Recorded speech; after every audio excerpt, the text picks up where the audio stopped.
Hello, it's a towel stream. Welcome, towels.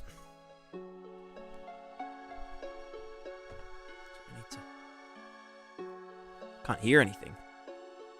You'll have to speak up. I am wearing a towel. Dirty? No, I'm clean. I'm clean. That's why I'm wearing a towel. Got water in my ears? Yeah, I know. Just, I gotta get in there, get them nice and dry. Rosie, he's alive. Yes, I am alive, unfortunately. Ack Burns, hello. Hexic, coming in with the first. I mean, you're the first, but... You know. It's Twitch's fault? Yeah. Gregory, hello. Well, there's not going to be a stream today? Yeah, same. I've got guidelines aren't actually rules. The only rule... And only the ruled need observe any rule. As the free are not ruled, they are free. Based AF. Max, how's it going? It is done. They're banned. B-A-N-N-E-D. Banned.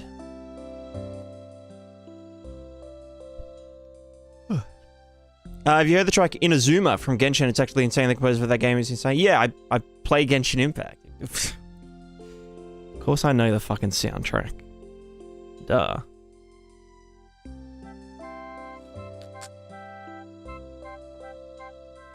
You think I was just making it up when I said I was a Genshin Impact enthusiast? Trying to figure out a fun microgame loop based on gardening. Okay. Gardening's an interesting one because it's such a...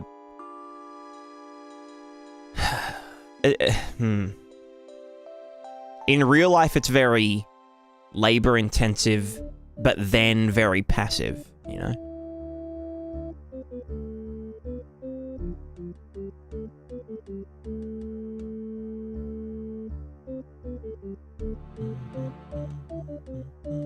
Larinax, how's it going? Morgan, Aussies don't have blow dryers, known fact. Well, actually.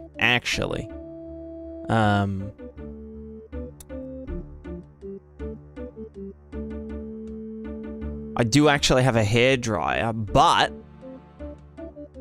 fun fact for any hair enthusiasts.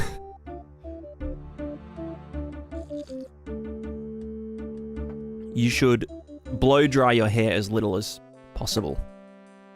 At least on the hot setting.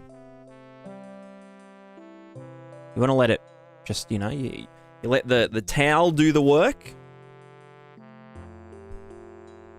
I mean, it's kind of, there's a weird balance between leaving your hair wet for extended periods, but then also blow drying it, you know? So there's like a midpoint where like it's a cost benefit graph.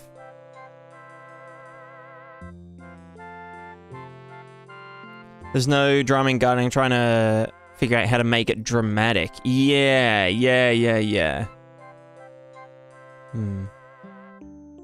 The south of France, so dry here, my hair dries, no towel needed. Yeah, I mean, it's here most of the time. It's like that here. Especially the past few days, you know what I'm saying? But it's 1 a.m., so it's, you know. It's 1 a.m. So it's not like hair drying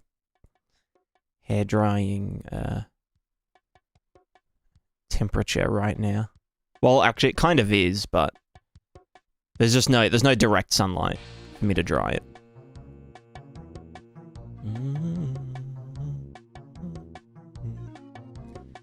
Did you have a catastrophic fire yet? Not yet. Still the same one from 2 days ago going on, but they've set up a containment zone. Sounds like a fucking zombie outbreak. They've set up a containment zone, and they're just letting it burn within the containment zone. And now that, like, the full... It is a bit like a zombie outbreak. Now that, like, the full fire force is set up. So they've set up, like, a big, like, tent city in the nearest major town.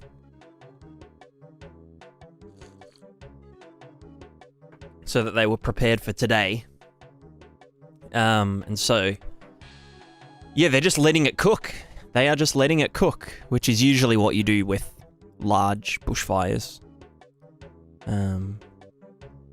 Is you just plow, like, 100 meters of land around the thing, and then you just let it cook. And then you just keep an eye out for spot fires, and as long as they all get handled, then, yeah, nature backburning should be mandated. Well, it's on farms and stuff, that's very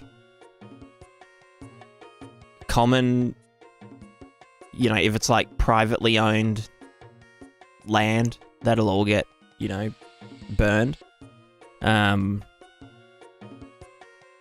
don't know. Australia's kind of, because it's so sparse, you'd need, like, literally every Australian citizen to, like, take care of 100 hectares of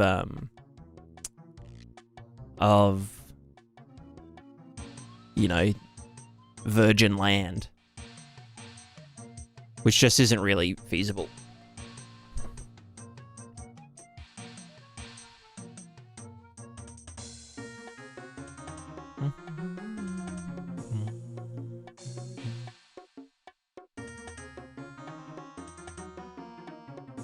But yeah, it's kind of unavoidable, even if it is, like... I mean, like, Australia's natural flora revolves around being set on fire and then growing again. Like, that's literally what gum trees adapted to do. Like gum trees will only drop, like a lot of Australian trees will only drop seeds and, like, reseed after they've been burnt to shit. And only when they've been burnt to shit. Because the tree's like, fuck, all of that undergrowth and all of that bark and leaves and all that shit, that must be gone. So I'm just gonna shoot, I'm gonna shoot seeds. I'm gonna eject seed into the ground. Burn me, tree. Yeah, literally. Yeah. But yeah, I am alive. I'm alive.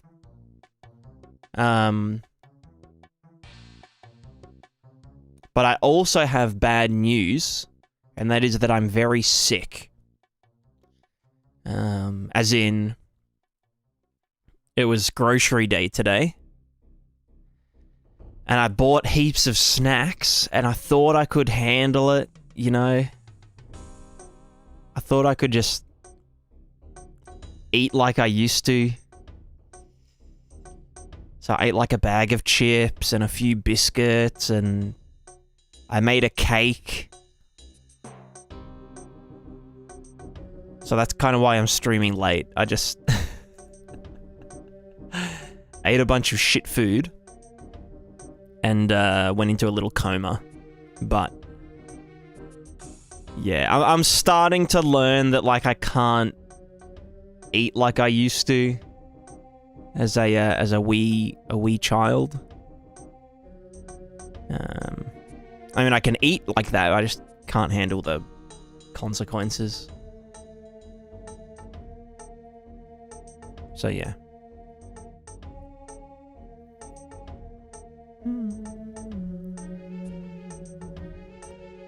Spooky streets are like that. The Pinecos don't open up Unless there's been a fire. Yeah. Yeah,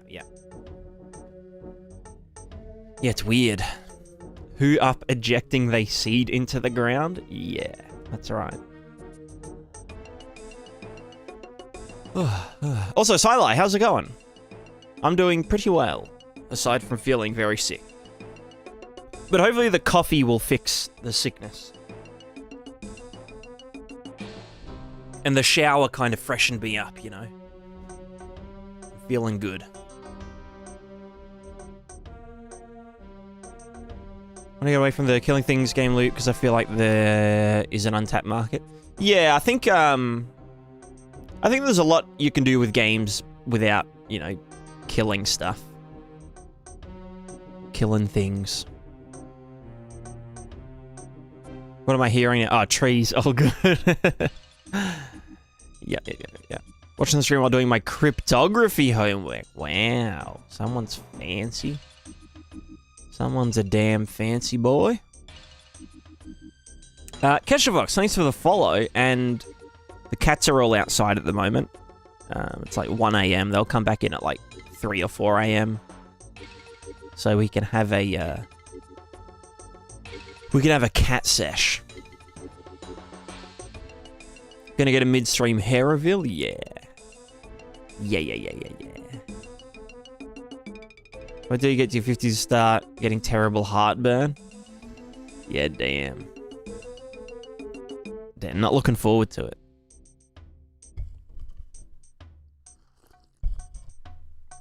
Moved to a new protein calorie powder recently. That bug just like fuck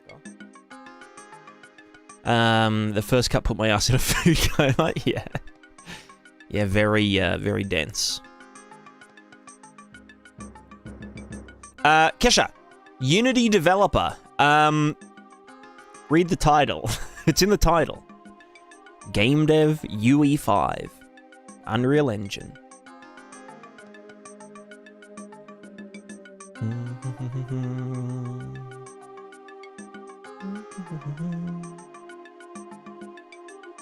How well do you know replication? I know replication pretty well. Unity, yeah, I guess so. Unity engine. That's true.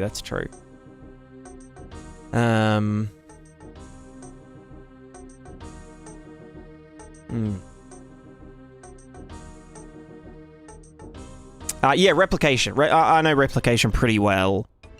On like the blueprint side of things.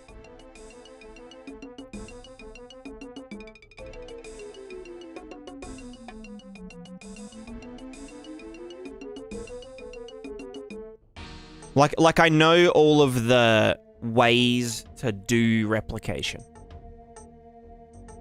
And like what to do when, but it's kind of like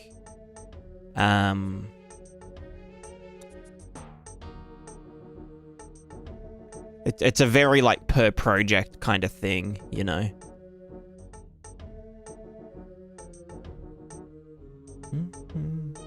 How able to troubleshoot issues? Depends how extensive the troubleshooting is. I can do it like if you've got issues, if you can put together like a video and then put that video either on the Discord or like on just an unlisted YouTube video,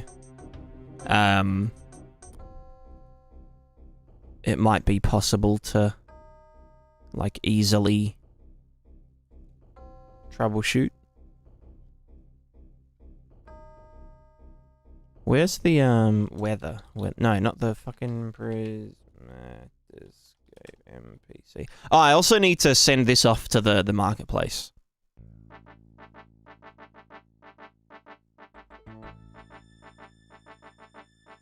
I think it's supposed to start at 0. Yeah. Oh no, but we're using that in the... Oh, I never figured out a nice way to do the... I'd have to do it on tick, which is annoying. Anyway. So yeah, this all works. It's all ready to... It's all ready to ship.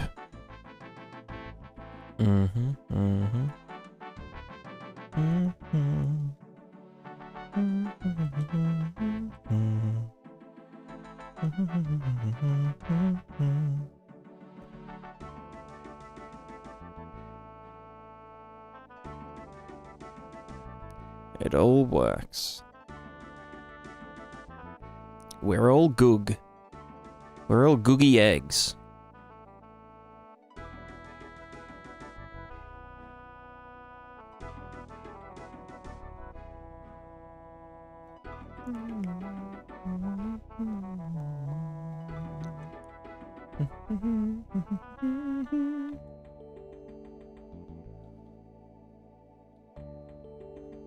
Blech.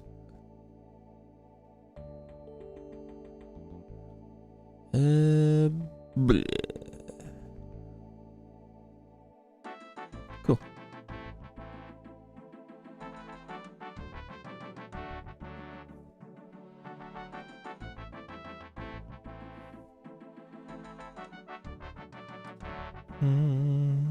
Oh, sorry, yeah, I forgot the thing. Sorry, I'm just trying to get my bearings, you know?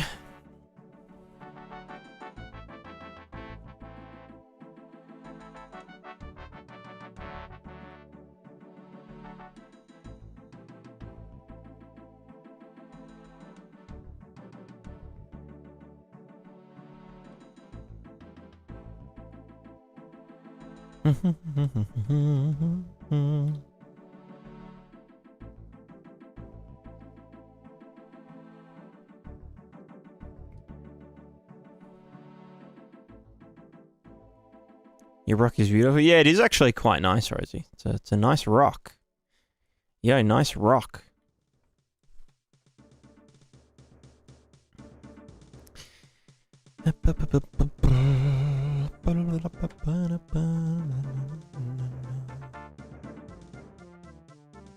Do you code 2 or mostly use Blueprint? Seems this is more powerful than most people realize. I'm a huge Blueprint fan. Blueprint is what got me into game development in general. During the COVID era. The classic COVID era. Wait, why is this all shiny? Oh, because it's raining, apparently. Makes sense, makes sense. I'm gonna say. Blueprint, very, very good. Huge Blueprint enjoyer.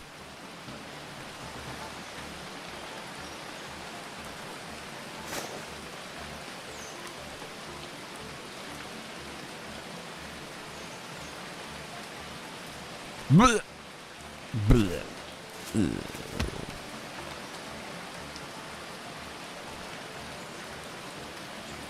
Nice. Oh my god, where the fuck did they come from? What the hell, brother? Cool. Today I wanted to look into ways to sample a texture, or at least convert a texture to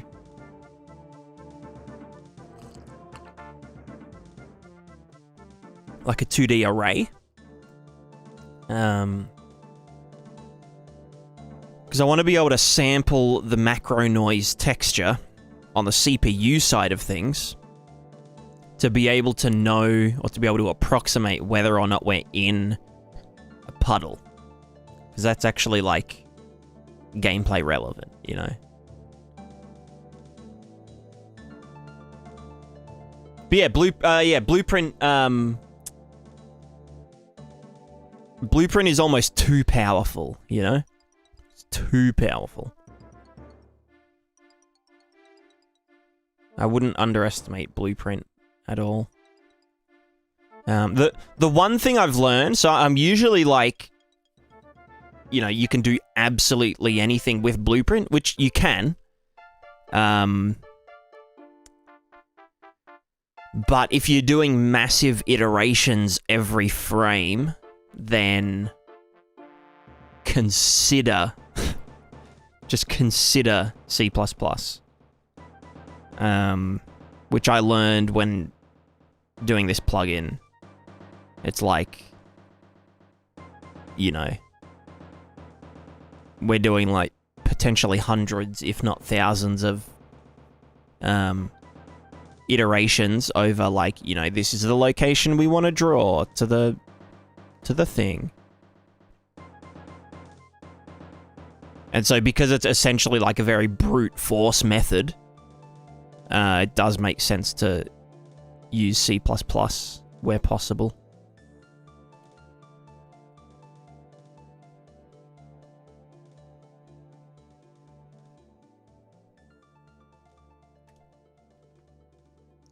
Right, everything's nice and dry again. Oops. Oh. God, I'm so stoked with how this landscape looks. I think it looks neat. Looks neato mosquito. Sorry, I need to catch up on chat. Chat's going faster than I can go, you know? Ooh. Thanks for the stretch. Oh, fuck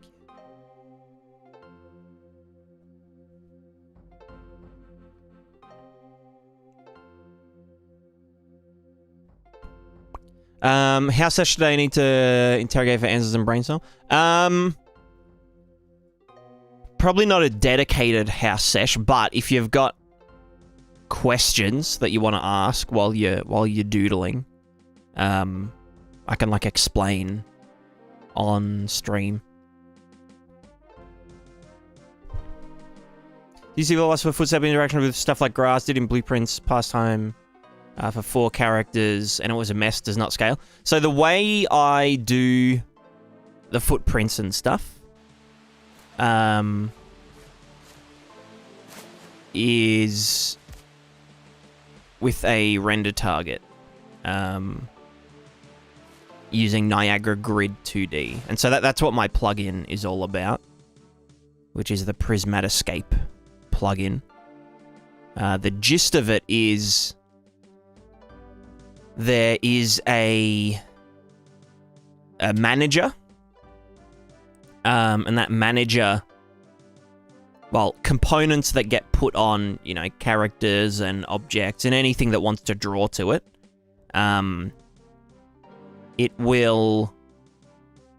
they all subscribe to the manager, and then the manager loops through each of them every frame and gathers positions to draw to our doodad. So we go pris debug shapes 1.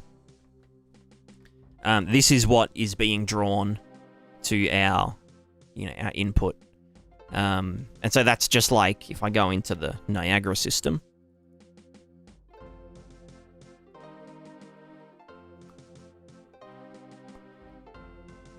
See here, draw deform capsules.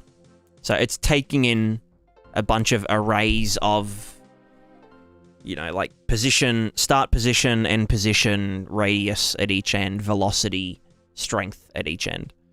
And then we run this shader for each shape. So basically this is just generate a capsule shape. Here's like the lerps between each end of the capsules. This is, we check the height against runtime virtual textures, so we don't have to do any scene captures to get like the surface height. So like when I jump, you know, it's only when we're near the ground that we're actually going to draw. And so it's a continuous drawing. It's not like it's all done on the GPU. There's no like, you know, on footstep event draw thing. It's just, you know, it's just here's the shapes. Usually you would just be drawing the feet.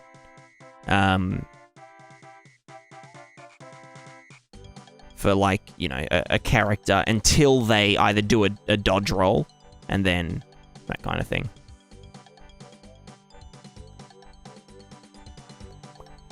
And subscribe to the manager just like you should subscribe to the Patreon right now for as little as $1 per month. Hell yeah. That's pogging. Yeah, and so basically we draw them and then they get fed into the simulations. So there's like the wind simulation, you know, does the wind stuff for like, you know, foliage Can all jiggle around in the wind. So if you want like explosions, or you want, you know, when your character swings a sword, it can go like, you know, like Sushi Ghost style, or God of War style. Then there's like the water render target. So I need to find water. Well, this is just saying this is where water is. So it does work with like surface puddles that are just a part of the material. So like this is just a 2D effect. It's not real. And then, you know, if we go to like an actual body of water, and you can see that it like reflects off of the edges, which is a nice addition. It's kind of coincidental that happens. Although it's the same reason that it happens in real life, which is kind of funny. It was kind of an accident. And then, yeah, we've got the surface, which is the, you know, the sandy mud and the whatever. Then we've got the bubbles, which are for, like, big foliage. So, like, these will, like... Actually, not them. Well, these ones react to it. And they can sense at multiple points. So we sample the interaction texture at, you know, the tip, as well as, like, halfway between the tip and the root. So we can get almost, like, physical interaction stuff. And then, yeah, we use the bubbles for, like, big things as well. Then there's the deform input, which is... This is just the input that gets drawn to this one. But the deform input is actually useful for... Oh god, what have I done? The inputs got fucked. This is useful for, like, particles. So you can essentially, like, fake collision. And, like, get the velocity, like, for particles that are on the ground by using just the input here. Which is nice.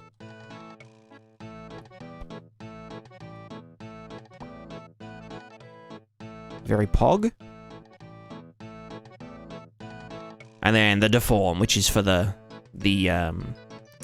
long-term, like, you know, foliage deform stuff. And that's it. That's all the plugin does. There we go. What's the name of the ripple effect? Capillary ripples is what it is in real life. But I don't know what it's actually called in, like, what the algorithm is. But yeah. So the reason that this is all cheap enough to run every frame for, you know, thousands of shapes every frame, because it's done in Niagara. So Niagara now has a built-in solution for, like, grid simulations, called Niagara Grid 2D. So if you think about it, it's essentially just a compute shader. But the gist of it is, like, imagine you've got a bunch of particles, in quotations, that are all arranged in a grid. And then you can say, you know, for each particle, the same way that you do, like, you know, particles that are moving and whatnot. For each particle, how close are they to this point in world space if they were all at, you know, like, we know what position they are in world space because we can calculate where the...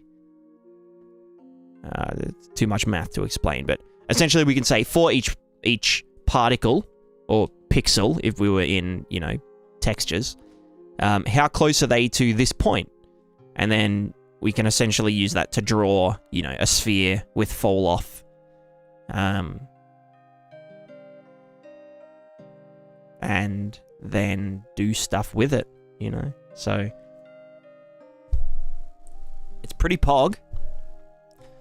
And then to actually draw it to the render target, we actually just do set render target value. So you can just set the pixel color per pixel at, you know, a given index. So like previously you had to do like I'd have to like do a whole fucking thing, like the canvas render target, blah, blah, blah, which got pretty expensive if you were doing it multiple times per frame.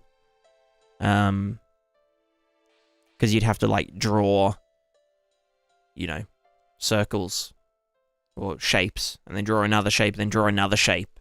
And you'd have to call that function each time. Whereas this time we just do it all in one loop. So you can see here in this big thing, we have the arrays here, and we get the length of one of the arrays. They all have the same amount. And we can actually do a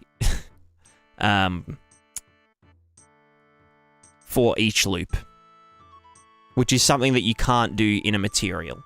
So yeah, we can do map for, you know, random number or any number of input values, which you can't do in a material. And so this is one of the reasons that I looked into this, is because you can do dynamically sized arrays in the Niagara compute shaders, which is very poggous. Poggous?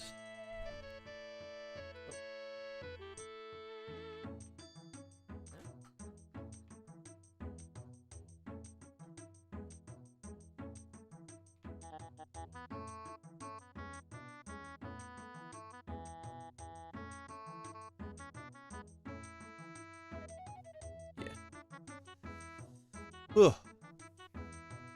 But yeah,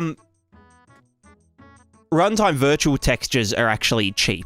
I know runtime virtual textures get a lot of flack, but usually it's just because they're being used incorrectly. A runtime virtual texture is like, you know, a grid of textures, well, a virtual texture.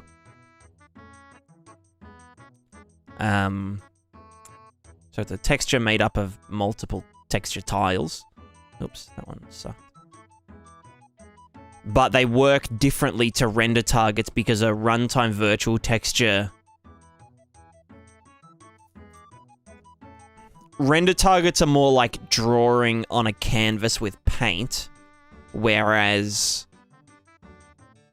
runtime virtual textures are more like making a collage with like cut out bits of paper, and then taking a photo of it, and then just having that photo as a reference. Like, each time you want to take a new photo, you still have to have all the stamps there, or all the cutouts. And so, like, I've seen people use runtime virtual textures for, like, you know, footprints and like this kind of interaction system, where it's like continuous drawing. So they're spawning a new footprint actor every frame, which then has to redraw the entire cell. So like anytime let's say I've already got 1,000 footprints in this cell, and, you know, obviously a landscape material and a bunch of other stuff that is, you know, expensive to draw, but usually we only have to do it once every 100 seconds, maybe. Or just once per, like, game. When I draw one extra footstep, it has to redraw every other footstep, and then also draw this one. It's not like it's just adding this. It's not like additive and subtractive. It's just, it has to redraw everything every time it gets updated.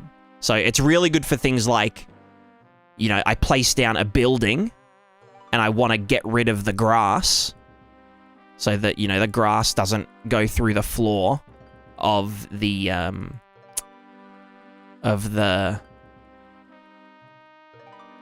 building. That's good. But if it's like, you know, doing it every frame, it's got to update. It just like grows more and more expensive as you go on because one, you're creating more, you know, static meshes or actors that have to draw, like that just exist in the world. But then also with each footstep or with each drawing, you have to redraw all the previous ones as well. So it just gets exponentially worse.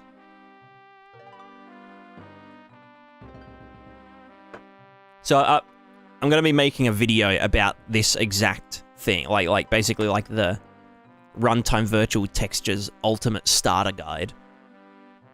Runtime Virtual Textures for noobs. Noob Time Virtual Textures. Which will basically just go over, like, you know, this is how a runtime virtual texture works, this is what it's really good at, this is what you probably shouldn't use it for, and this is why, and blah blah. And then what are the common uses for RVTs? Like, for example, in this test map, I'm using like 5 different runtime virtual textures. One for the landscape height, one for the water height, one for the interaction height, one for the water data, and one for the landscape color and normals for like the grass and other things to inherit from. And if we go to stat Gipu, virtual texture update 0.01 milliseconds. So yeah, and the reason that that's so cheap, I mean, this runs anyway all the time just to check whether the tiles have been dirtied or not. If we, let's just say we were drawing this to the RVT.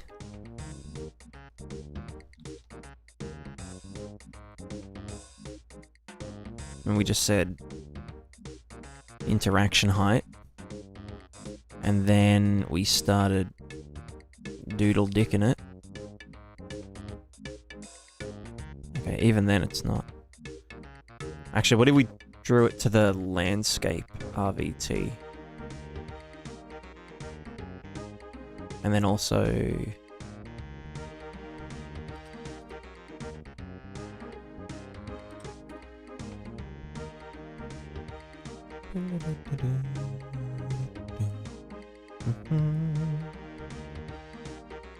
yeah, okay, so you can see we're now drawing it down here.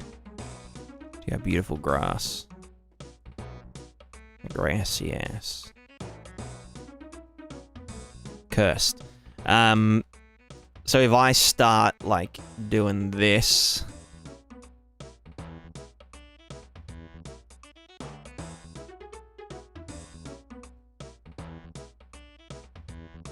okay, well, it's still not. Oh, yeah, okay, there, you see it there. Virtual texture. 0.13 milliseconds. Oh, 2 milliseconds that time. Oh, no, that was translucency. Wait, what do you mean translucency? I don't use translucency. Yeah, anyway. So, yeah, and this is just redrawing the landscape and this. So you can imagine doing that every frame, but it gets progressively worse and worse, you know?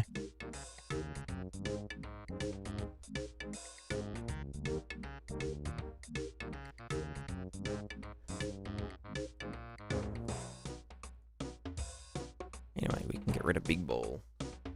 No more big balls. Well, actually, we just have to get rid of the runtime. Virtual texture stuff.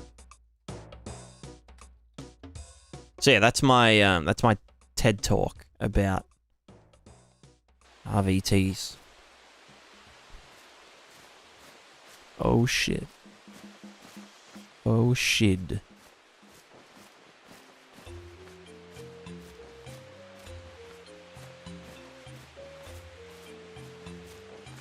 Take too long, you crash your computer? Yeah. Yeah, look at this big divot.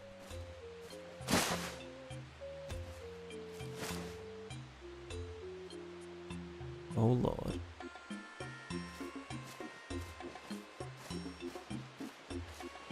Very helpful if I don't just end up blowing a plugin and ignoring this part of my game. Yeah. Fair, fair. What's... Oh, that's the edge of the map. Makes sense.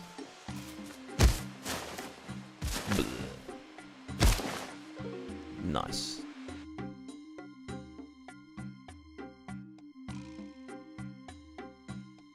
Alrighty. Let's begin the work day. After I catch up on chat again.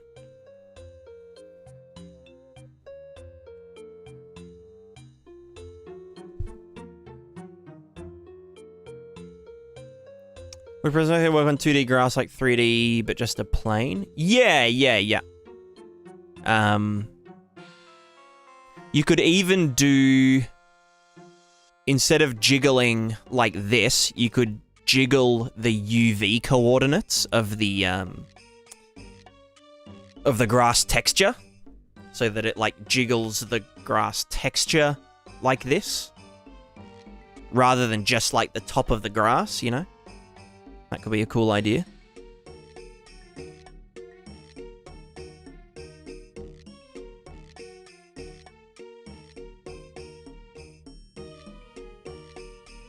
I need to catch up on heaps of chat.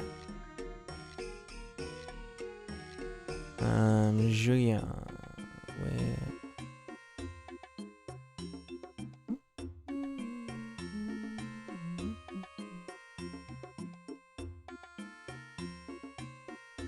I thought you were doing this in C++, isn't it?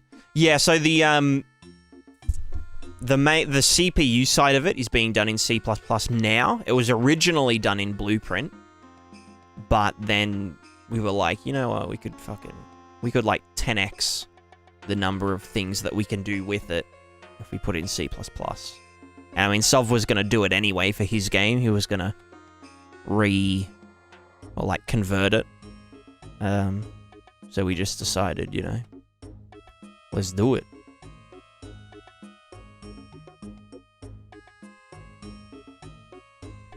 They give me podcasts to listen to on their integrated media player and there's no volume option. What the hell?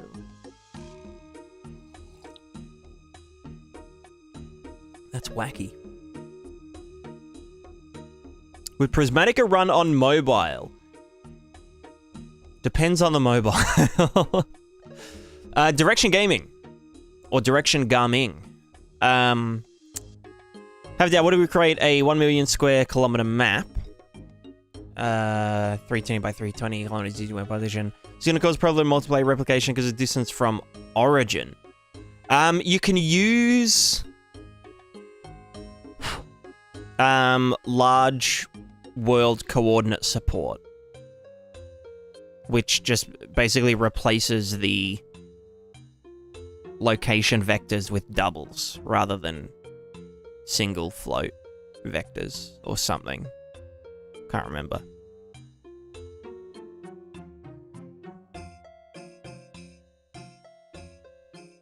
It shouldn't cause an issue with replication because you won't be... For something like that, you'd want to be doing like relevancy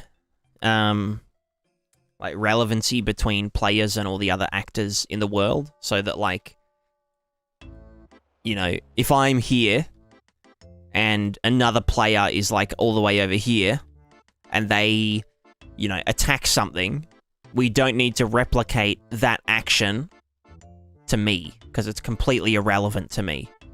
The only thing that we'd need to do is, you know, let's say that player took a bunch of damage and that enemy took a bunch of damage, and then we come over here. When we load them in, you know, their health would be at the correct value, you know, from the server and whatnot. But the actual taking damage event, we don't want to replicate to anyone that it isn't relevant. Imagine you wake up one morning, there's a giant face spray painted on your lawn.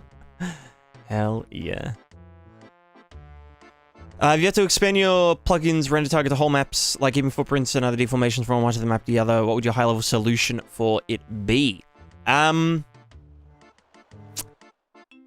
It's a weird... Like, you could track tiles and that kind of thing, but then, like... Depending on the resolution, because, like, this is... the resolution of this is... I think one... Well, actually, for the foliage deform stuff, it is...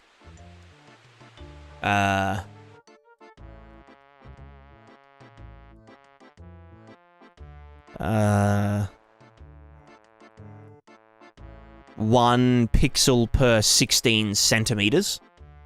For the surface stuff, like this stuff, it is...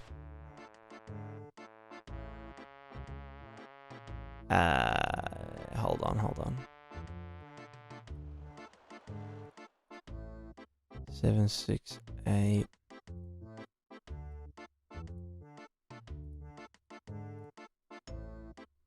1 pixel per 5 centimeters. So yeah, like you can imagine, because like the simulation area is only 20 meters in each direction. Like it's a 20-meter radius around the player. You can increase or decrease that, you know, in your settings and whatnot, but textures are very big, like size-wise. So you'd start running out of memory, or you'd be like loading them in from disk and all that kind of stuff. So it's probably not.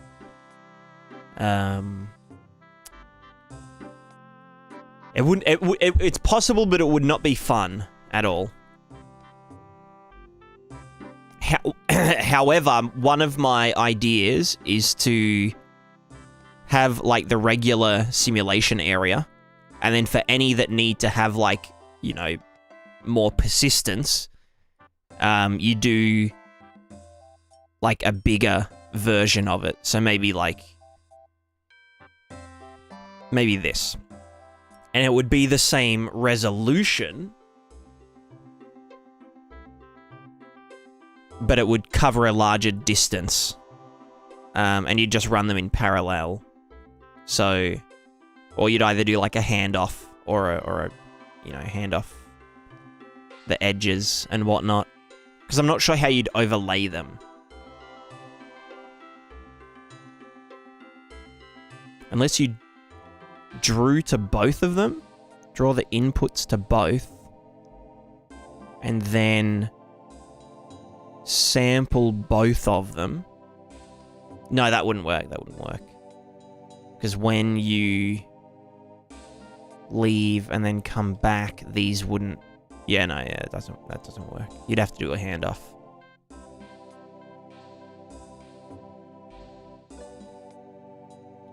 But yeah, that would be my solution. So, like, it wouldn't be completely persistent, but it would be more persistent. But it would be a lower resolution when you come back to look at it again.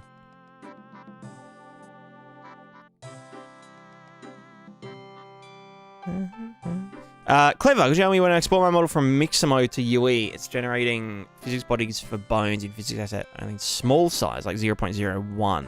Is that okay, or am I missing something?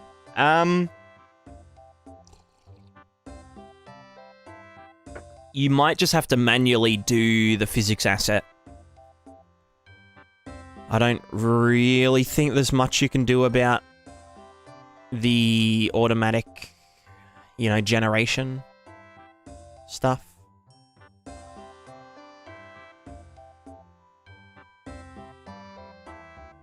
So yeah, you might just have to go in and just scale them up manually.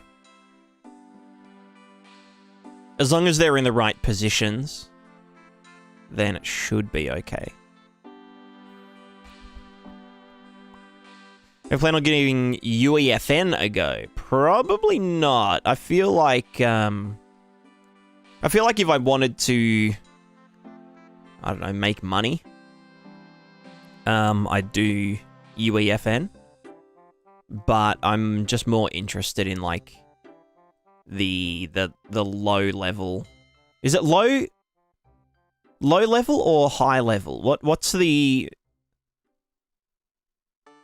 like, what's the back? Is back end low level?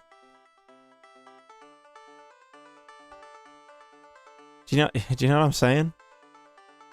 Anyone low level? Okay, yeah. I'm more interested in the low level development of games. So like the you know, the systems and the design and all that kind of stuff. Not so much the content side of things. As you can tell by the fact that, you know, I've been working towards this game for 3 years, and there's literally nothing to do in it yet. You know what I'm saying? Like, there is no game.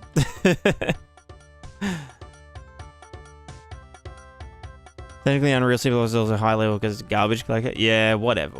I mean, there's different. It's a spectrum of high to low level. Or like comparatively, Unreal C++ is high level. You can roll down hills. Well, yeah, fair enough.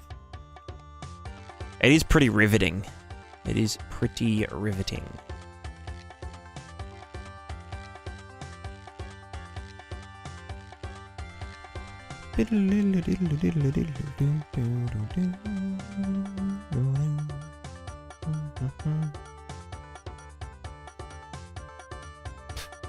Fuck off, bugs. Goddamn bugs. Correct the song. This is the old school RuneScape soundtrack. Although I think it's one of the new ones from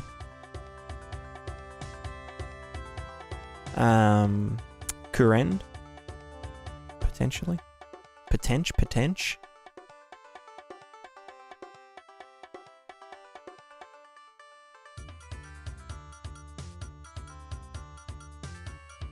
Or maybe it's one of the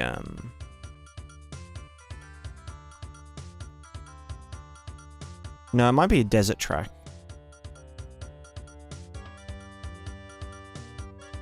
Sounds too like country jig though.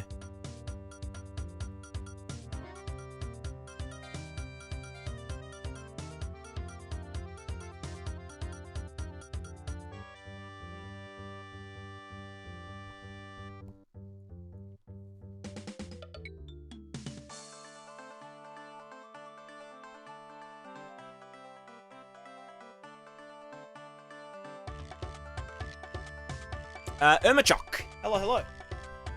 Started studying optimization with shadows. Ran into a problem that I haven't been able to solve for about a month. Can't force certain object rocks in my scene to only use distance field shadows instead of cascading shadows. The object has a self shadow only setting, but it leaves distance field shadows only in the distance, and the object will have no shadows at all near it. Also need to keep the usual cascading shadows for all other objects. Understand that the question may be quite complicated. Grateful for any answer. Then it cuts off. You give.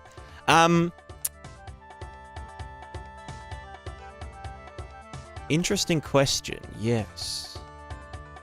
I think it's kind of hard-coded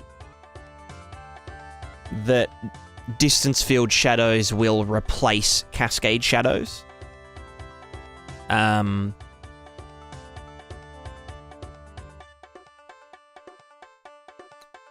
Like, if we go to the directional light, and we go distance field. Distance field shadows, shadow distance, you know, 1 billion.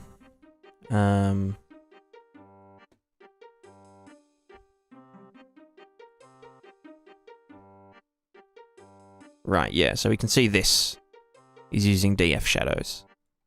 And then as I come in close, well, if I turn off cascades.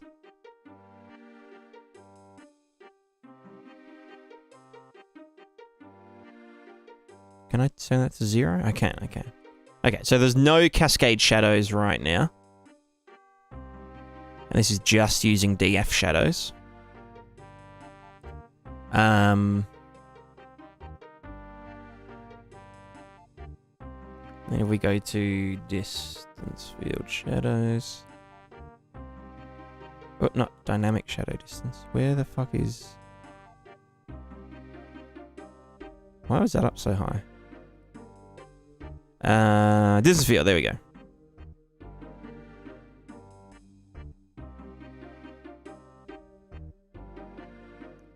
Yeah, so I think that as long as there is cascade shadows, the cascade shadows will override the distance field shadows.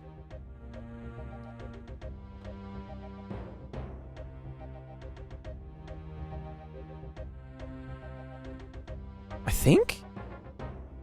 Yeah, it must be.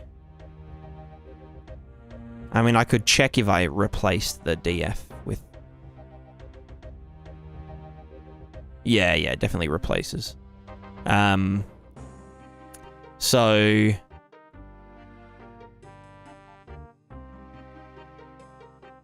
There's not really a workaround, really.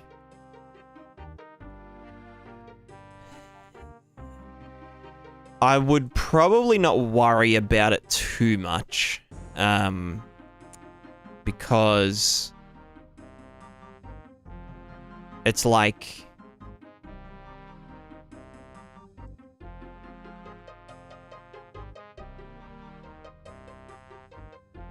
the cascade's happening either way, so having the rocks use it rather than the distance field shadows isn't really going to save heaps of juice.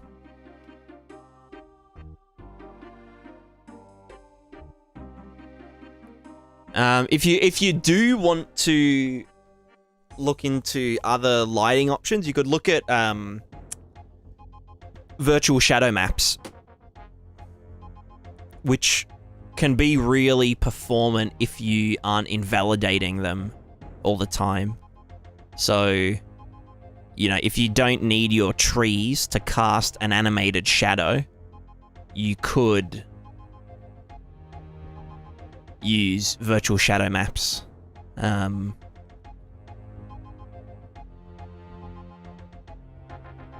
they could be very performant, especially using nanite as well. I don't personally use nanite or VSMs. Just because I don't need to. And I value the what's it called? The thing with the stuff.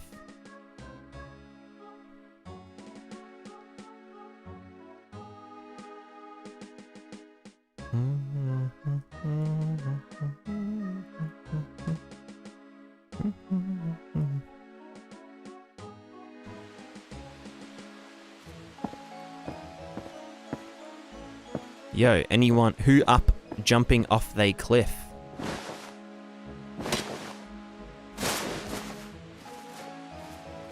Why are they here? It's weird. Weird champ.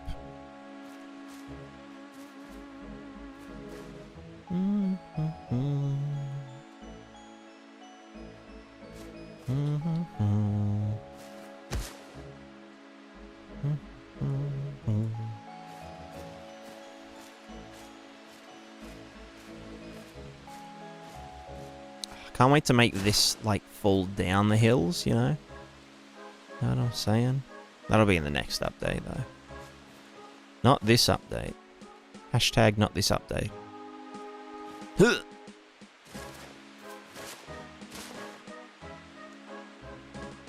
Why does he turn around when he gets up? I guess that's the... Yeah, no, that's my fault. I'm stupid.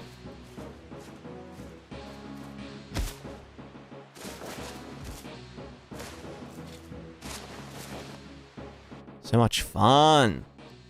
All right, let's... Okay, our to-do list is to make the game. To-do, make game. I guess. What the fuck am I working on then? Who am I? What am I doing? Why am I doing? When am I doing? Why? Where am I doing? Good question. Oh, I'm just so, like, tired. I feel sick. You know what I mean? You know what I mean?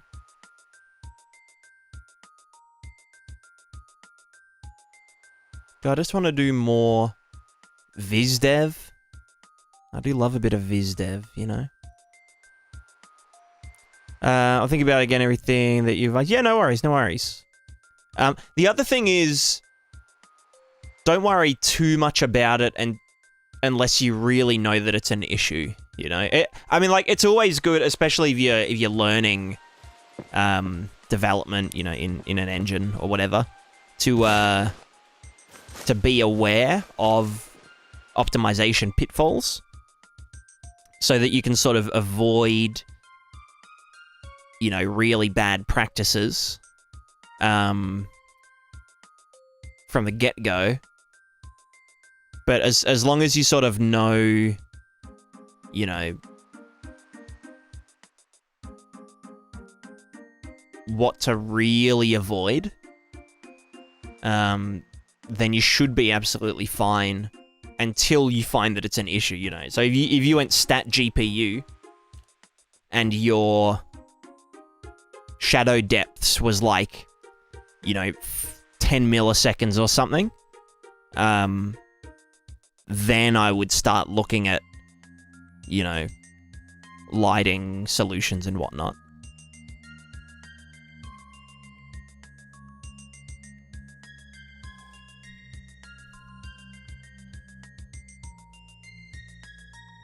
God, that pre-pass is... Oh, no, I guess it's worth it.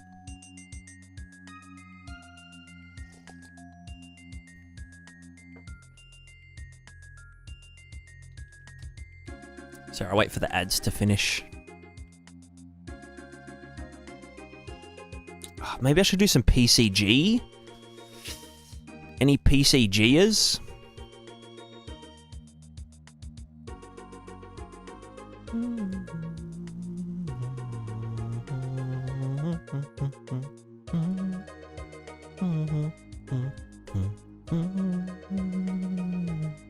Oops. Yo, I'm a PCG? Hell yeah. Yeah, I know you're a PCG, Adam.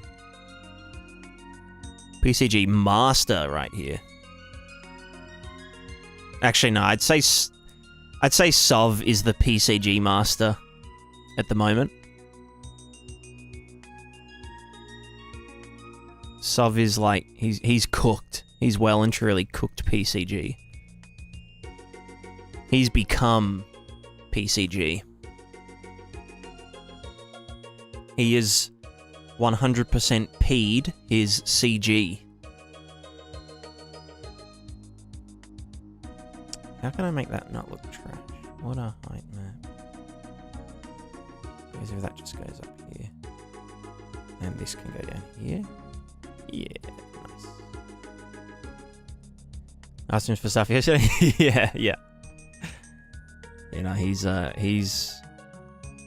has explored every nook and cranny of PCG.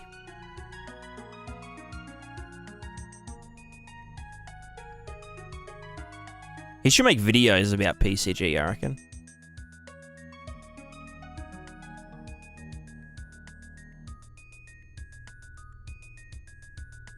I'd watch him. I would watch them. Let me just double check if anything...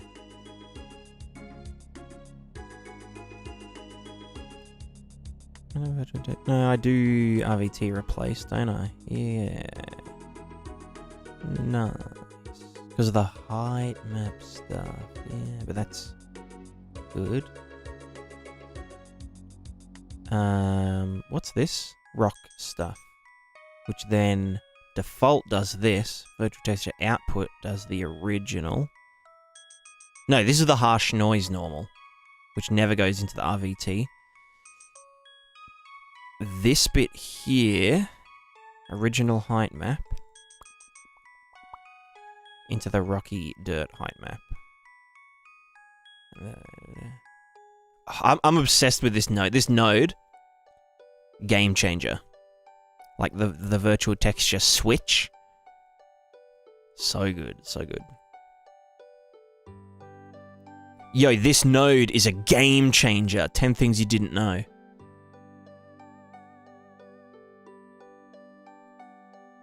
Hey guys, what's going on? Today we're going to be talking about the top 3 things you're doing wrong in Unreal Engine 5. Number 1.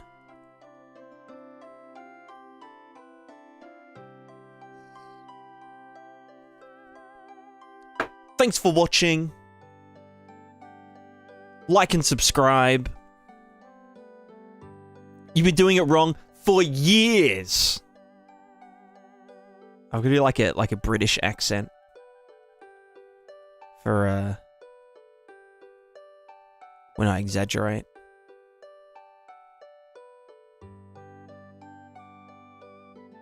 What's number 1? I have to know. Using Blueprint. Did you know that Blueprint runs up to 10 times slower than C++?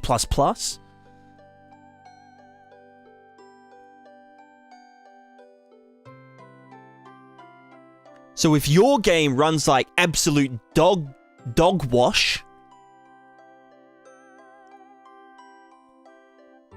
then you should start learning C++. You virgin bitch. Learn a real coding language.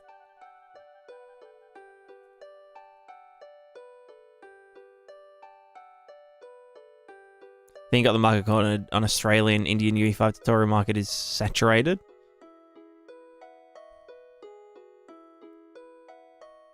I only know like what, I mean, obviously I don't watch tutorials in,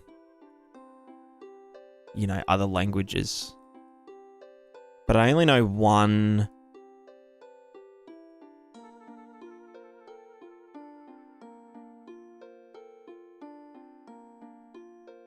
Maybe 2? Although I guess they make videos in English, so it's sort of, you know.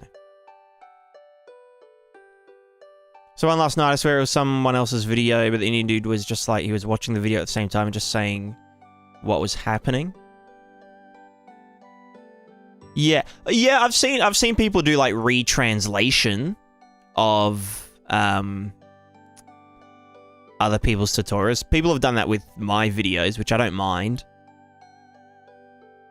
Although like the people that have done it with my videos like ask for permission. They're like, "Hey, could I do this tutorial but in X language?" But they actually film it from scratch. They don't just talk over the top of my videos and whatnot.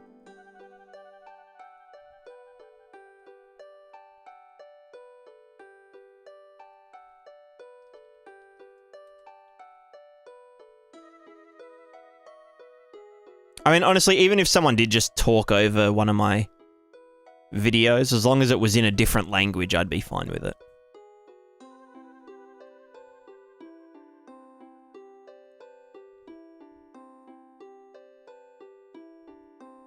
Barilla, stop using Blueprint, use C++ for the number one biggest red flag they're about to say, that what they're about to say next is bullshit. Yeah. Yeah. Plus better for networking, has extra stuff that's practically the same. Yeah. I think as time goes on, as more stuff becomes Blueprint native or just exposed to Blueprint, it should be POG, you know? Should be Poguous.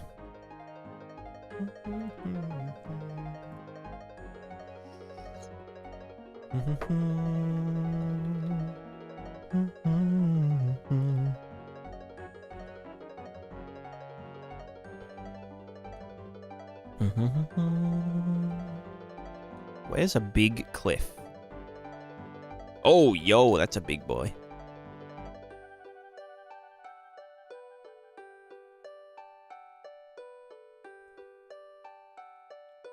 You know what? I don't like it. Let me get my classic cliffs. Oh god. Oh lord.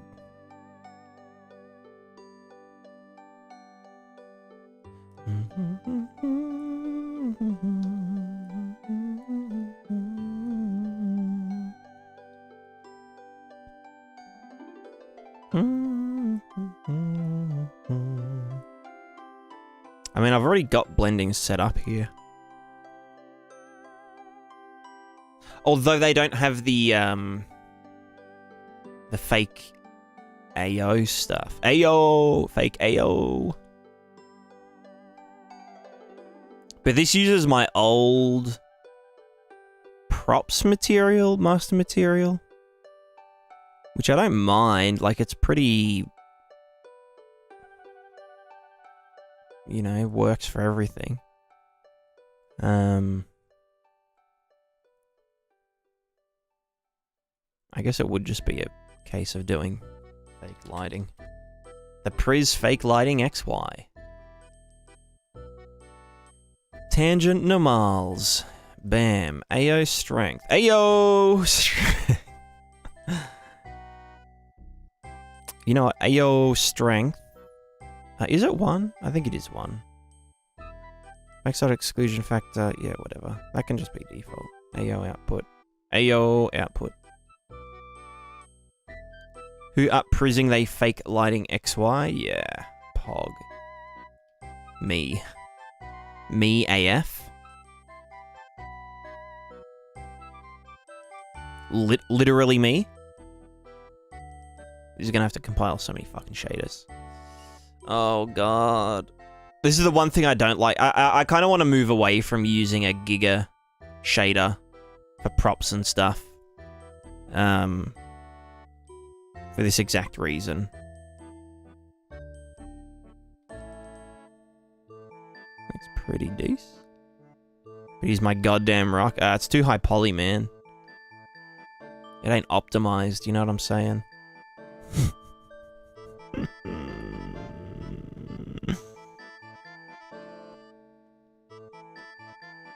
When I do normals, do we... Yeah, world space to tangent space. It works, it works.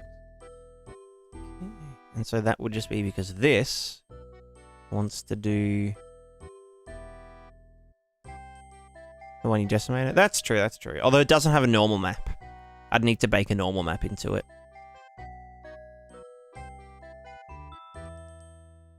Where is the normal flatness? Oh my god. Oh my god. Oh my god.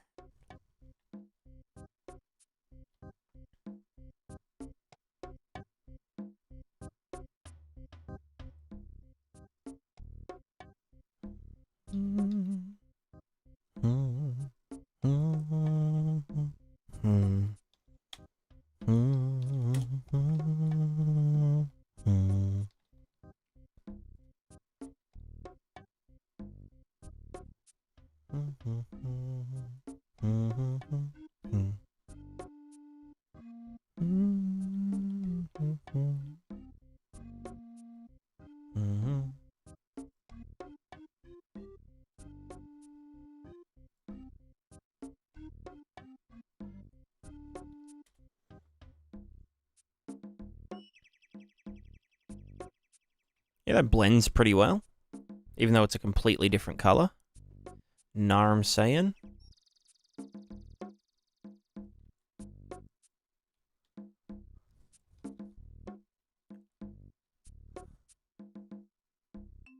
So yeah, I'd probably copy a lot of. I mean, I kind of want to. I kind of want to functionalize a lot of the stuff. You know.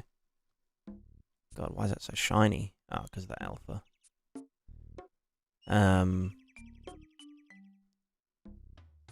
You know what I mean, though? You know what I mean?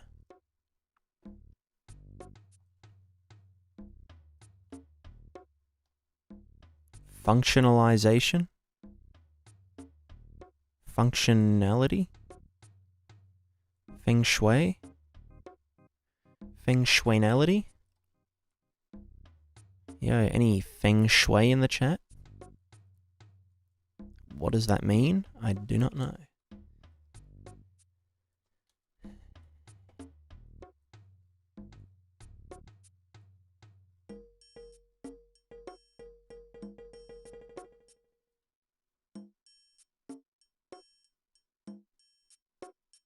Yo, who up quarrying they stone?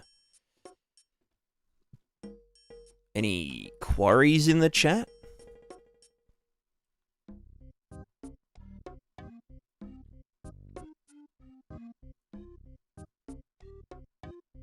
The one thing I don't like about the Quixel Megascan stuff, I'd probably never use the Quixel Megascan stuff in PCG because they are so... Like, they have to be a giga-specific, like, angle. Do you know what I mean? Whereas, like, ones that are omnidirectional can just, like, you know... You can just, like, fang them in. You can just frick them in. And it's like, yeah, good to go. Or, like, give it any rotation. It's like, yeah, it's good to go. So I'll probably only use... I mean, the Mega Scans, because, like, this is literally for a quarry. So it kind of makes sense that it would be... Thingo. That it would be a thing with the stuff. You know what I'm saying? You know what I'm saying?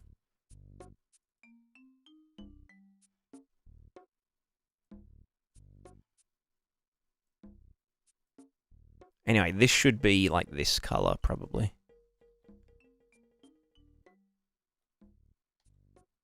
And probably not shiny. Catching your drift so hard, RN? Yeah, Pog. Pogging and champing.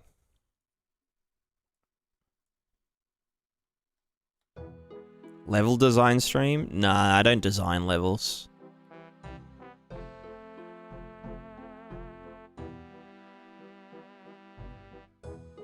I'm too stupid.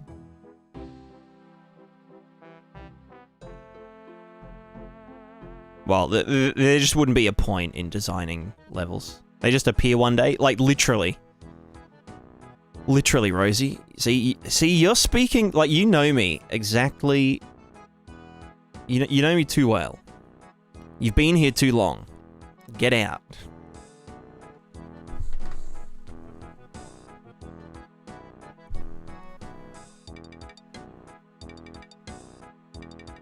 You just woke up one day and had music and thought I should publish them? Yeah. That's basically how it works. I mean, trust someone like Aphex Twin, you know? They know what's up. Why is this so... Oh, because the Ayo! Ayo! Sorry, I need to stop doing that. It's kind of cringe.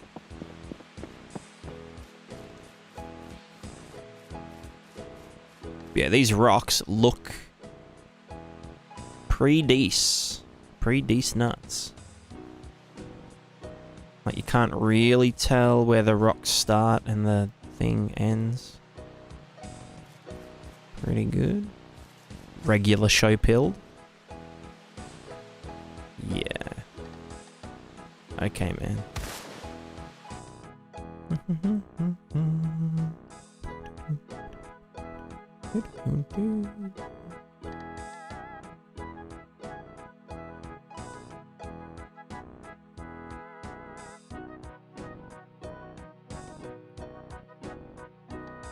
Cool. Send me cliff edges, lose a character on? Hell yeah. Model your assets? No, I use mostly marketplace assets. Believe it or not. The characters are all modeled by me. But all the assets are from marketplace, but I repurpose them. I put in some work, you know, to make them all fit. So they pass the vibe check. It's all about the vibe check.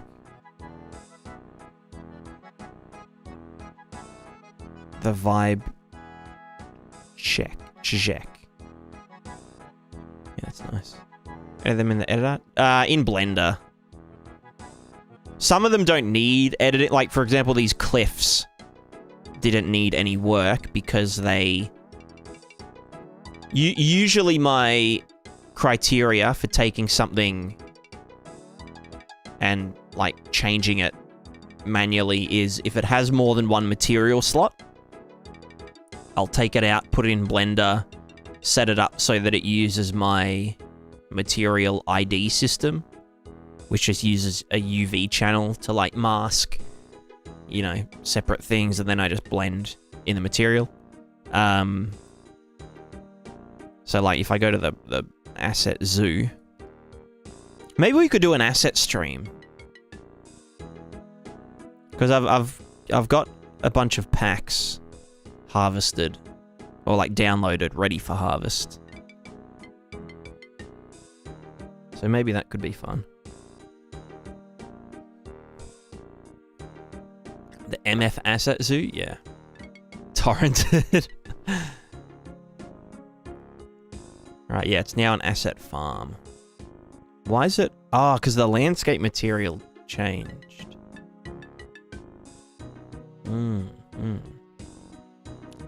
See you later, Humble Bundle one. Oh, no, I didn't. Do you want to link me to it? Any linkers?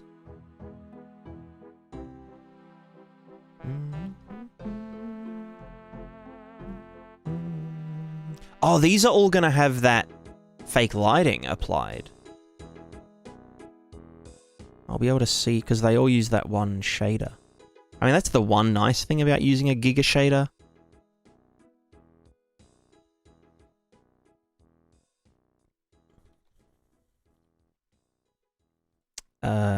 Landscape material, are you good?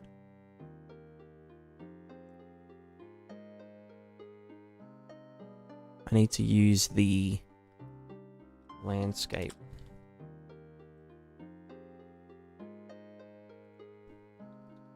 Prismatica landscape? Hello? Where are you? It's in the art folder somewhere. Art, landscape. Landscape, this one.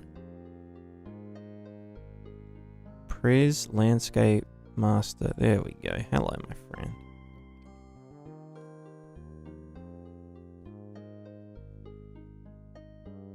How giga is the giga material? It's like a 5 out of 10 giga.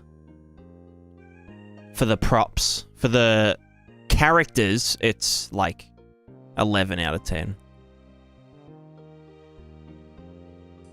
Why is that? I need to... Landscape, paint, this one, fill layer. There you go. So yeah, this is my asset zoo. This is where all the assets live.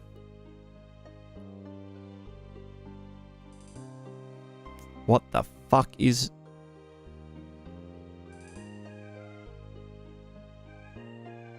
maybe we ignore that.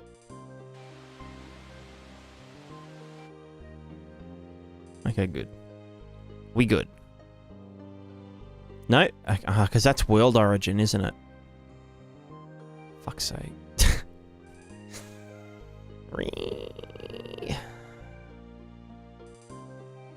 Hold on. I should probably... you know what? I could just do a... Just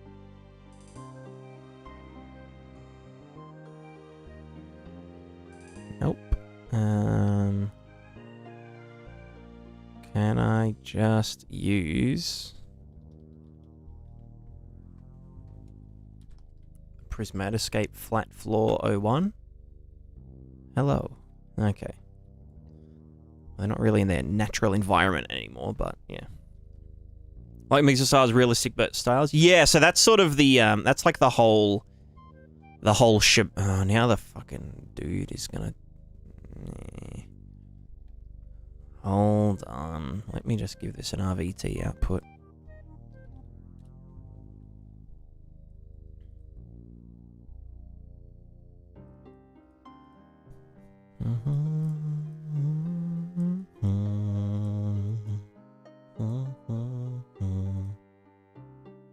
Wait, why are you not one output node? Oh, I see, I see.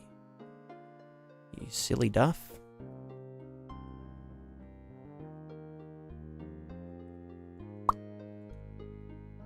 There you go. Their environment and architecture this one. Oh, nice, nice. Yeah, so, okay, so, yeah, the style. So the style is... I tend to... Wait, do I have fucking... Do I still have Lumen on? No, I turned SSG... Oh, I'm so fucking dumb.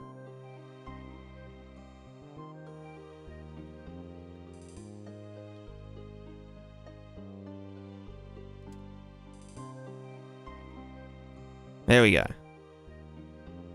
God, I hope that hasn't affected, like, all of my landscape stuff I've been doing. Anyway. Yeah, so the style.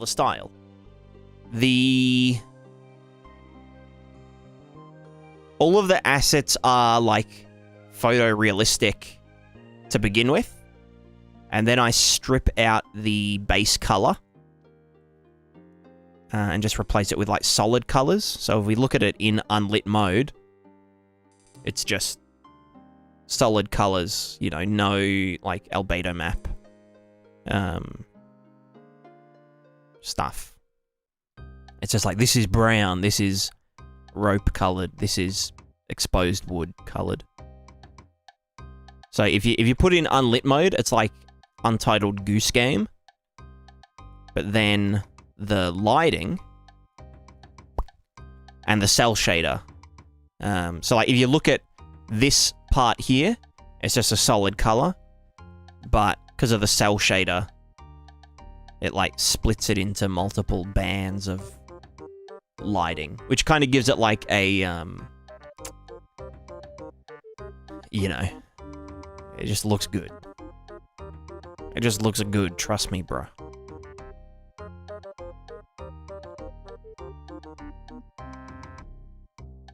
Yeah, I will. Let me look. Let me give it a geeze.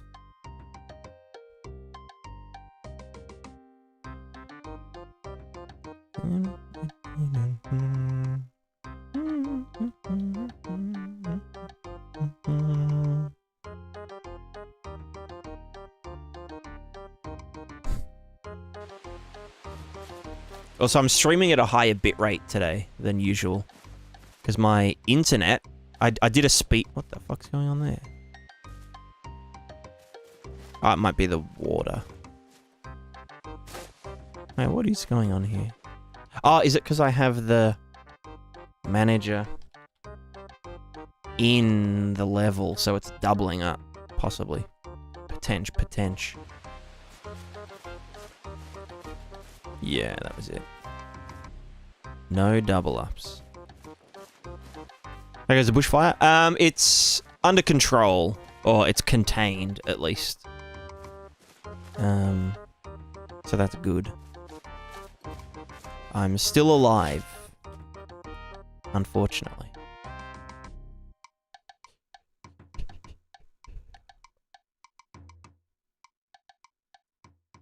There we go. Cool. Thanks for the... Alright, what do we got? What do we got? Pay Australia $1.50 or more. Well, fuck. Which one has all of it? This one. Yeah. Right. Medieval village. Ooh. Cool. Stylized nature. Yeah, there'd be bits in there. Destroyed buildings. We'll give it a geese.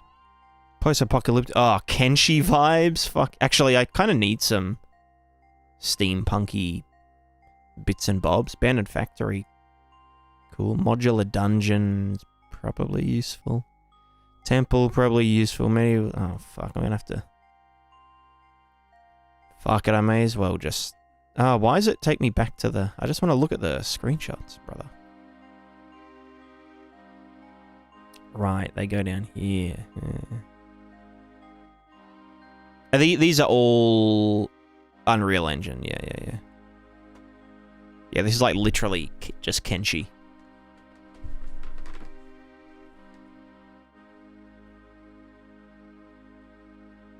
It's been awesome so far. Yeah, I'll probably get it. Prismatica on Epic Store when? Soon TM. I'll actually be resubmitting it for the 4th time. Soon. Oh my god, this is like proper banging.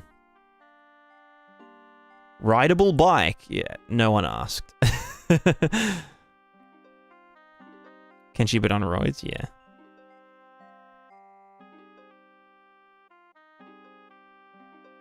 Yeah, that'll definitely have some bits and bobs that I could harvest.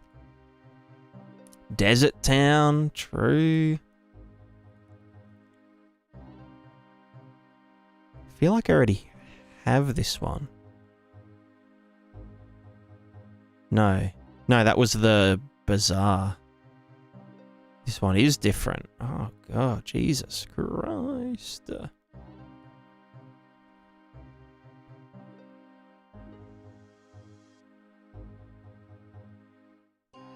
That's nice.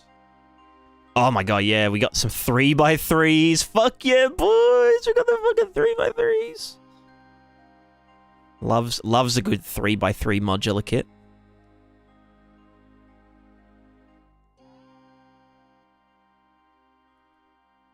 Shit. Alright, that's...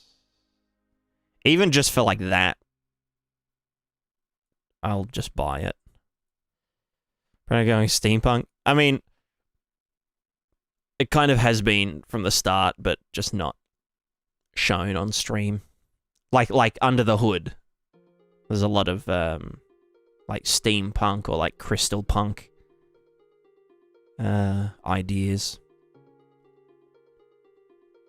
Now, this one's got some bits and bobs. Are they 3x3? I mean, these are all by Hive Mind, right? So they would all be 3x3s. Also, are those roof bits? Are they... Damn it! I hate when they have roofs, but you just chuck these on top, you know? Hate it. It needs to be integrated into the roof so that you actually get the... You know what I mean? Oh, more foliage. We got fucking carrots. Wild carrots. Interiors. Okay, yeah, whatever. Alright, yeah, I'll fucking get it. That'll need a bit of work for the roofs, but... That's totally how roofs work. Yeah, you just put the skylight on top of the roof. And that's it.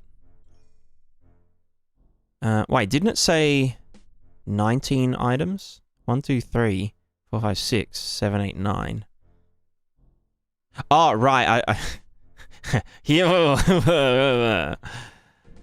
I see. Monster sounds, cool. Wooden buildings, okay, kind of cool. Rain and wind sounds. Music loops, hell yeah. Music sorted. Just kidding. Medieval weapons. Stylized village, medieval house, kind of a bit not as useful. Castle kit. Gonna spend all the plugin money? Well, it's like, it's $38 Australian.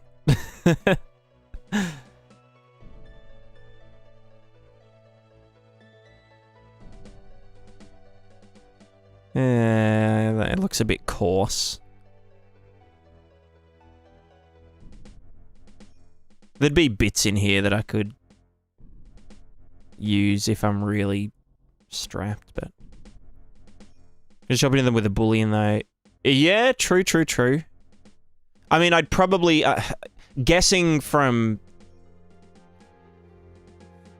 I know how asset creators are. They'd probably have like 50 different material slots on them anyway. So I'd be putting them in Blender. So I'd be able to bullion it pretty pog. Pretty poguously. What was in the just the 4?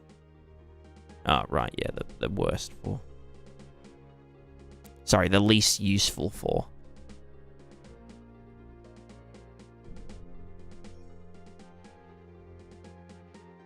You know what? I might even just pay extra.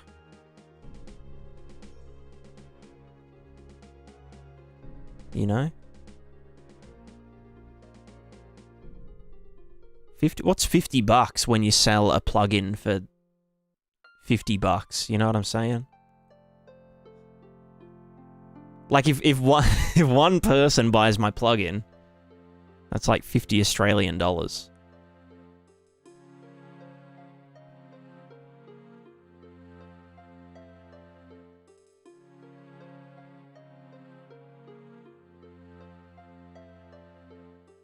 Thermal material source equal to the amount of assets in the pack. Are you even making assets? True. Tells your profits from the plugin. I am the ATO. Oh, fuck. The ATO's onto me. Actually, I am gonna... I am gonna get taxed this year. Usually I fall... Well, just above tax threshold. Because I'm very... frugal. But this year I'm gonna get taxed. I'm gonna fucking... I'll tell you that much, Rosie.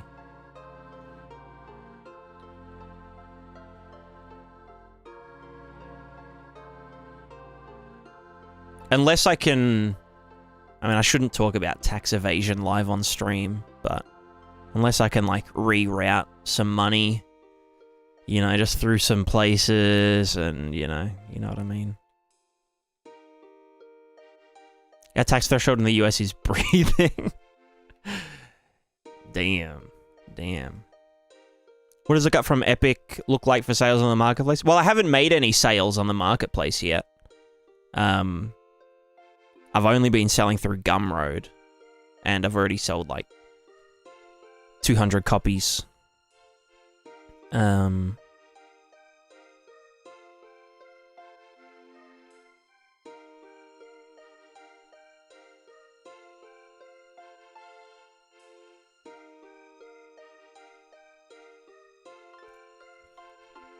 I transferred the money the other day. I mean, I'm okay with being open about like the plugin. Like, you know, I feel like I deserve the income from it because I put in fucking 3 months. And I think it's good information for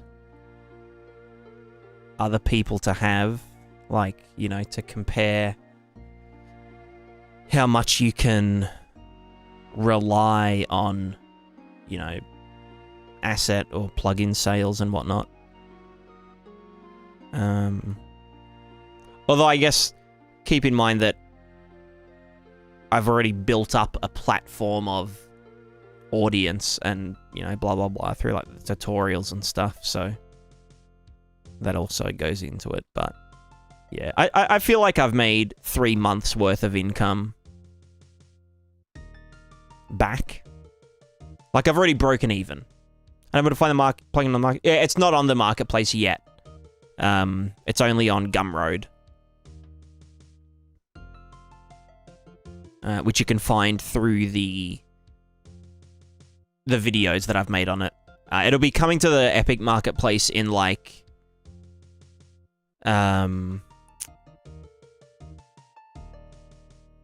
probably like 2 weeks from now, honestly.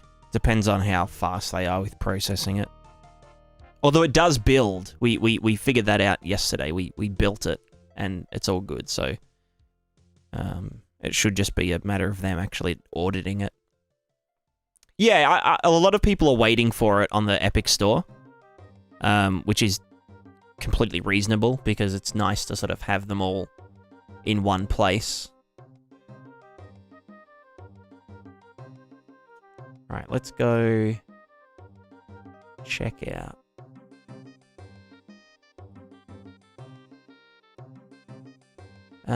You qualified to off your first month. No, I already have a login.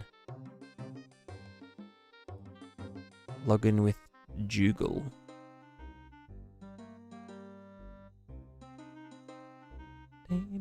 Prismatica Dev. Sign in. Google will share your name, address, language, blah, blah, blah. I'm pretty sure I already have a Humble account through Prismatica Dev email. Please sign up instead for maybe it's through my other email. I've bought things on Humble before. I know that much. Alright, go back. Let's try this one. Continue. Unable to process in your initial state. Looks like just go back to the thing. Back. Pay the money. Check out. Oh wait, no. Do you even have to? Oh wait, no. Am I logged in? No, I'm not logged in. Do you need to log in? No, you don't have to have an account, right? Let me just see if this one... I'm pretty sure I have an account with Humble, anyway. Log in. Please sign... Okay, so I don't have an account. So I just want to... You're supporting charity, blah, blah, blah. Your auto supports trees, water, and people. Hell fucking yeah. Ooh, honey rewards found.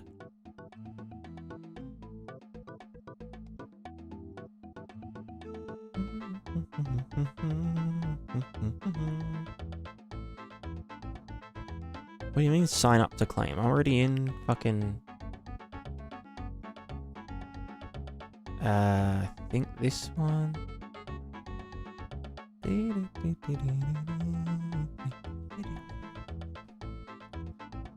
should probably switch scene in case I like fucking dox myself.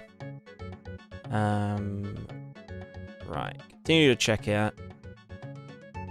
Qualify for 10% off your first month. Enjoy this video. Nah. Email address. Prismatica. How do I...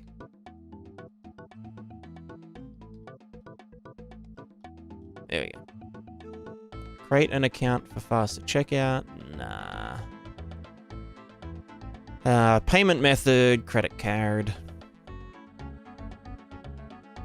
So you'll be able to see your whole identity? Yeah. This is a gift. Continue to payment. Yeah. Credit card number 51761234567 The number on the back is 420.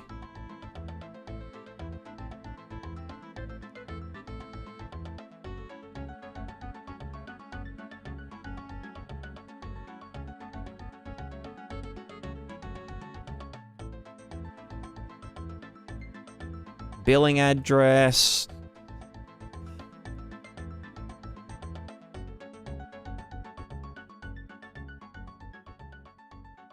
You know what? You can save my information, Humble. I don't have to put in a phone number. Fuck that. That should be good to go. Bam. Give me the assets, brother. Hell yeah, we got the tick. Waiting on the merchant. Thank you for your support. We are waiting for the merchant to accept your payment.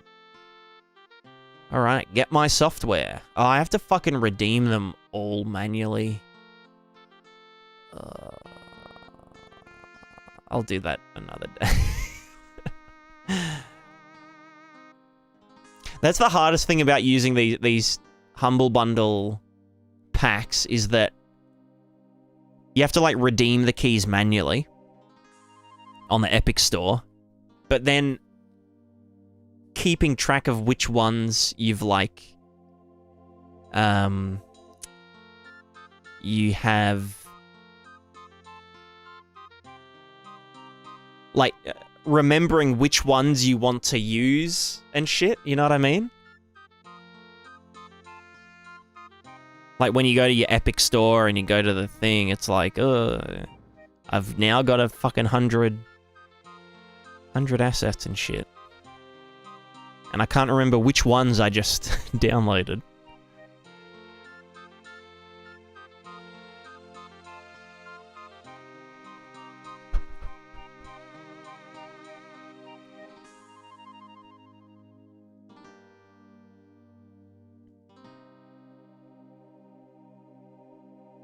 Magic answer from bundle size, like specialized layer of how. Yeah, yeah. Well, yeah. At least in this case, you know, you redeem the codes on the Epic Marketplace. Let me catch up on the chat. Sorry. Talking about furries? Hell yeah. I mean, what does Epic take a big cut from sales on the marketplace? I know Gumroad is like 10% or something. Marketplace is, I think, 12%. So 12.88 split before tax. Whereas, yeah, Gumroad is 10%. And then PayPal tax is like 1%. So you end up getting 1% more. But Gumroad also... you can pay extra on Gumroad. So like, I can say the minimum cost is $34, but then I can set the suggested cost at $39. But then if there's any like Oilers or whatever, they can just pay like, you know, they can donate a $20 on top. Or if like someone's running a game studio and they have a budget and they feel like the plugin would be good for their game, they can pay extra, you know? Whereas they can't do that on Epic Marketplace, which is kind of silly. They should have a, like, pay extra, or, like, donate to this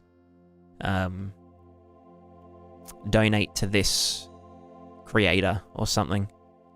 But that would require actually working on their storefront, which they obviously have no intention of doing ever.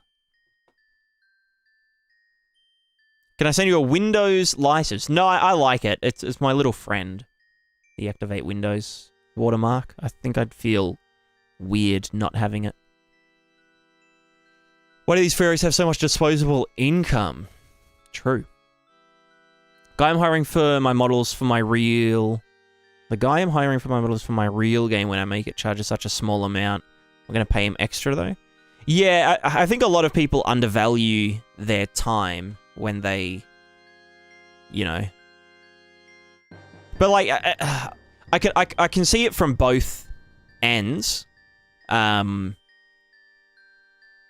Like, sometimes I'd be more comfortable undercharging someone if it was, like, you know, my first time, or, like, you know, if I hadn't done this professionally before, as like a kind of, you know, I want to give this a go, you know, I'll do it for half price, just so there's like no pressure kind of thing.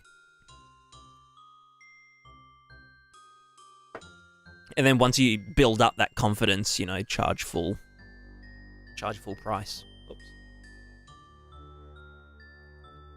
Just from like a mental standpoint. Do you plan to attend GDC this year? No. I've never been to any game development conference. I feel like... Well, one, it's an event that requires me to leave the house. Two, it costs money to trek to wherever GDC is. And three, I don't have a third excuse. No, as if it's like full character plus rig or full character plus VR chat rig, 800 to 1,000 USD, and that's on the low end. Yeah, I mean, that makes sense. Let's just like, let's do a calculation, right? So like minimum wage in Australia, 25 bucks.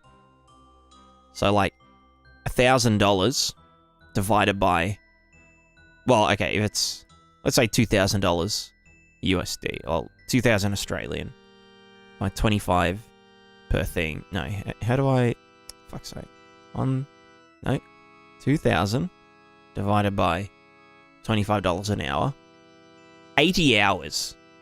So that's like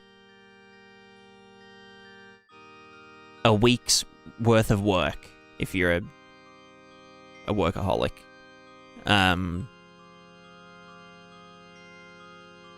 of make, and that's at minimum wage, you know. So like realistically, you could say, because it's a specialized field, it's like 40 hours of work. So if someone puts in a week into, you know, like a hero asset model or whatever, and that's 2,000 Australian bucks, then, you know, it makes sense. That's kind of why the marketplace is so valuable, because it's like one person can create some assets that lots of people are going to want, and they all basically like subsidize it by like, the marketplace is like crowdfunding in a way. So like, you know, the asset creator ends up making the right amount of money, but the people that benefit from the asset get it for like 1% of the price. Someone's able to prove their purchase on Gumroad, you could gift it to their Unreal account, up to you if it's worth the hassle though.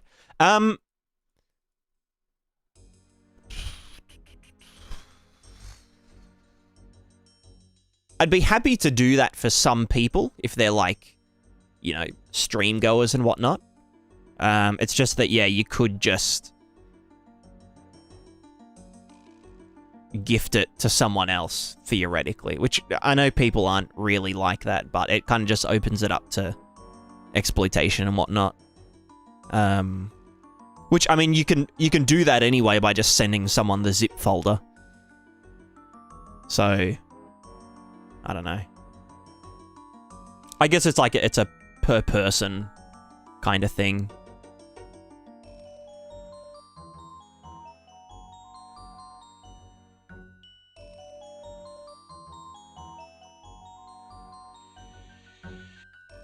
Furries are goated in supporting artists. I'm able to do full-time solid dev by doing a couple of painting commissions from time to time. Yeah, I mean, the world needs artists. For many reasons. Many reasons.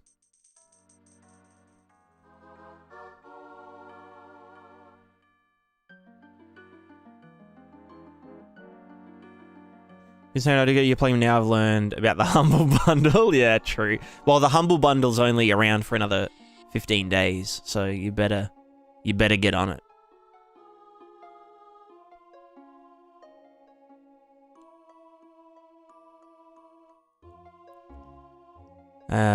Gabled medieval roof with 20 material slots trending on ArtStation HD 4K.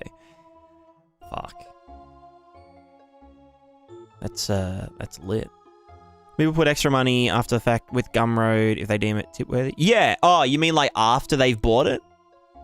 I mean, you can buy it again. I think you can donate after you've bought it. Yeah. Bought that Humble Bundle, all the audio is pretty bad, FYI. The audio is just a nice extra. I'm sure there's like some usable stuff in there for like, you know, mixing and sound design. If you like slow it down and put it through a pitch shifter. Average marketplace user, this new 4K AI avatars pack Nanite Lumen is great. I'll donate $400. I mean, honestly, yes. Like, it's like, I think they should allow additional donation on the Epic Store.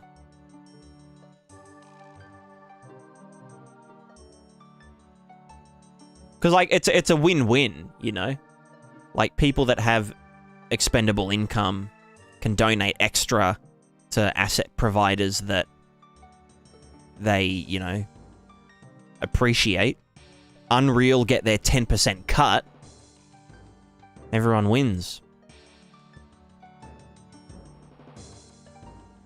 There's more free asset market with an abonnement as a studio. Yeah. Yeah, if you'd be able to donate to a free plugin or a free asset pack. Yeah, for sure. Yes, the packs you get from various bundle sites often have repeats, and tracking those in hell. True.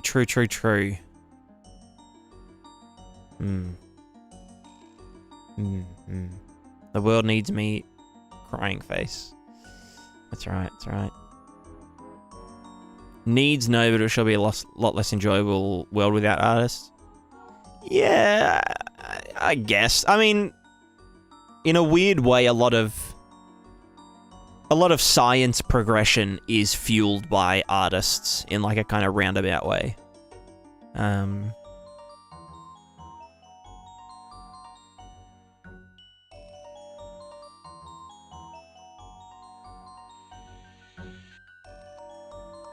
Yeah. Something.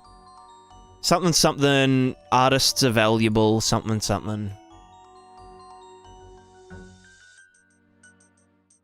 Copium. Alright, let's make a game. What the fuck am I doing with my life? Do I want to do more VizDev? Or do I want to do GameDev? Any...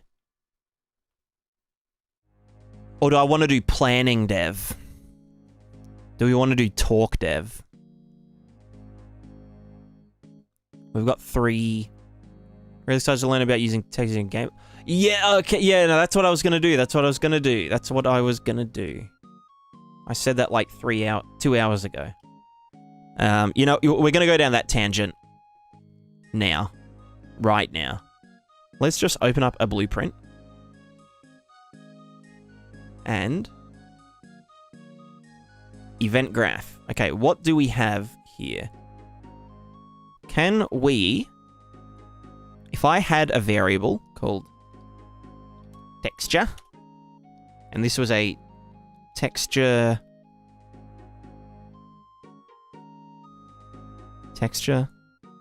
maybe it's in here. Can I sample? Can I get texture? Oh, here we go. Get. Composing.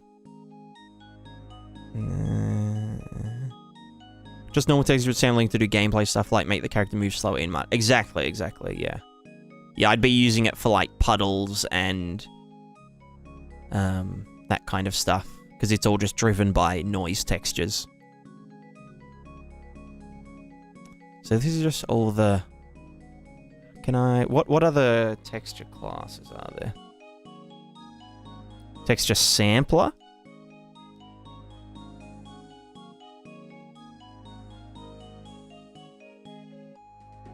What do you got? Get?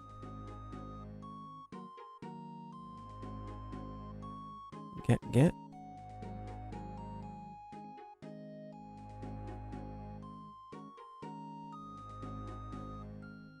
The input texture.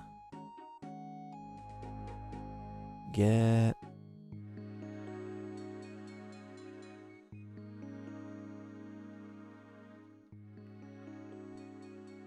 No.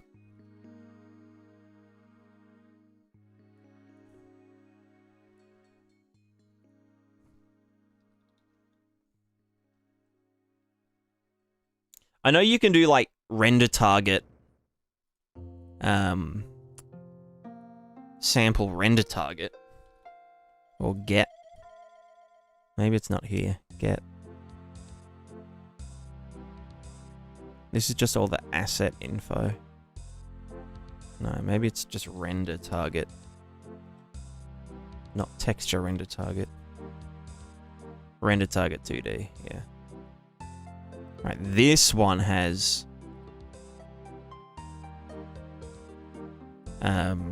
sample.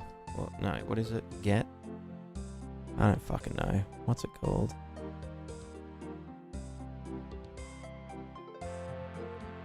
Pixel?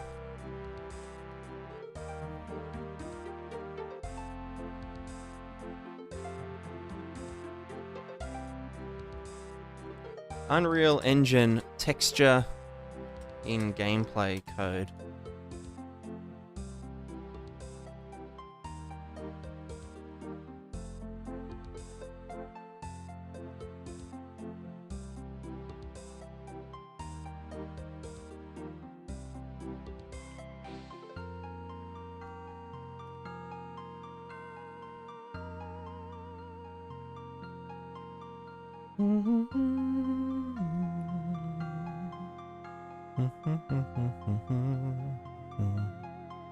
Reading a portion of a texture in Unreal.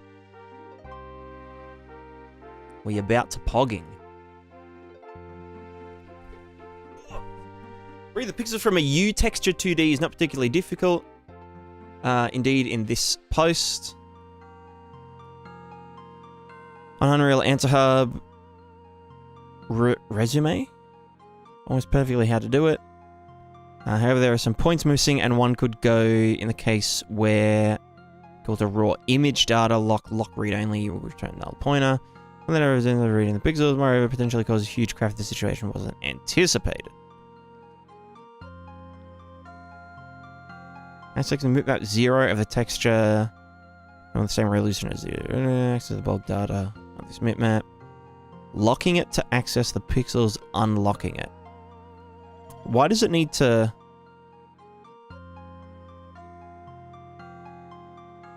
lock it, though?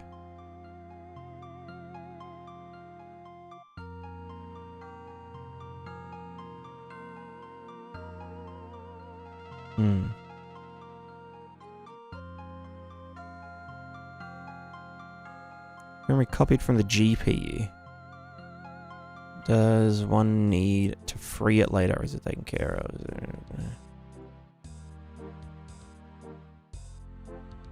Null on deployment build. Always like a charm. Outputs the actual colors of the texture. I'm gonna use texture-based level editing.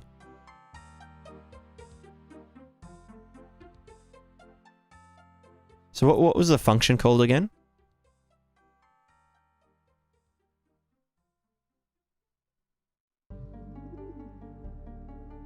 But it shouldn't need to get it from the GPU. It should be able to just get it. I don't know, isn't this what Paper 2D is for?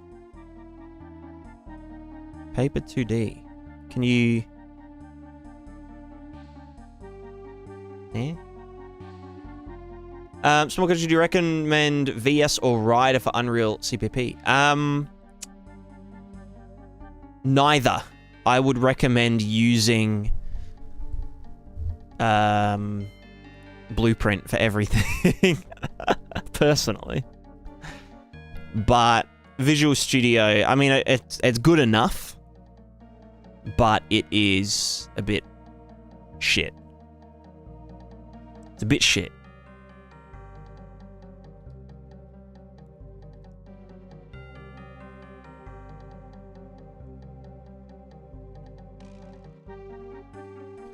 A raw U texture 2D can also represent a virtual texture, but uses the... virtual texture...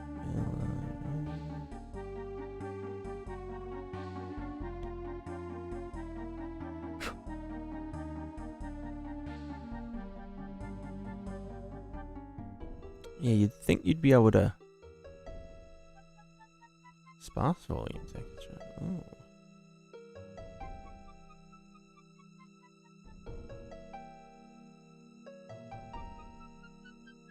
Texture 2D. What's it? Oh no, it's a 2D array, yeah.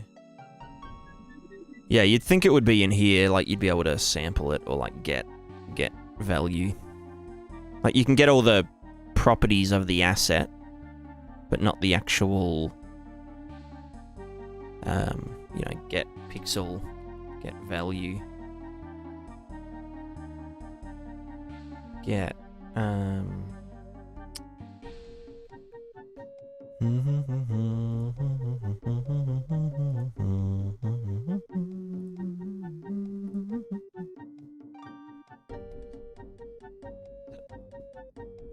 I mean, the other thing you could do, if the sampling of it is a nightmare, if it has to actually get it from the GPU for some dumb reason, what I would do is create a singleton that's just a 2D array, or just a 1D array, or, you know, just a fucking... you know, a CPU texture subsystem that can just have a texture.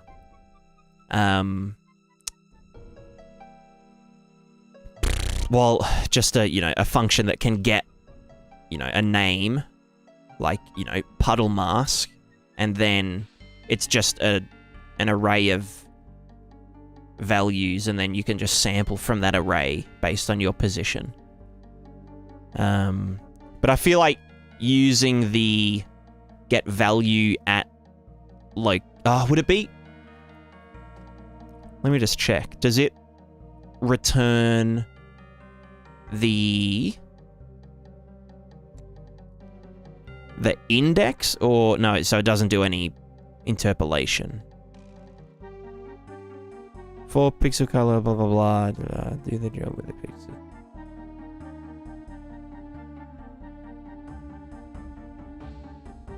But is this to read uTexture 2D?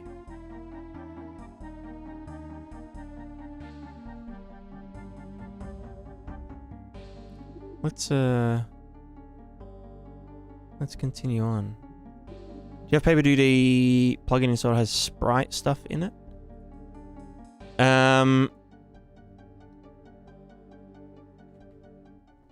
Yeah, but does it? Can you sample from it? You know?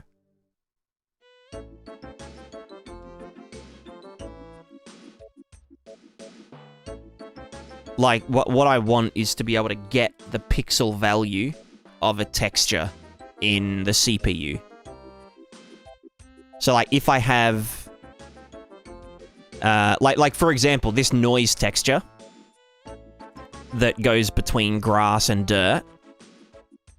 Well, okay, in this case, it's like, yeah, I could just bake a physical material map, so that's a bad example, but if we did...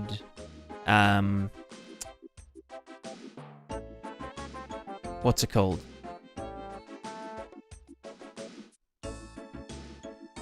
The puddles... What is it? Weather... No, it's the Prismatica. MPC. Material Parameter Collection. So if we put the puddles up, and this is like a runtime value.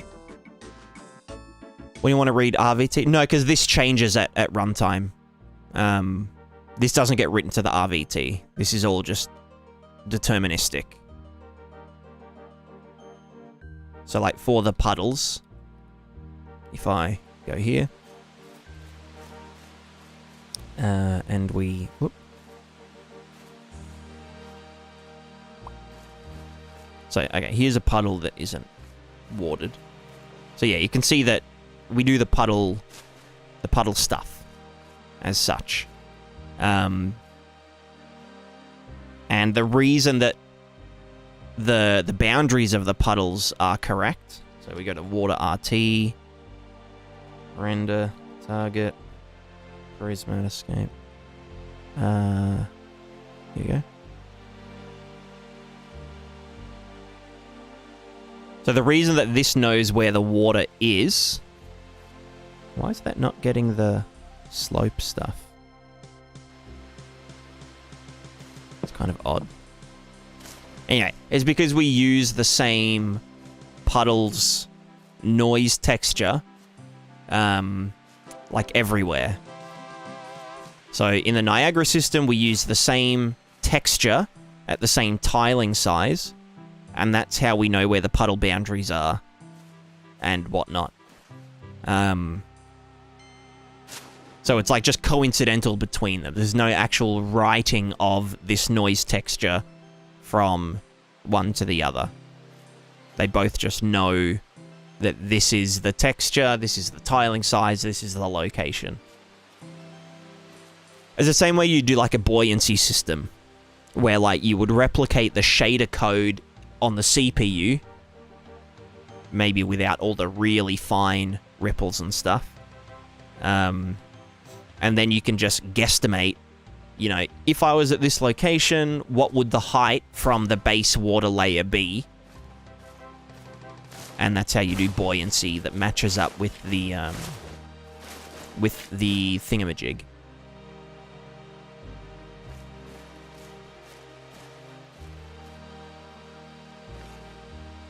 So yeah, that's how I do it with the puddles for like the particles and the sounds and stuff.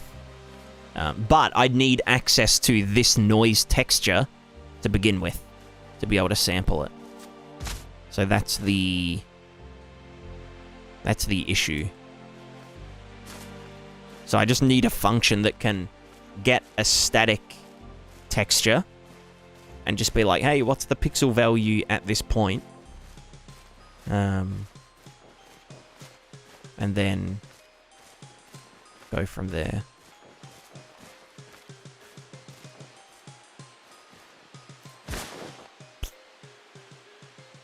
Yeah, that's some real puddly water.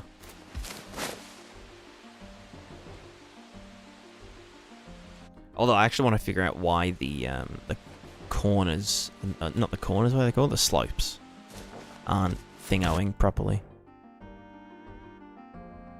Oh, is it? It's probably not drawing to the water data. Runtime. Runtime. Water.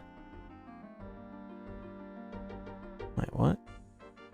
Landscape height RVT Prismatica. Oh, Prismatica water data. Yeah.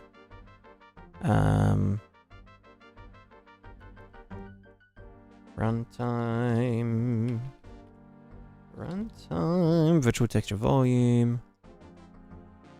Landscape RVT. Landscape height. Water data. Water height. So then, what is actually drawing to it? I Wakanda.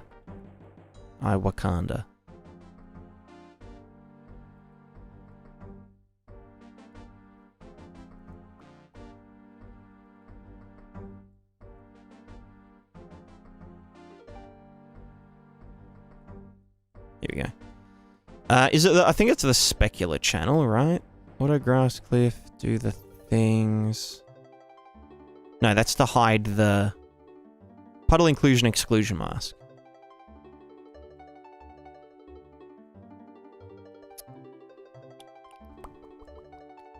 What are you doing, my friend?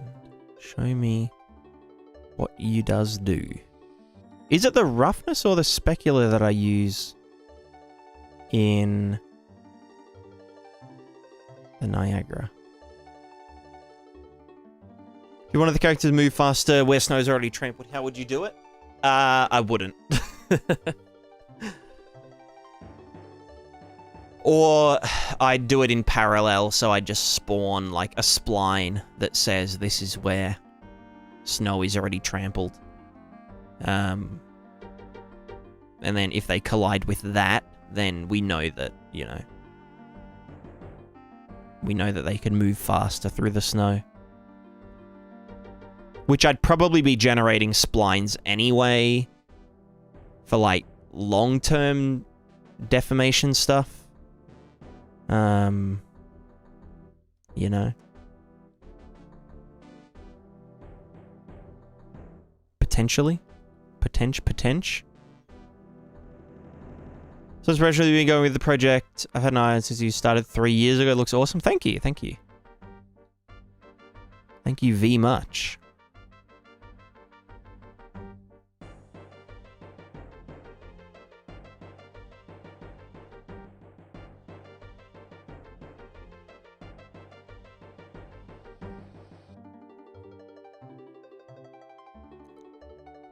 Here we go. Alright, where is our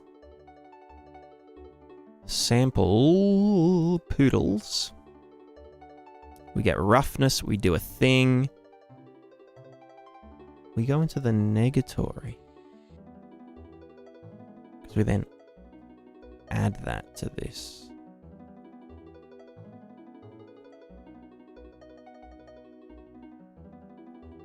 And that creates our water puddles mask, yeah. So that should be... Well, actually, I can just test it by doing a thing. I can test it by doing a thing. Who would have thought? Where the fuck? Here. Right, roughness 0. So that should say that puddles never get renderino? No. Or is it saying they always get renderino? Do I just have to 1 minus it?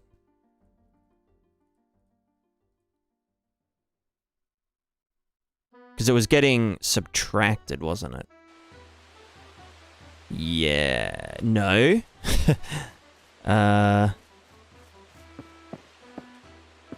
Okay, so doing... Huh. Am I just stupid, maybe?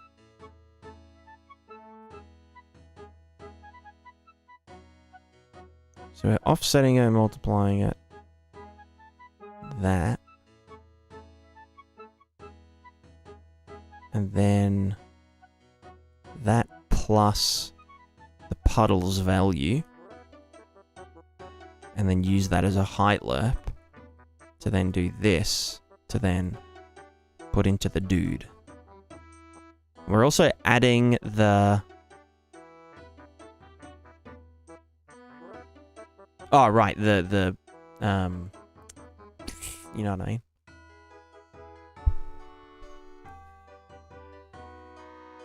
Do you ever make use of data layers, and how do you keep the world content organized in the outliner? I don't. So, like, to both of those questions, I don't keep it organized because I haven't started building the world, like the world. Every world that I've built is just a test level to test mechanics and whatnot. But when I do get to that point, I will be using, like, you know, world partition and the thing with the staff and all that kind of shit. Yeah.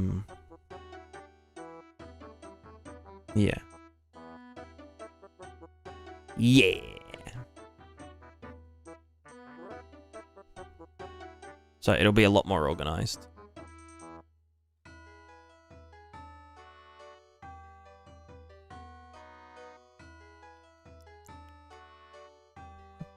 Try the technical outside of development like this more than gameplay logic itself. I kind of like switch between them. I like both. I like both. Sometimes.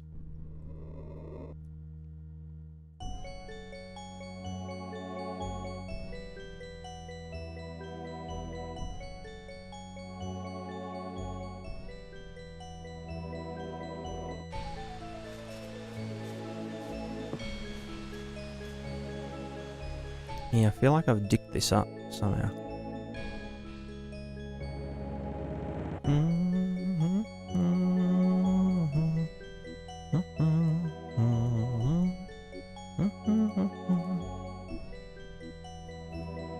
I mean, if this was -1,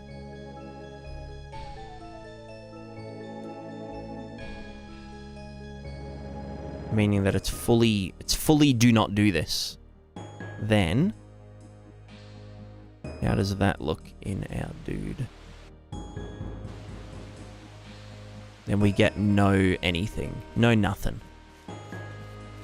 Could it be that they changed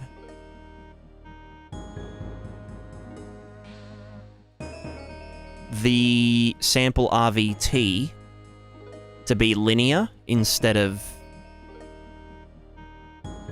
fucking sRGB?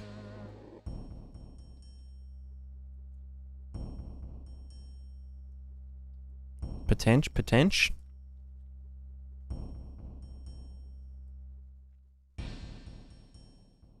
Oops. Typo. There you go. Because that would be great if it was.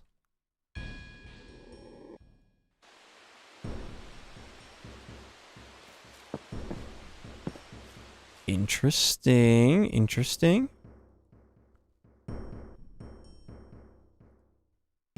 So is 1... Fucker. You fudge boy. Alright. Oh wait, no, I didn't apply this. Never mind. So is 1... Okay, 1 is fully 1. And then... 0 should get remapped to -1.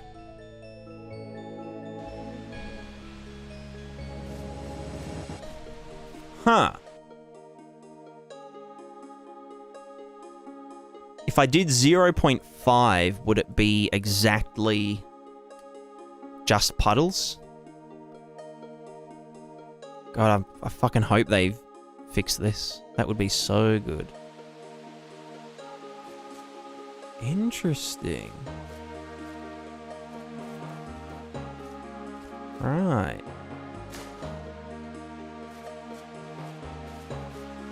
Right.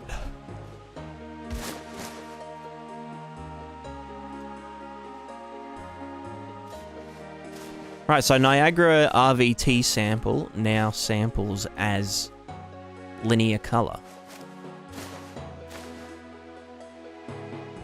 Which is good. Also, why does that not... Because it only increases it by half. Yeah, so it's only when there is... Yeah, so it only adds 0.5 either way.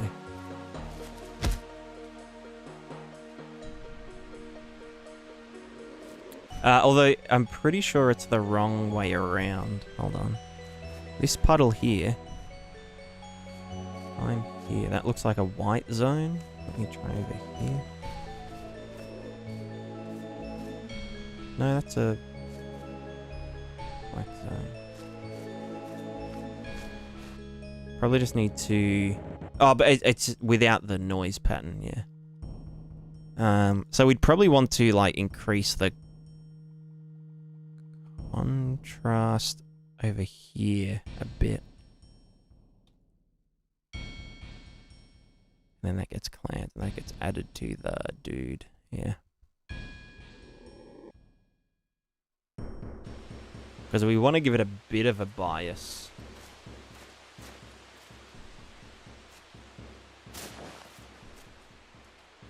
I don't know, that doesn't seem right.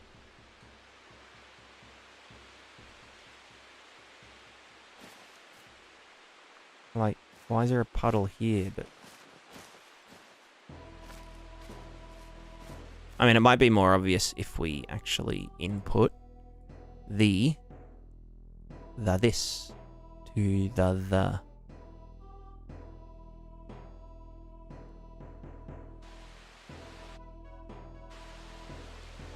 So this should now say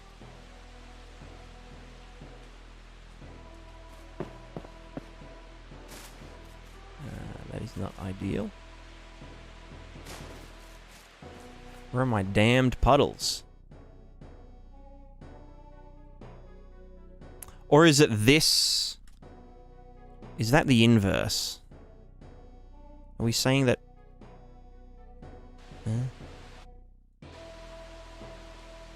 No. Okay, let's just move over here.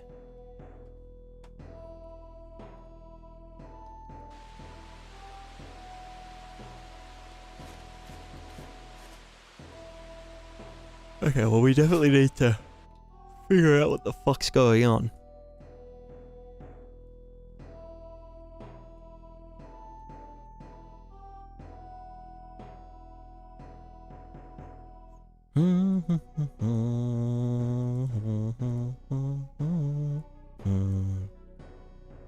So if that was just 0, then we would just get the regular... I didn't apply it. I hate that the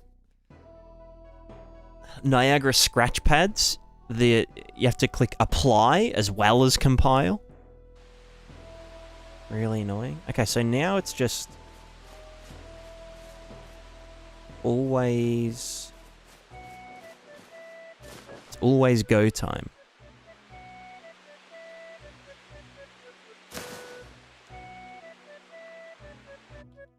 Why is this? Because if we're doing 0, that should just be the puddles plus 0 into this. Oh, maybe that's because we have to add the contrast at the end. I feel like everything is just wrong. Nope.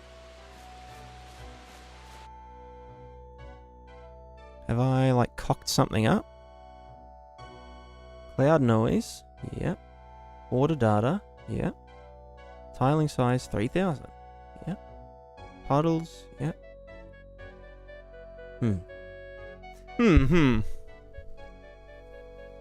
Hotspot, have you been looking into PCG? I did when it first dropped.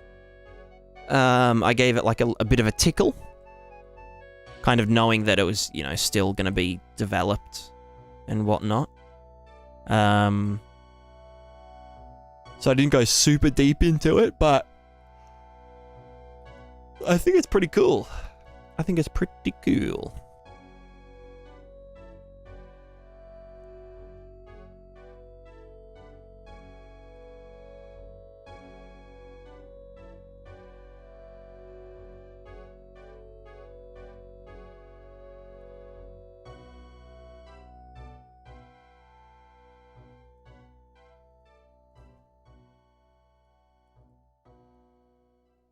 I might be able to find water by sampling a game start generator minimap texture, but that's too optimistic.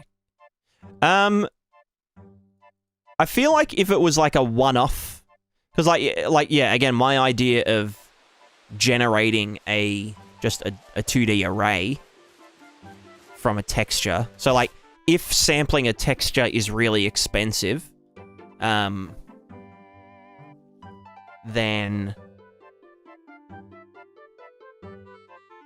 you know, you could do that all at the start, or even in editor, in some cases, and yeah, turn that into a 2D array of just float values, and then use that array as like a lookup table for, you know, the texture.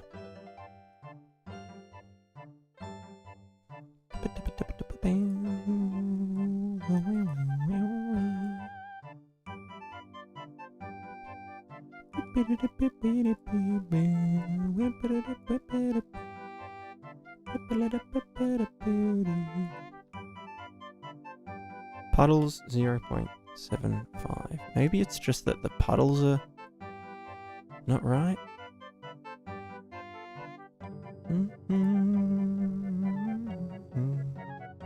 Doable probably if it doesn't freeze in tying it. Yeah, yeah.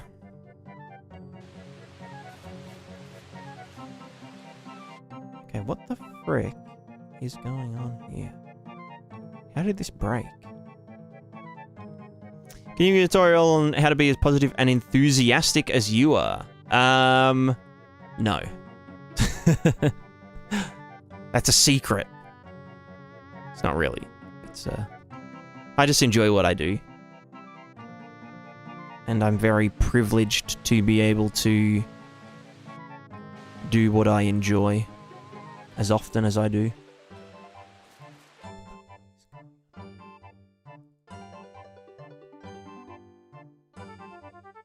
So confused. Okay, if we just get this texture, we put that into the puddles.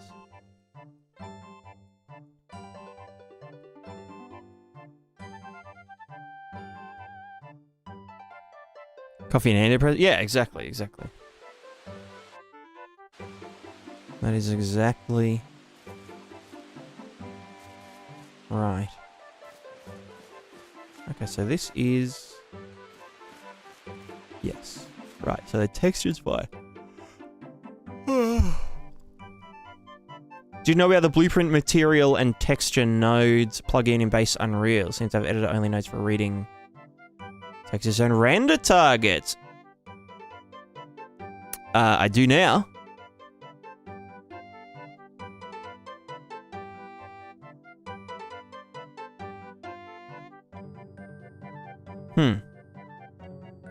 Restart now.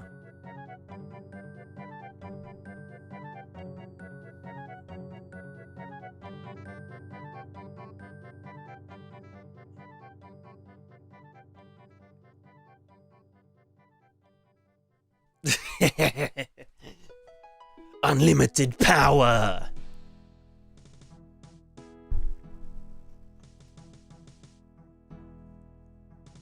All right, let's suss it out. Yeah, I don't know why I didn't look in the... Actually, are there any other plugins to do with, like, texture? Anim to texture, Apple Vision API, composite plane, Oodle texture, texture media player. What are you? Texture share. Is there like a... Share textures and data between processes.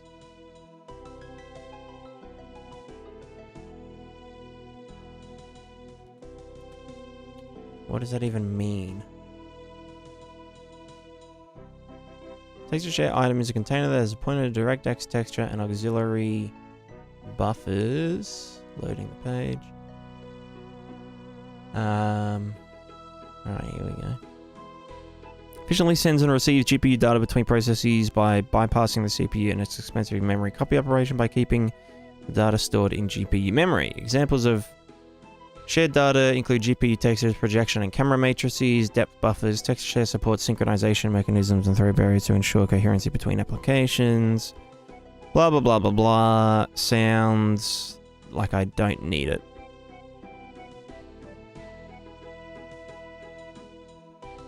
Example of Unreal Engine sharing the viewport with an external application. Gotcha, gotcha. Okay.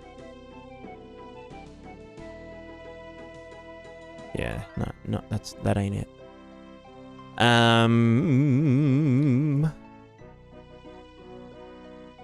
What was I doing again? Maps. Prismatica Season 2. Alright, so... Hello? Oh. Wait, why is it back here that it... Right, I just hadn't loaded the noise texture. Let me just figure out this Niagara thing first, but then... Is a texture ever...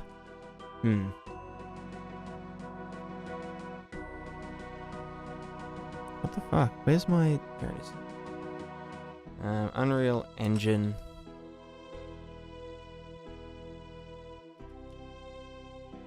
Do textures affect RAM? Very definitely affect RAM. Main arrows are less textures, small textures.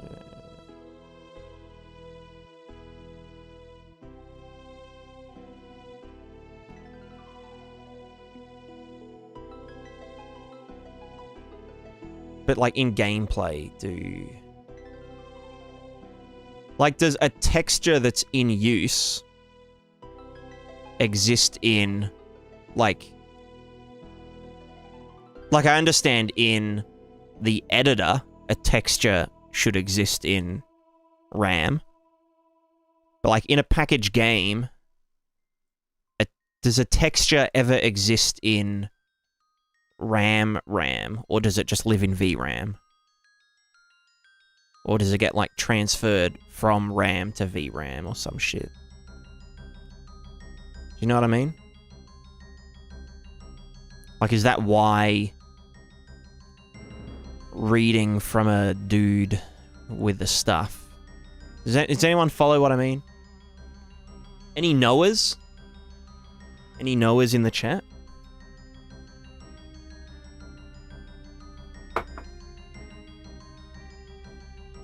'Cause it wouldn't make sense to keep a texture in, like, CPU memory. It's just stored in VRAM. Yeah, gotcha.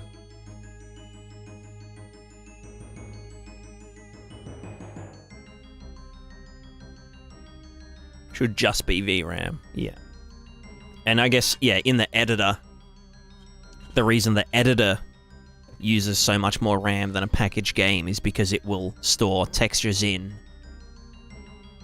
system memory so that they can quickly be accessed and sent to the GPU or some shit. I don't fucking know. Same with all the other assets. And there's no garbage collection in the editor. Okay, so that explains why reading the texture stuff. So if we... This is texture 2D object. What was that plugin called again? UE5 texture blueprint plugin thinger. Render to texture blueprint. No. Fuck, what was it called? Texture. No, it's in plugins. Texture.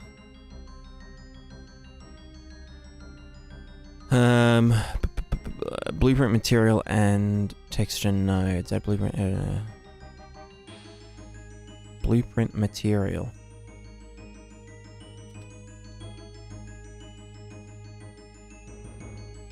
No.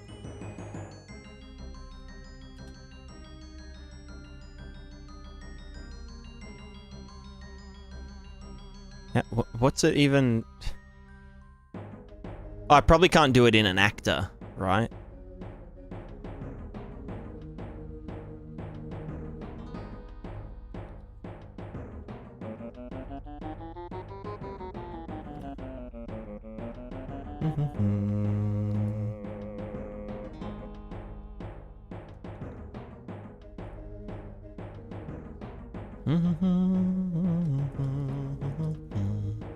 Yeah, I'd probably have to write a utility script for it. BPU. Which I might just do in Prismatica, you know? I'll do it in here first. I'll put it in Prismatica. Let's just do fucking...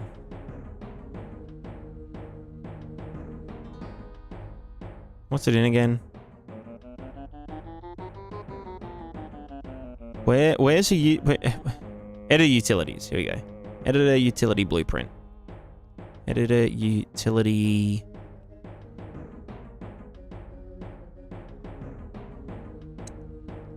Fuck, how would I... you know what? I'm just going to Google the plugin. Blueprint. Material. Nodes.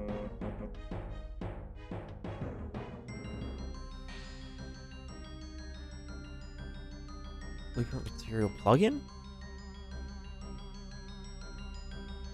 Here we go. Unreal Blueprint Material Texture Nodes BP Library. Show me the functions.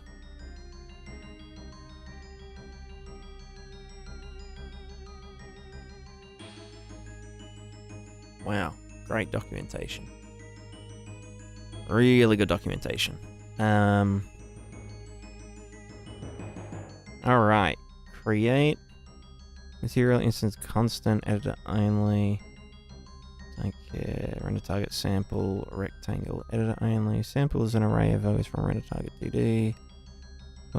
Nope.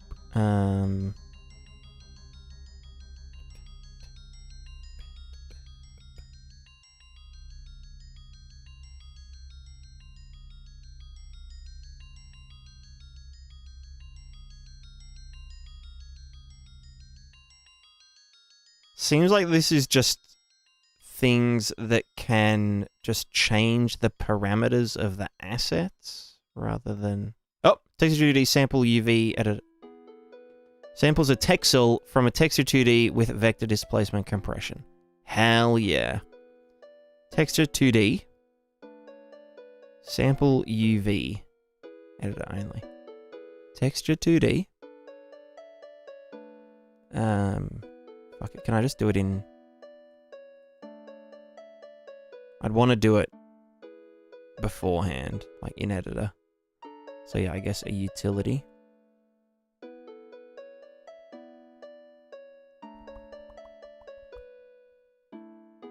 Editor utility. Actually, I could just do it in a data asset.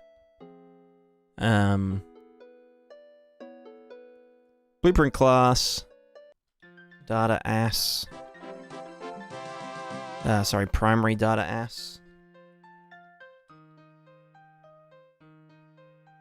Primary data asset. This is called Pris underscore CPU Caput texture. Caput texture.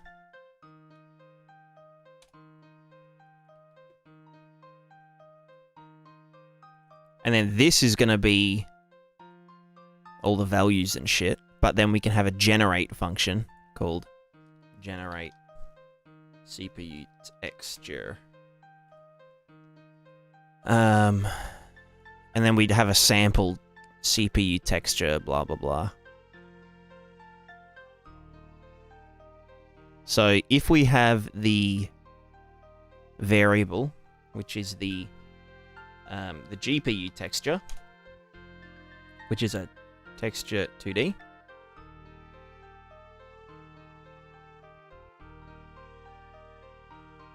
Soft object reference? Well, no, presumably it will be loaded in memory anyway because... No, this just contains a path, doesn't it? A pointer to a texture would just contain a pointer to the path for it to then be loaded into GPU, probably. Who fucking knows? So then we can do this. Generate CPU... So what was the method called? Texture 2D sample UV. Sample. Hey, nice.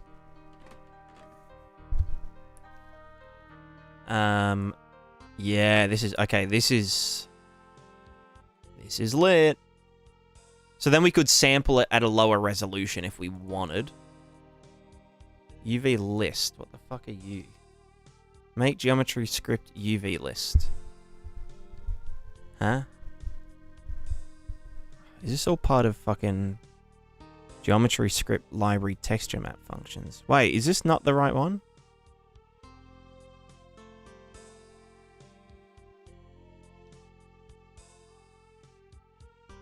Geometry script texture utilities. Was this just already there?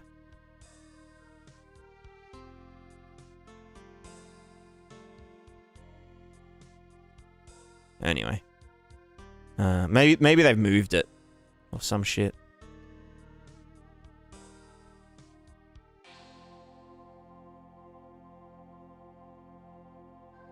Without context, see this. Ah, true. Sample UV. Oh, sample UV.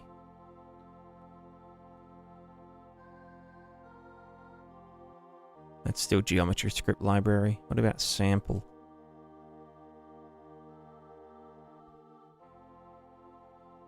Perf sample. Samples per pixel. Cast makes.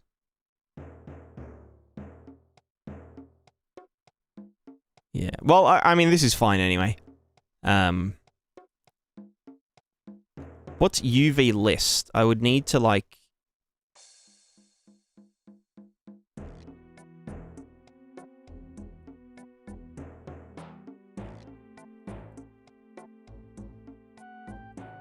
Did I see a sample texture one? Sample texture... Oh. Sample texture... There's render target 2D at UV positions. Because it's slightly different from a texture. You can use the PCG tools to sample shit, but...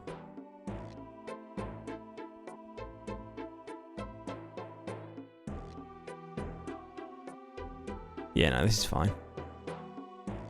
Sure. No, it's all good, all good. The hair unveiling? True, true.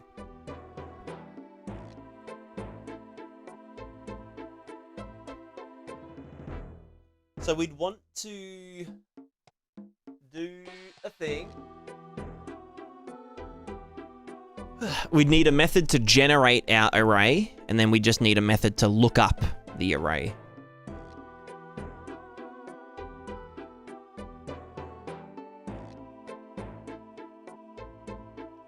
Yeah. I don't know what this UV list is. What is geometry script UV list? Geometry script UV list. Unreal. Make geometry script UV list.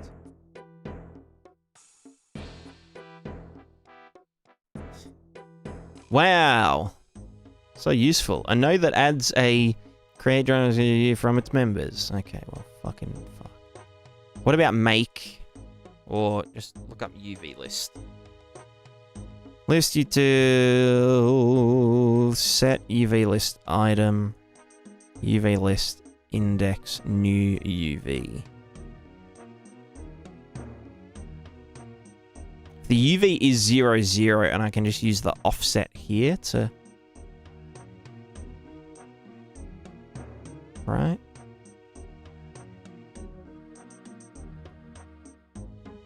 You know?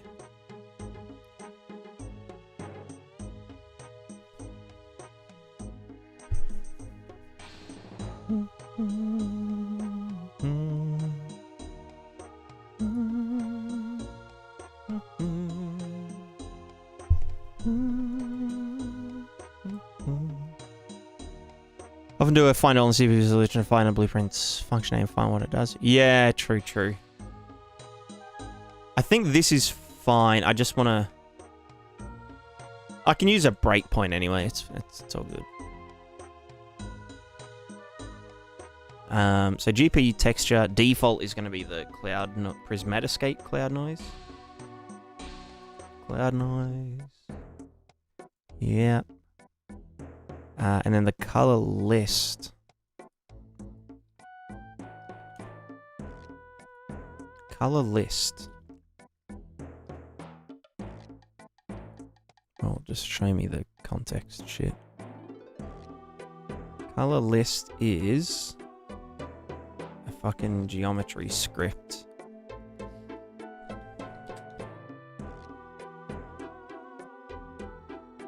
Oh, spelled color correctly.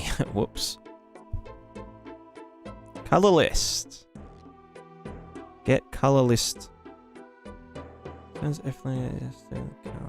Ah, so they're... Well, they're not appearing to not be the kind of believer. Yeah, it could be like an editor utility only thing.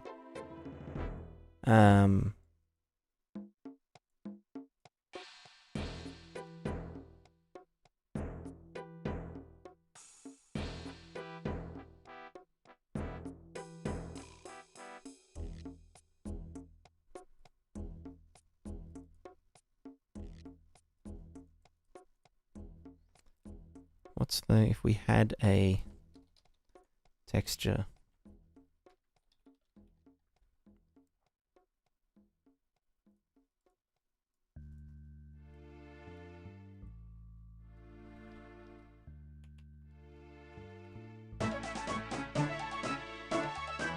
There we go.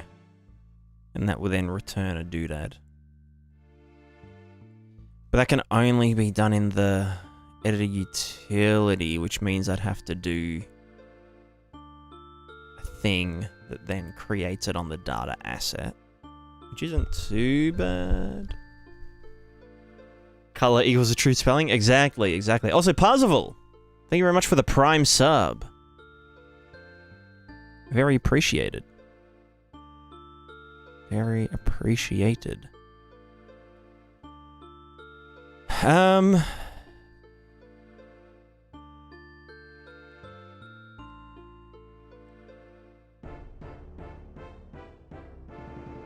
this one does wrapping and interpolation, which means that I'd be able to...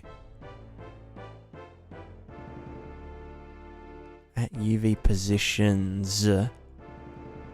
So this would... So we'd make a UV list in this case. And then... For each of those UV points, give us the colors, right? And then I can convert that list to an array.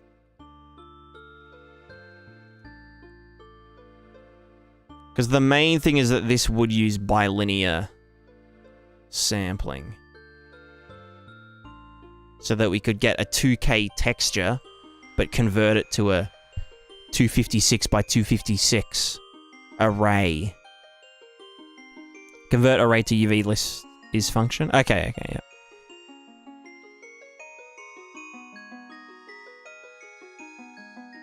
Oh, that's the other... I want to do convert array to UV list. It's funky because the way that the geometry script shit works is like the wrong way around. So like this has to be a local variable and then make UV list. No, just UV list. Convert array to UV list. Bam. And the array would be an array of 2D vectors. That's not right. So we'd say get 0 to 1 and 0 to 1 and divide it by however many CPU pixels we wanted. So we say desired...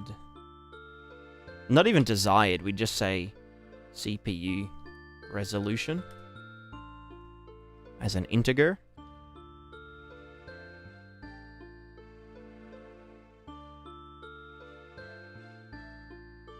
And then we would say for each, or just for loop.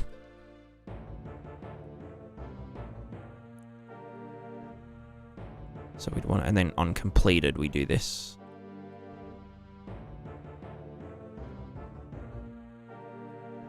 Convert array, yeah.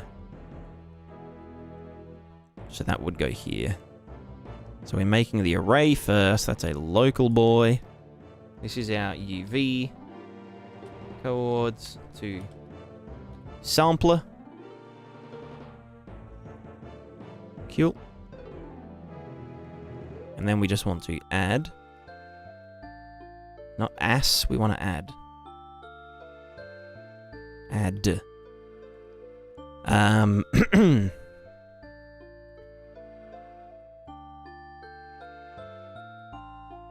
Oops. Do we include 0 in a resolution? No, it should be 1 to that, right? Yeah.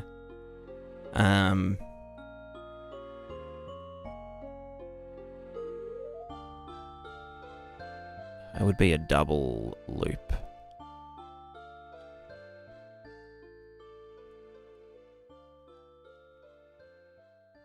Like this kind of thing. Well, no, because the first one should be in the very... Should it be in the very corner, or should it be offset by 0.5? Should be offset by a tiny bit. Although this does wrap.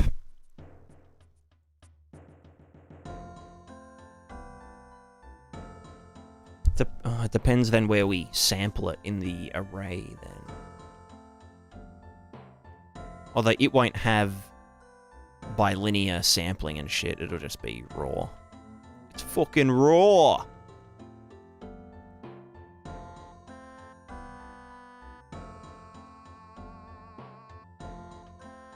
Anyway, so for each index, let's just say this is like 64 by 64, just for fun.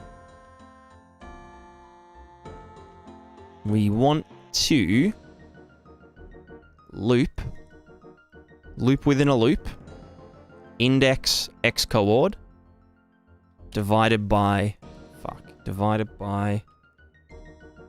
integer, you fuck. No, return a float.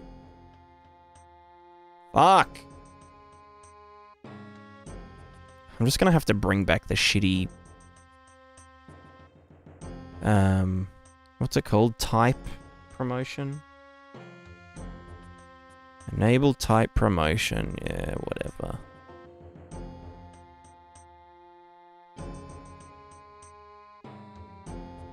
Always divide by fuck, yeah, basically.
Always divide by 0. That's good advice.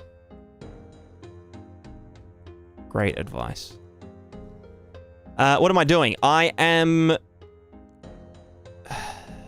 generating a CPU version of a texture.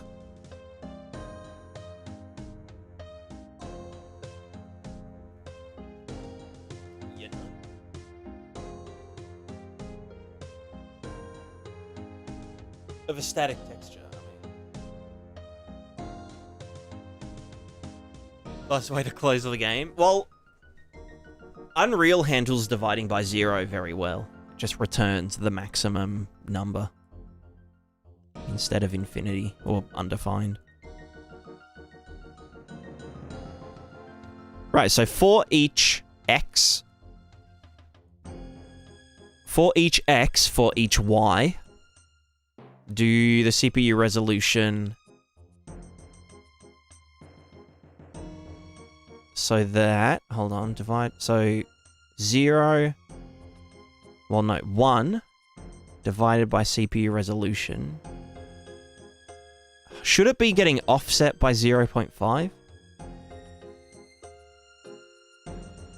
Like subtract 0.5?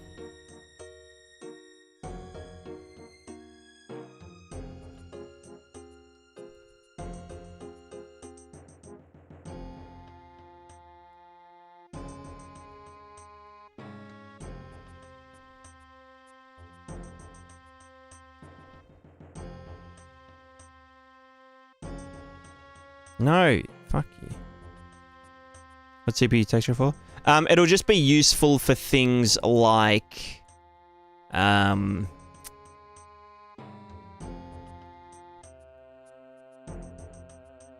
like if we ever want to line up CPU, like gameplay stuff with things that are kind of texture generated. So like, for example, these puddles are just done using a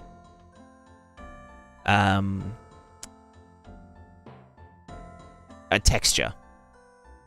And so in order for us to know, hey, like we're stepping in a puddle, play the puddle sound effect and the, you know, the splash Niagara effects, and or, you know, if we're going through mud, or if it's a puddle and we are on the dirt surface, then, you know, slow the character down so they're like, you know, their shoes are getting stuck in the mud and whatnot. We need to be able to know what that texture looks like roughly, because then we can just run the same, you know, height lerp calculation, and figure it out that way. So that's the gist of it.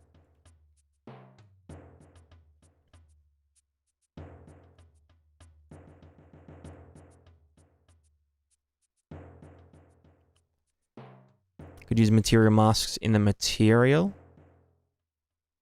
Well, that's what we are doing. We're using a noise texture as a mask, but that doesn't help us gameplay-wise.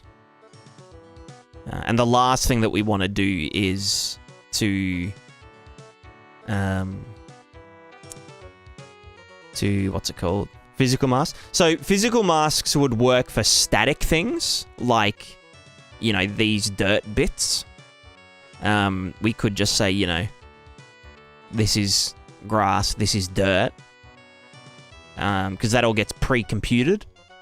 But for things like puddles, where, you know, it can change. Puddles. No, Prismatica escape.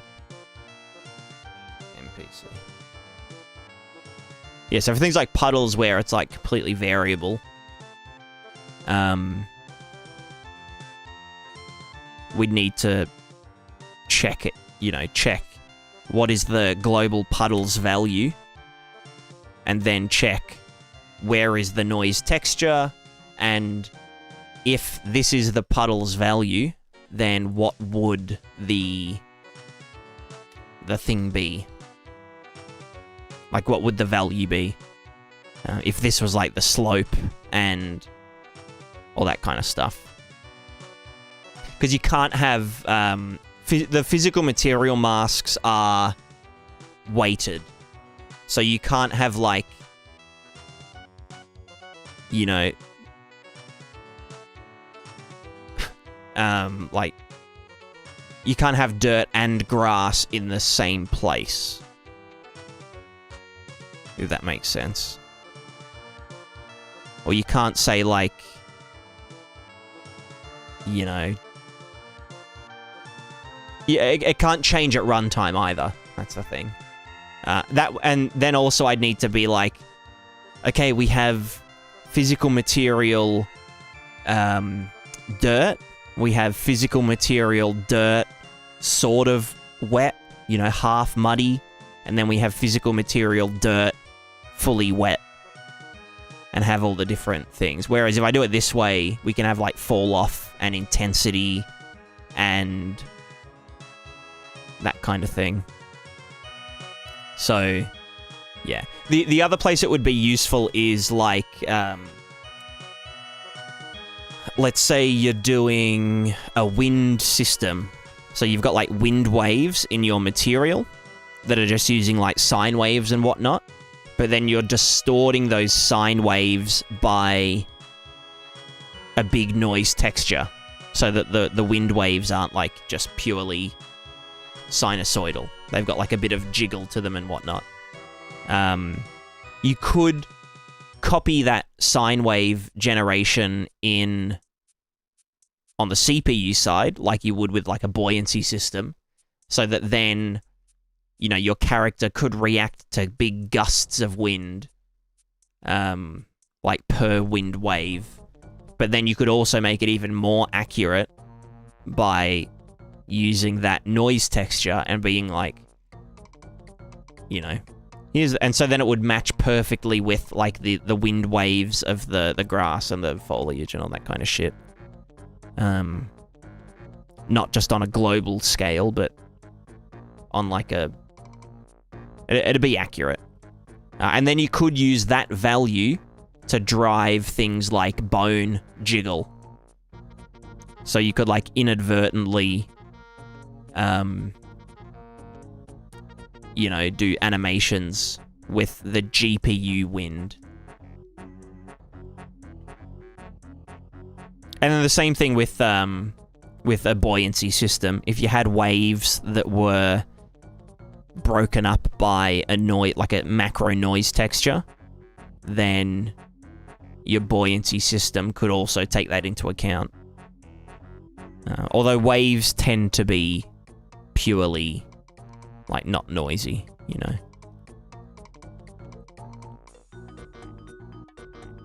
But yeah, I think there's lots of places this can be used.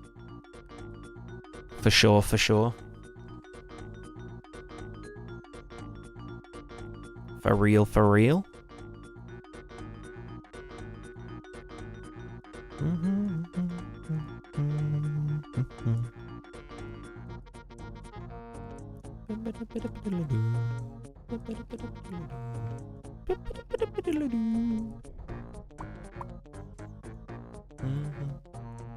Why does that keep converting back to, you know what, fuck it, minus, just minus, type, double precision.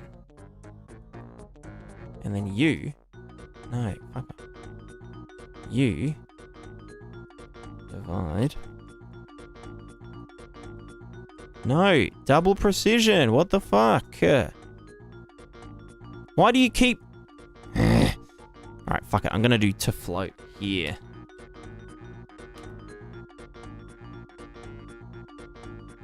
There we go. Piece of shit. Now, subtract 0.5. Then, divide by the CPU resolution. Oh, fuck. And then do the same right here.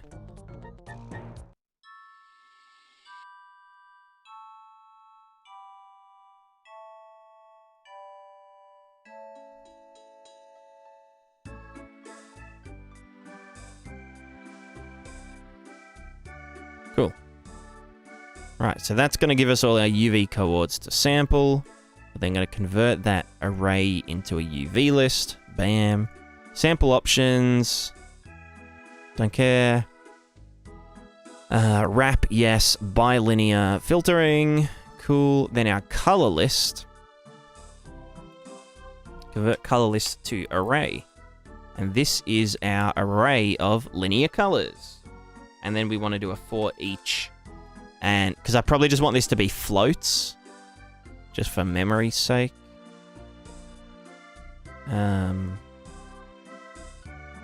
Yeah, and we'd probably want to be like, what is the CPU texture?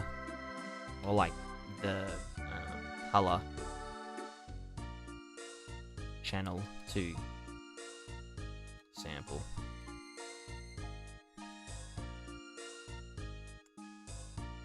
I can just do RGBA channel, right?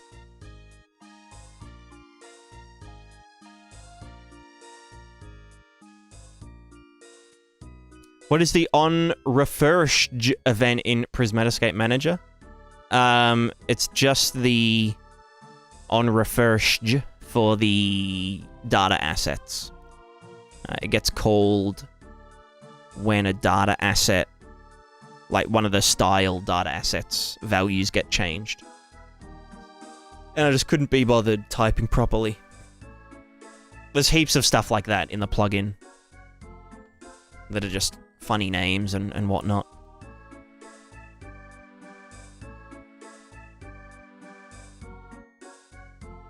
Do I want to do a switch? Not really. Oh no, I can do a select. Selecto. Linear color. G is G, alpha 0. B is B, alpha 0. A is alpha. R is R, alpha 0. Oh wait, no, I need to convert it to a float. Fuck. Well, actually, I can do desaturate, right? Can I desaturate? Yeah, bish.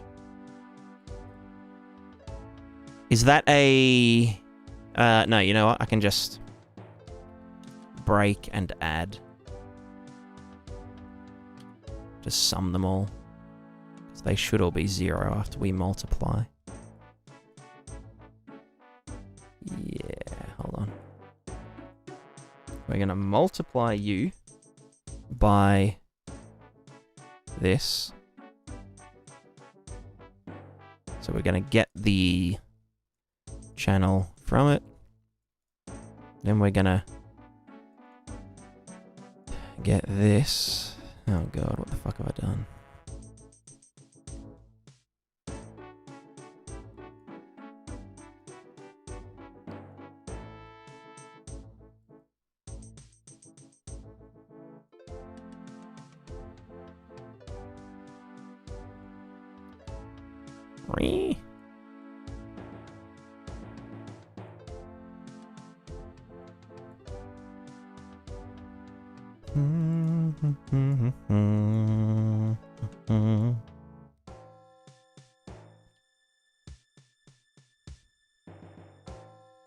Can this all just like go down? Thank you.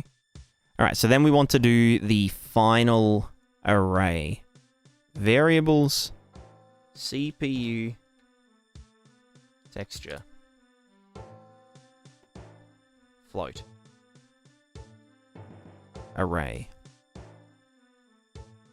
And for each, we want to add. Bam. Oh, we also want to clear this before we start. That's probably a good idea. Clear that MF. Nice.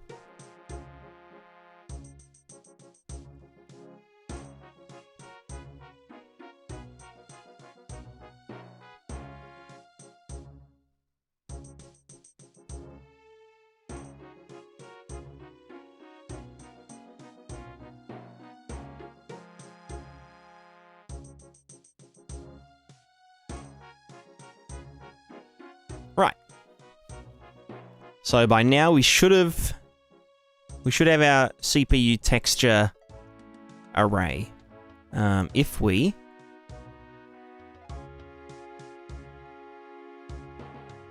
there's a CPU texture array.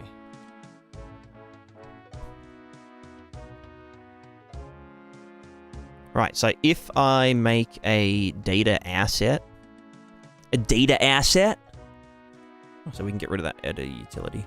So if we new miscellaneous data asset, CPU texture, select, this one's called balls, and we go into it and we say cloud noise, CPU resolution, R channel, and we, where's the function? CPU texture, call in editor.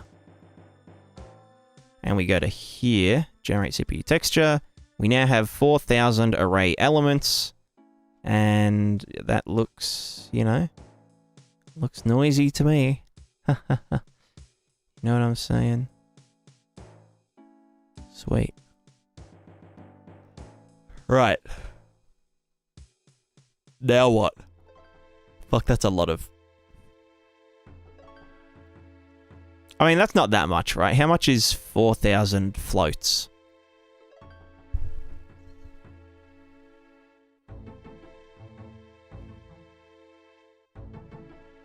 Like 4 megabytes, probably? Probably less. 4 kilobytes? How much is one float?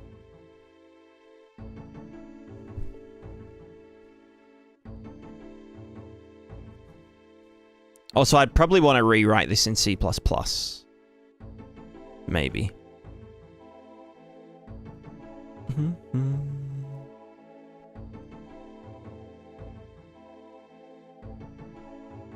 4 or 8 bytes. Okay, that's pretty good.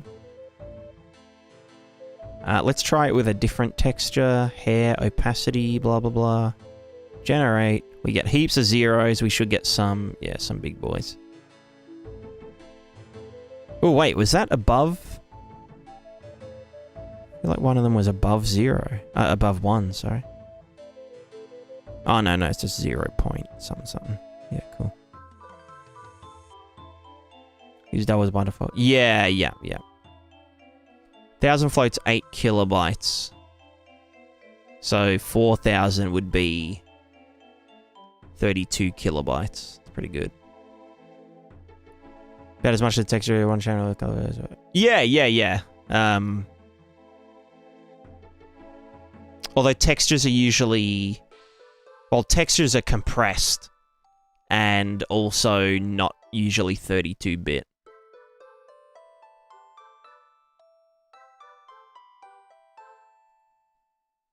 But I've also lowered the resolution to 64 by 64 instead of 2K.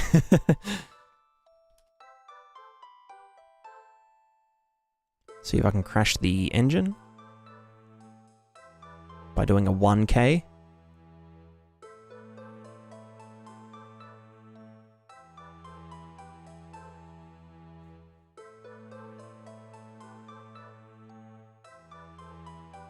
There we go. We have 1 million array elements. Cool.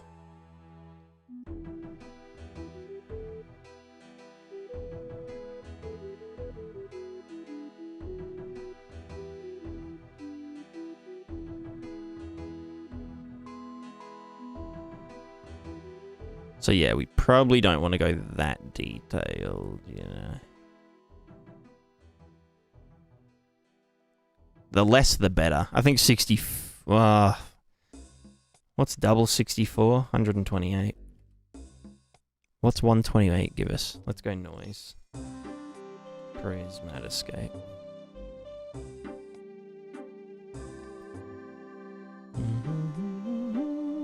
So that's only 16,000. Only 16,000. So then we need a sample function. Function, sample, CPU, texture. Boing. Oh, texture. Texture should have 2 X's. I think that's kind of cool. So sample, CPU, texture. Do we want to do this at UV coord? And then I'll do like a convert fucking blah blah blah. So this is just a 2D vector 2D. So now I've done this plenty of times where we sample a 1D array as a 2D array. Yeah. Sounds good, Hexic. Sounds good. Just posted in the Prismatica help tickets. Is it like an error? Or just like it doesn't work? Here we go. Runtime error. Access not trying to read component to follow. Okay, yeah. It just means it can't get your character on begin play. So, like, your character might not be spawned in by the time that happens. So, just on your character, on your character's begin play, use get Prismatica. Get Prismatica manager. So character, begin play, get Prismatica manager, set component to follow as character capsule.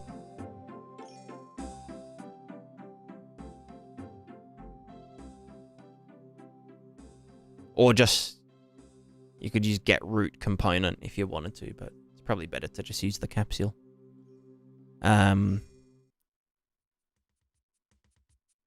think I'll keep it like that so that it does throw the error. X times width plus y, x width plus x. Ah, yeah.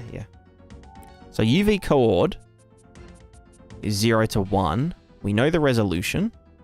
So it would be UV coord multiplied by the... Son of a bitch. Can I split that?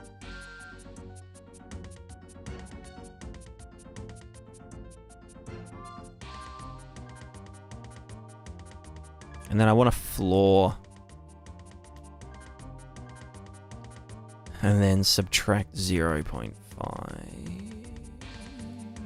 Actually, no, I want to do round.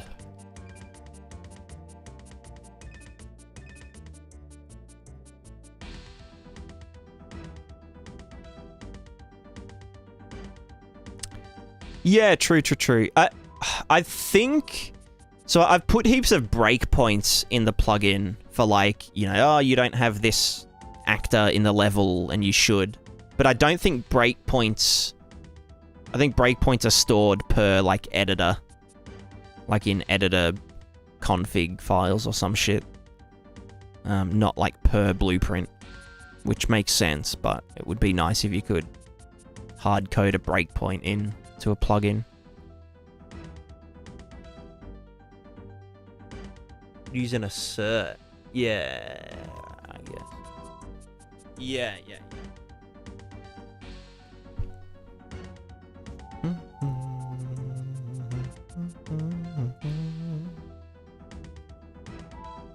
Right, so we're now... So we've converted UV coord, which is 0 to 1, multiplied by the CPU resolution, rounded, gives us the X and the Y coord. So now we... Y times width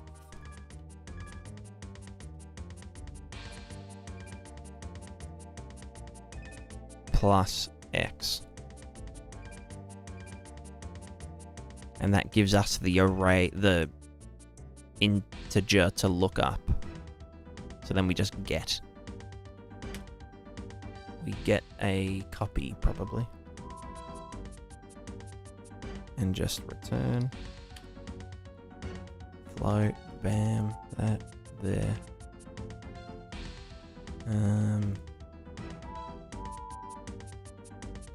Oop.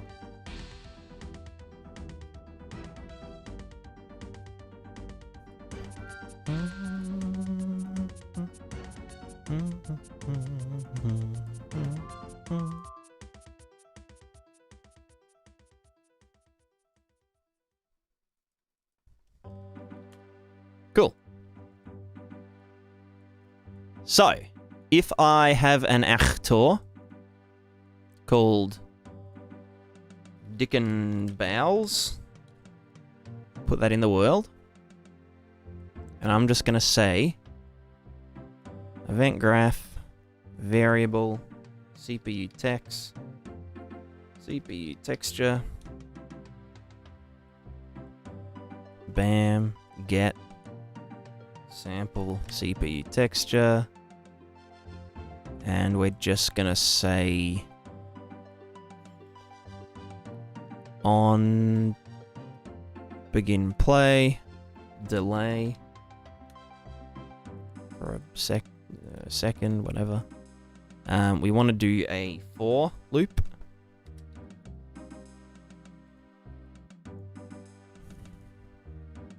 Of 100 and whatever thing. No, what was it? 100 and...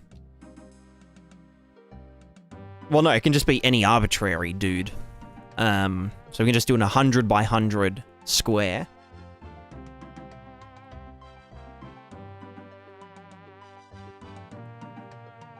And just do get actor location.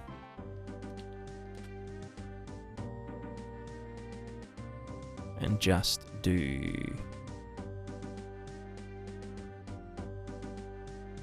We're just going to do a debug sphere, debug line, I think. So for each line start is going to be this plus... Okay, this times something. Maybe like 3, 4 or some shit. First index is... Oh, true. Yeah, it's fine. Actually, no, it should be 0 to 99. So that times 4. So this is just going to sample it in the world somewhere. Just so we could see if it's actually working properly.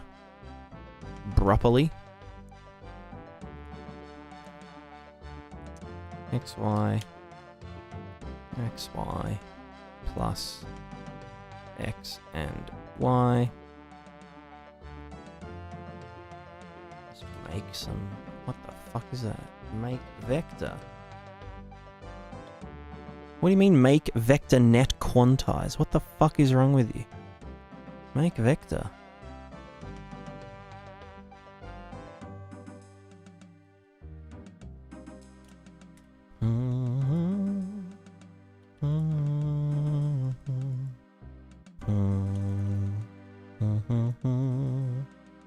Actually, I want to do this first. Because I want the thickness to be determined by the dude. So the UV coord is just going to be this divided by 100. We're going to make this. Fuck, that's going to fucking fuckity fuck. Can I just go to float? Thank you. Divide 100. Same with you. That's a UV coord. This can then get multiplied by 10. You go into the thickness. Duration is long time. Color is red, probably. Line end just go Z plus, I don't know, 15. Sweet. See how it goes. Alright, we've got the Dick and Bowels texture thinger. Oh, I need to go to where it is. Hello? Yeah.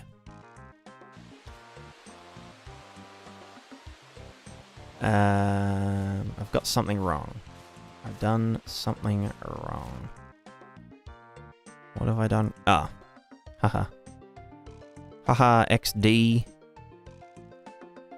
You boys are dumbass.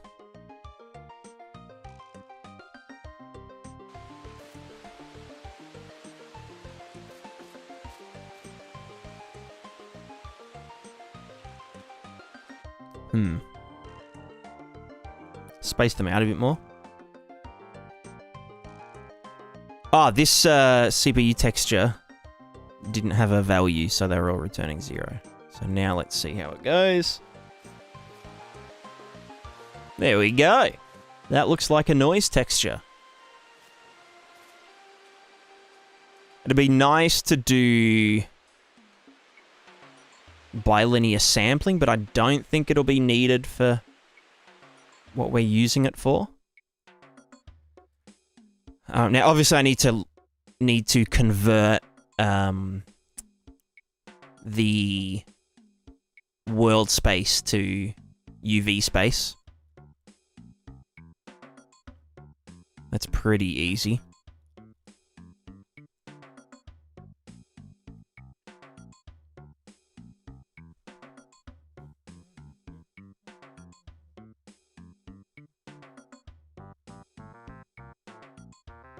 But yeah, we could, like, apply contrast or something here. Like, get this, subtract 0.5, multiply it by 10, and then set, then plus 0.5, and then clamp.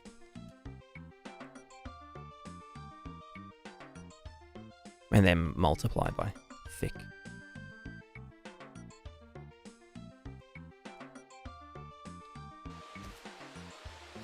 So yeah, this would like do. Hello. Oh, clamp axis? No thanks. Clamp float. Classical gassical.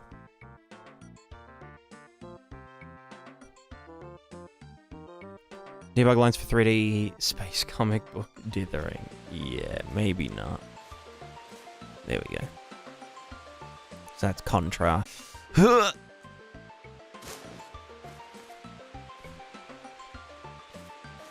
The editor does not like drawing debug lines. I can tell you that much. So that works. So now we just need to do the thing.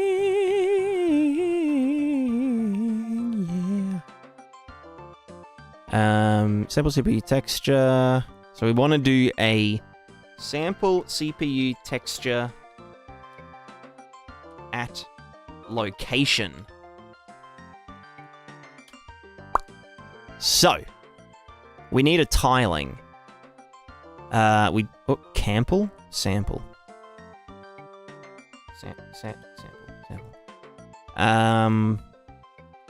Presuming that it never has an offset, because I don't know why you would offset a world space noise texture. So I'm a singer now. I've been a musician for like 20 years. Although I don't sing on stream, except I sing the old school RuneScape soundtrack. Is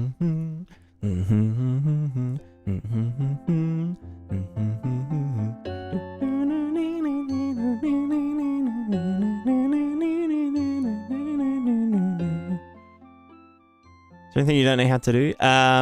Socialize, maintain friendships, maintain relationships, have a good work-life balance, eat properly, exercise daily, heaps of stuff. Heaps of stuff I don't know how to do.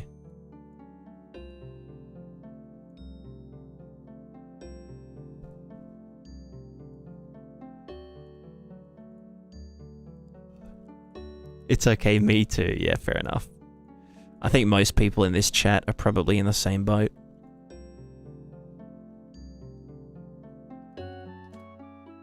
No offense, chatters, but you're probably all degens. No offense. No offense. So much cooler than I initially thought. Hell yeah. And for only $34.99. I'm not. Smiley face. Copium, copium, copium.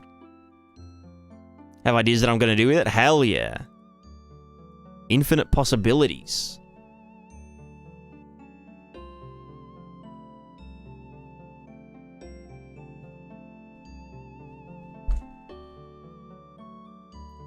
Plus, Vayot attacks if you're British. Damn. Damn. You want Instagram to see my workout gains? No thanks, no thanks. I don't want to be put to shame.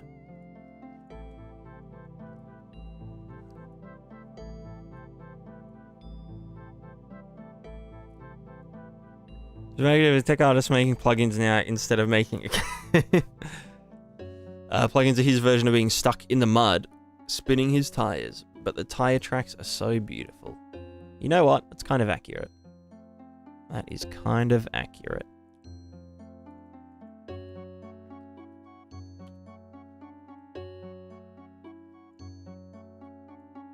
Well, I mean, my long-term goal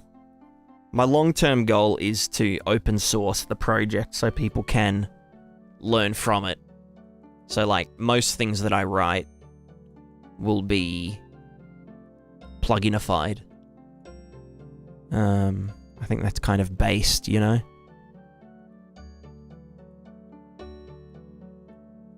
Alright, how the fuck do I do this? We have the location, the real location. We want the...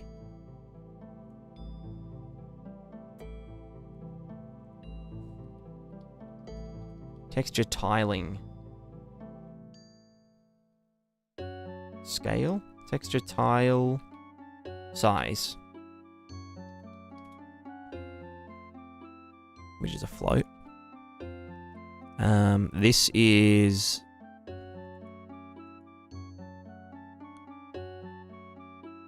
Don't want it to be tile size override. Because we can use the same...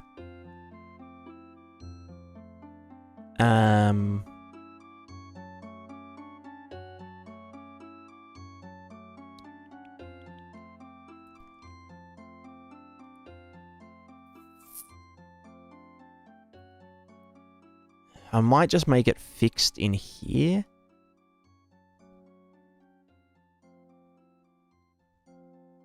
So it's like, this is the puddles CPU texture, and this is the other one, the wind CPU texture, or the water CPU texture, because I feel like they'd use different noises anyway, but if they're using the same values, but just a different tiling size...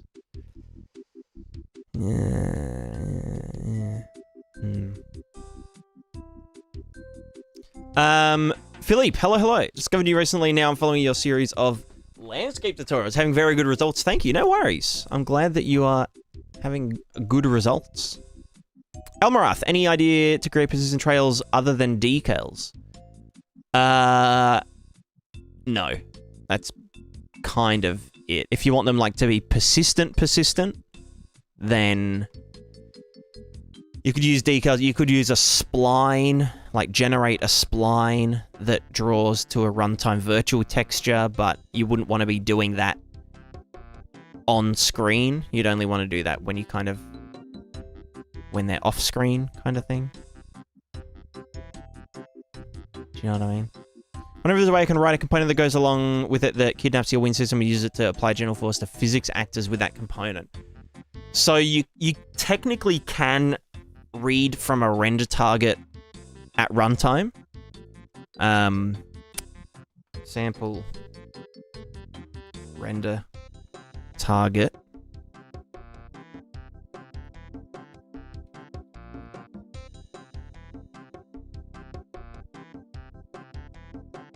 I know there's a way to do it. Or get render target value. Get render target pixel value.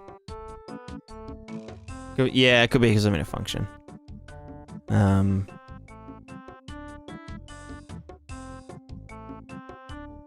I know there is a way to do it, but it's giga expensive because it has to send that data from the GPU back to the CPU. So it is very possible, but you wouldn't want to be doing it every frame, like in real time, unless Unreal has like a kind of like an async GPU sender where you can get the previous frames version, like it will send it anyway. That could be a bit less expensive.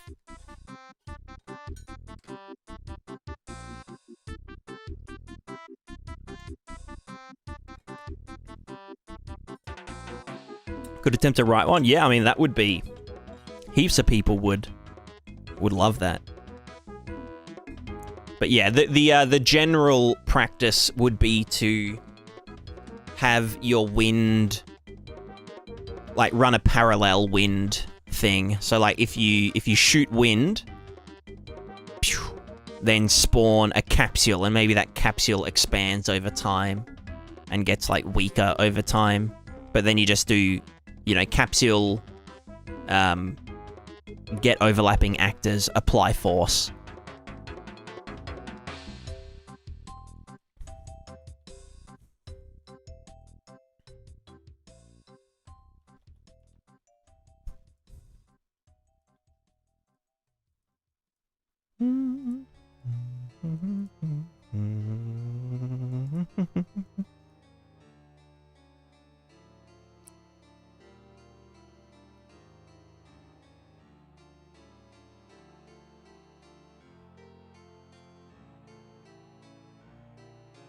Maybe decals would be more performant in that case.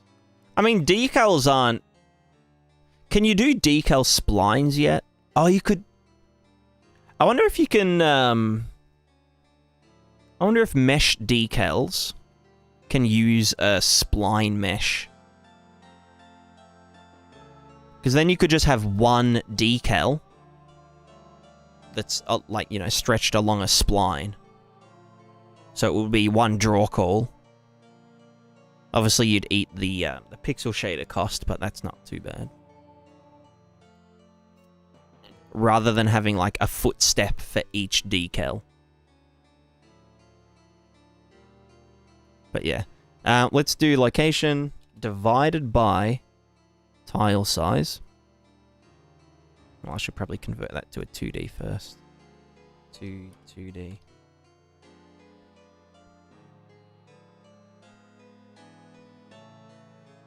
So 2D vector. Then you go into there. So this is now saying location divided by texture tile size. Then we... What the fuck are you? This shit. Divide by... God, I hate everything. There we go. Then we want to floor it? Right? Or... No, frack. Fuck, I have to fucking fuck. No, how does that work for... No, I think I want to floor...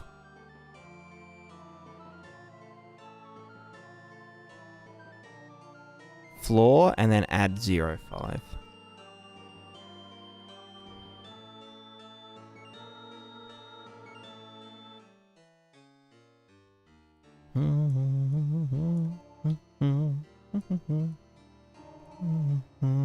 Oh my god.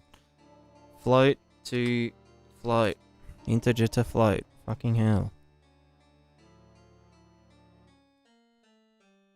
Because frack... Was it in SovStream that that frack returns the 1 minus kind of a negative number? Because frack is floor minus the original, or the original number minus the floor. So for a negative number, it ends up being, you know what I mean? No, but this is never going to be negative. Wait, no, it is. It is. Because we're basically saying if our location was... Let's say our tiling size is 1,000. If we were 500 units from world origin, then the UV would be 0.5, 0.5. But then if we were in negative land...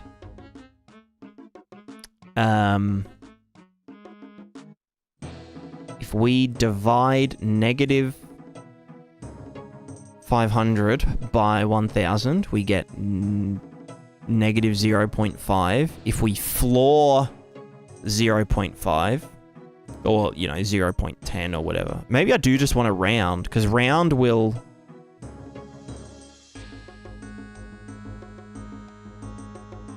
Oh, what am I even doing? Hold on. We want to multiply this by the resolution first.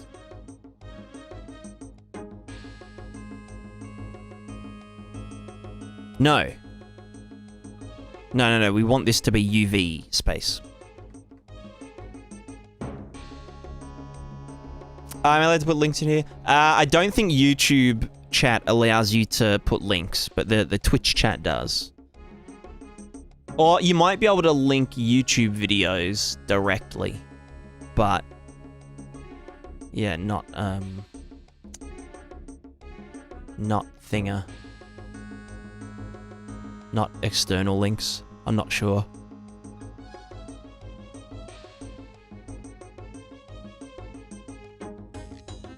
Oh, Sov stream. How long's Sov been streaming for? Oh wait, it's nearly 5 o'clock.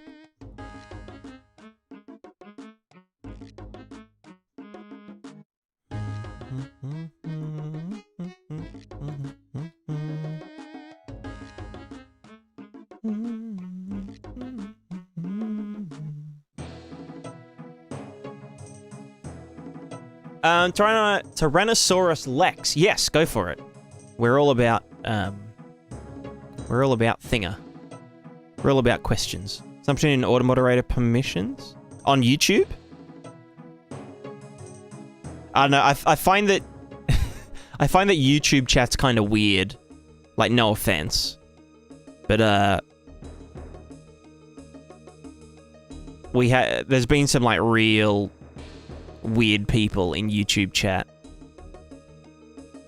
So I feel like letting them post links. Like I'm sure you're fine. But yeah. You can just post the title of the video, and it will be searchable. Like the title and the fella. YouTube chat doesn't really have a culture like Twitch chat. Yeah, I know. Yeah, like I mean, like the only weird people are just like random people, and they're like just real sus. Just saying weird shit, or just trolling. Haha, le troll, you mad, bro? You gay, bro? Just stuff like that.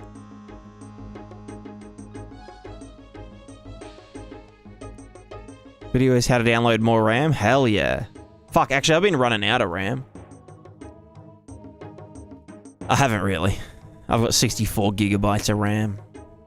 I can never run out of RAM. It's illegal. So, this thing with the stuff. We've got the thing.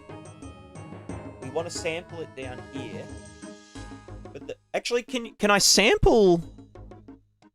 No, how do I turn?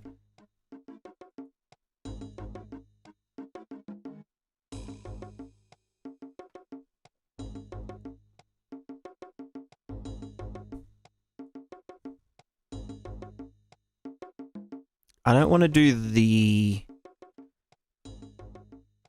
no, I think I actually do want to frack it. Although, does frack return a negative? Right, Dick and Bowles on tick. Can you do print string? We're gonna get a number. Literal float. Literal float. We're gonna frack. Bam. So if 124.6, then we get 0.6. Makes sense. If it was negative blah blah blah 0.3, do we get 0.7? No, we get negative 0.3. So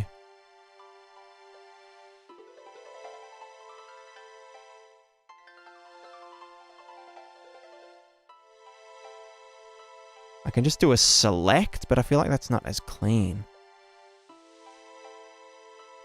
I mean, okay, if I just did the float minus the floor. So this minus floor should give us a thing. Positive 0.7. Yeah. So that's what we want. We want to minus the floor. Because if we're at 0... and, you know, we're at this location, we divide it by the tiling size, so like 0.7... and the texture would be like this big. It's like, yep, 0.7, cool. But if we were down here at negative 0.3 in UV space, we'd want that to read as 0.7 in texture UV space. So whatever the thing is, minus the floor.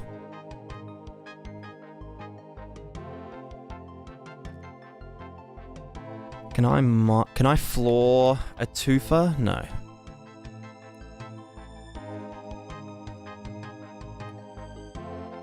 So you, oops, floor minus floor.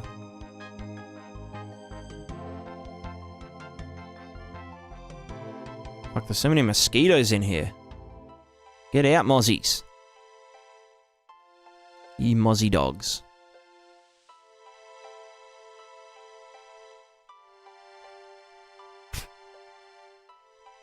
So that is then going to be our UV coordinate. So then we can sample CPU texture at UVs. Bam, bam, bam. UV coord. Bam, bam. Value, value.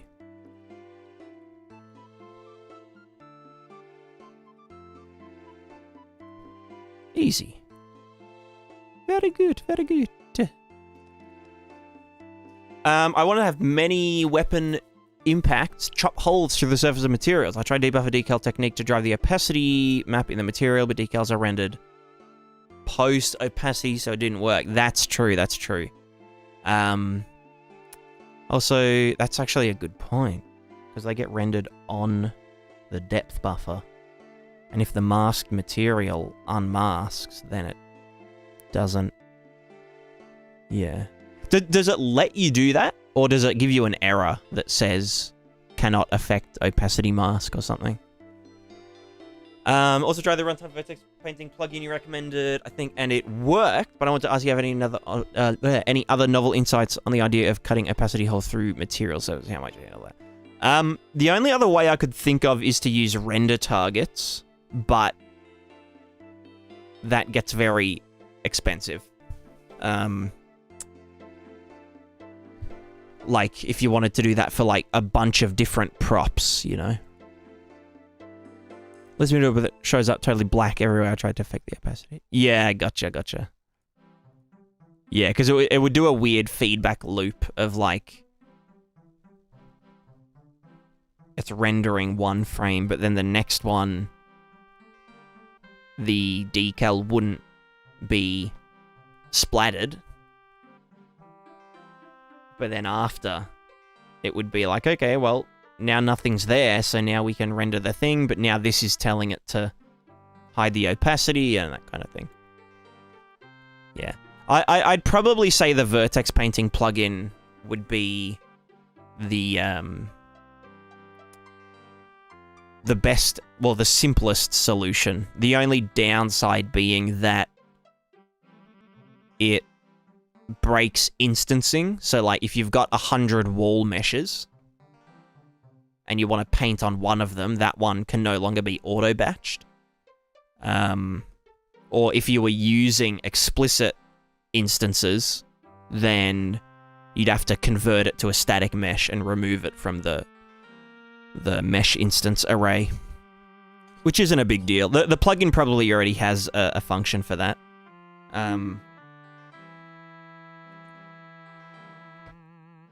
So if you cut, like, 10,000 different objects on screen and had them, you know, with their own custom vertex paint stuff, then you might see a performance dip. But otherwise it would be totally fine.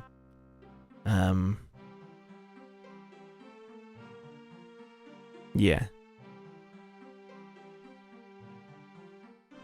So I have render targets essentially be present on 100 bit. Yeah, that would be too many, I'd say. The thing about render targets is, like, sampling a render target isn't the biggest deal, but the more render targets you have, the worse performance can get, kind of. Like, I mean, I guess it's the same. It's like cache misses and shit. I don't know if render targets are different from regular textures, but yeah.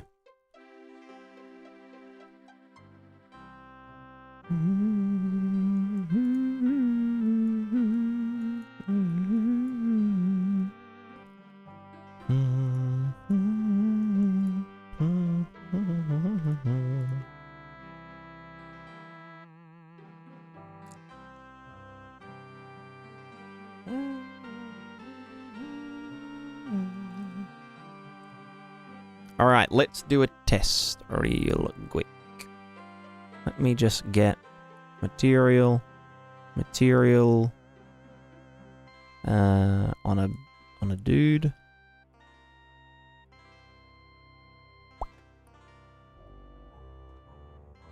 Does this have collision? No, it doesn't matter. Maybe it does, maybe it doesn't. Let's get this. Go here. Can make a snow deformation system for Android. Yes, it's called Prismatica plugin. Right.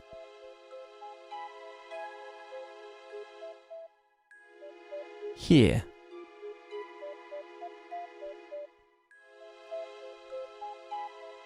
Hello, Prismatica plugin. There's the snow deformation, or the sand deformation, whatever you want to call it. And it should work for Android. Because it doesn't use any deferred decal stuff. As long as you can use virtual textures and runtime virtual textures on Android, this should work perfectly fine.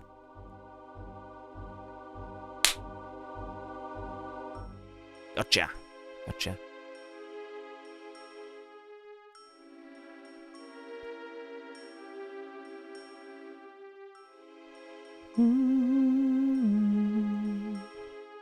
Why does that...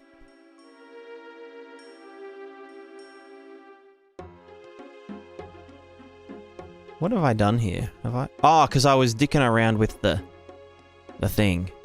Yes. That's how we went on this huge tangent anyway. Need this on the Epic site? Yeah, it'll be there soon. Soon TM. Bro, I need it on the Epic store because I want that fat bag. You know what I'm saying? I just do game dev for the money, you know what I mean? I'm only in this for the money. That's why I chose independent game development. So I could make heaps of money. Like, heaps of money. Because I just love being rich. It's where the real fat stacks are? Exactly, exactly. That's why, you know, I chose game development, because indie game devs, on average, make $6 billion each per day. Facts. Undisputable. I have to teach a minute, so I'm gonna have to do... That's all good, Hexic. Hope you have a good sesh. Wait, what do you call... No, a good class. Good class. Sounds like I'm right on time. Yeah.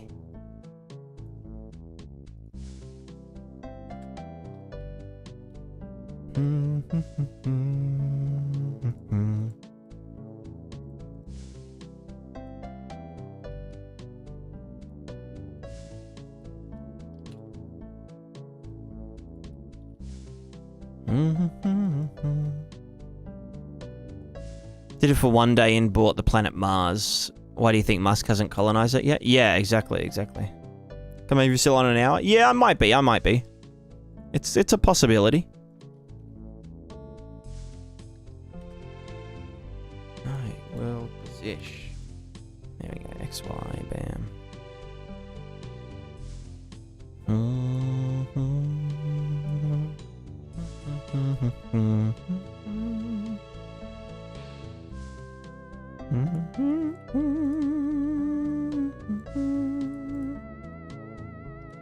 Right, if we get Dick and Bells, we put them over here.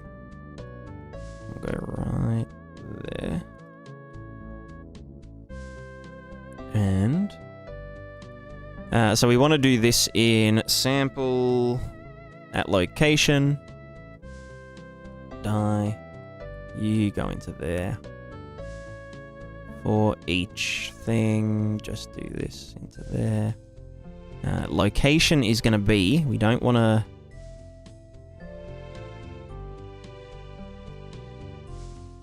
We don't want to divide by that. We just say locations. Here. Da-da-da-da-da-da-da. Cool. See if this works.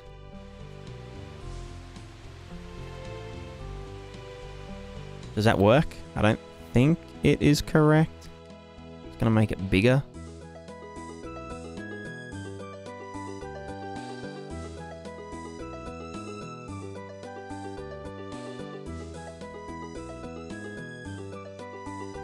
I think I need to, like, flip the X and the Y and the blah blah blah. Or, like, 1 minus the X.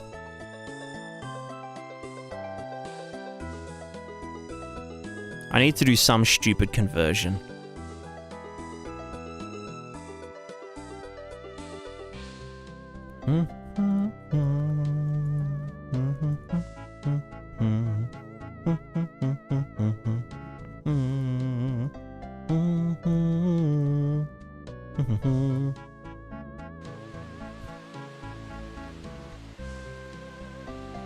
Yeah, that's not exactly correct.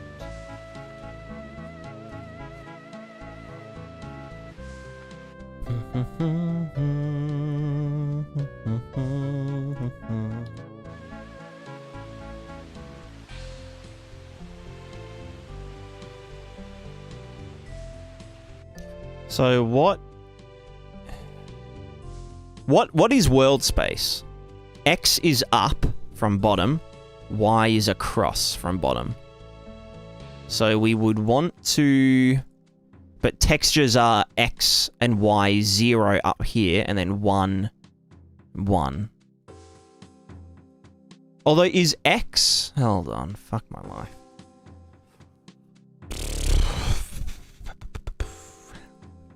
Can I do this?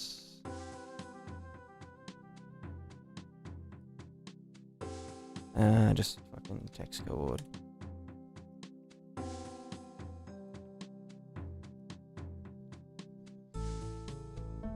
Yeah, so X is in this axis. And then Y goes down. No, wait, hold on. Mask. Mask it. Enhance.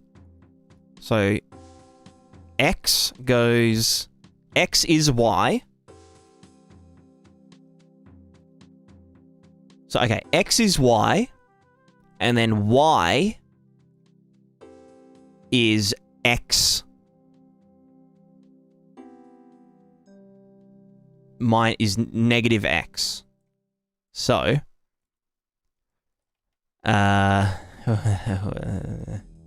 UV coords. So, X is Y. Y is negative X.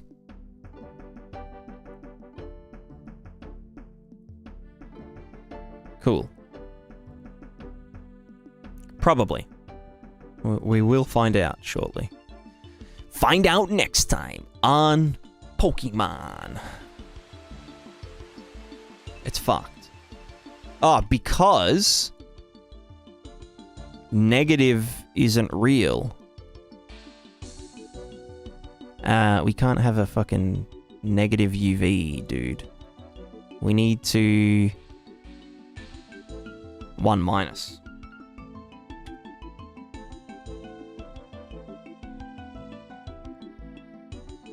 Because it's a tiling, dude. Still not correct. Why this? Why this?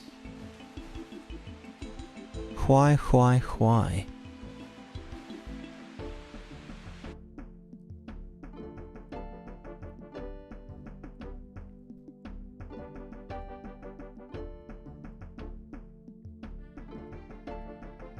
Is it just like this? Let me just fucking try every single dude.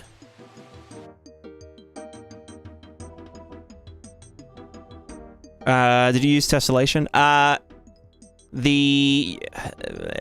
One of the examples uses a subdivided plane using WPO. You could use virtual height field mesh, but it's a bit finicky. But when they bring back landscape tessellation in the next update or another, it's on the roadmap. You'll be able to use it for that.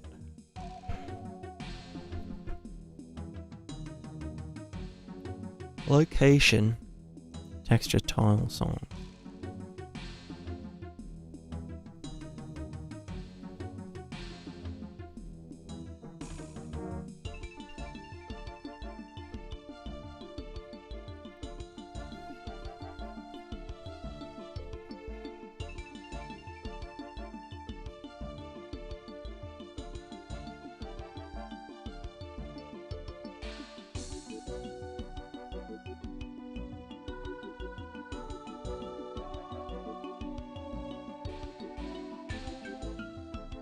Right, we continue every iteration possible. That is not it. What if these were both switched?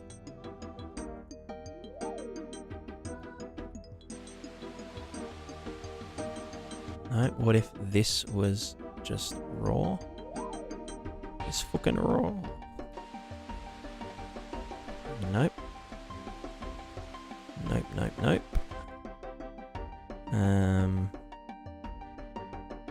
What haven't I tried yet? That's all of it.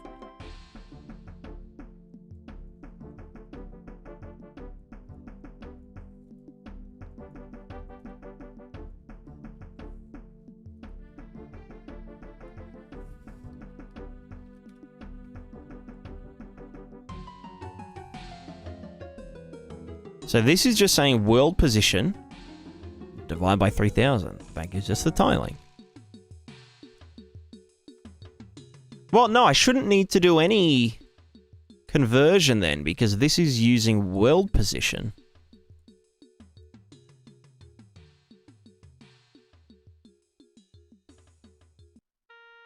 So it should literally just be this.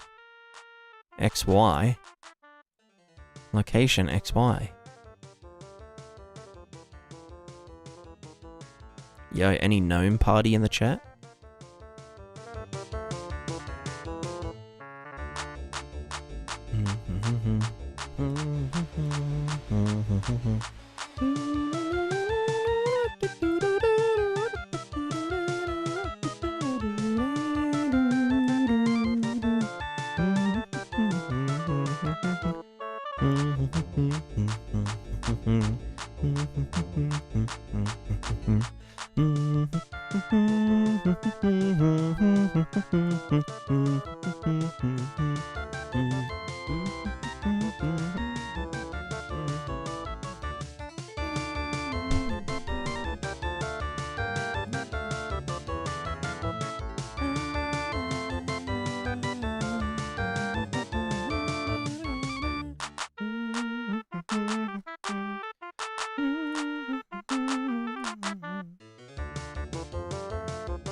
Alright, enough.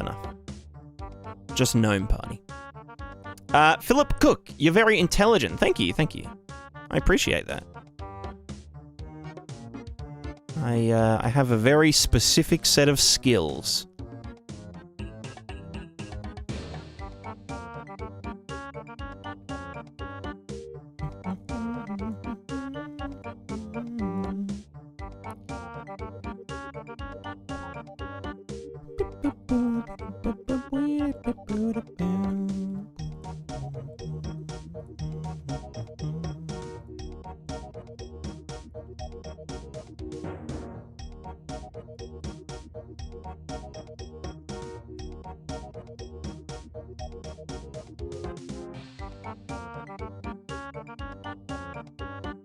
We pull up for Gnome Party? Hell freaking yeah, we do. Oh, is that it? No. Actually, is that it? I think that is it. If I didn't do that contrast... I'll just do like half contrast. Or, hold on. Why don't I just do the color as this? You idiot.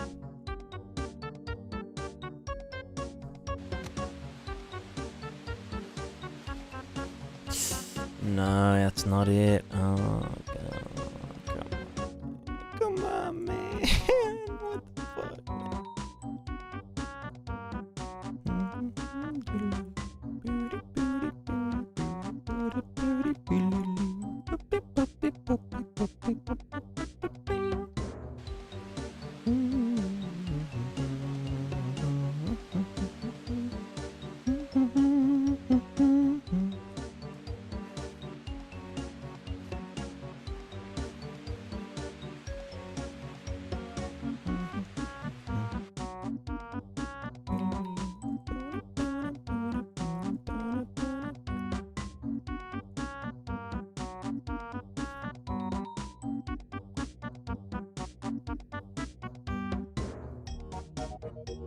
It is the thing minus the floor. Yeah, that gives us the coord. Alright. Let's just keep brute forcing each thing. That ain't it. Whoops.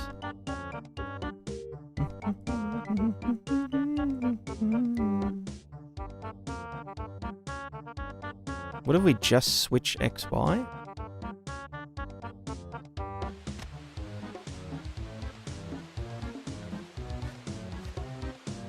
Is that it?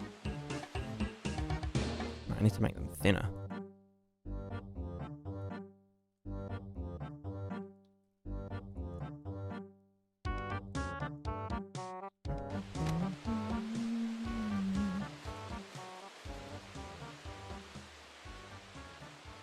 I think that's it. Yes, if I contrasted. Blah, blah, blah, blah, blah, blah.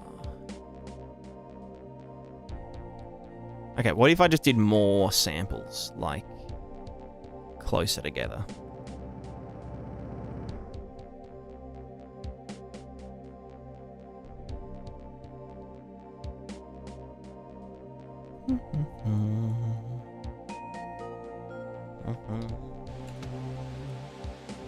Yes, that's it.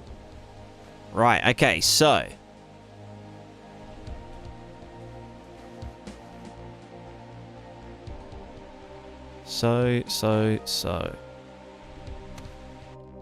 What we want to do now is...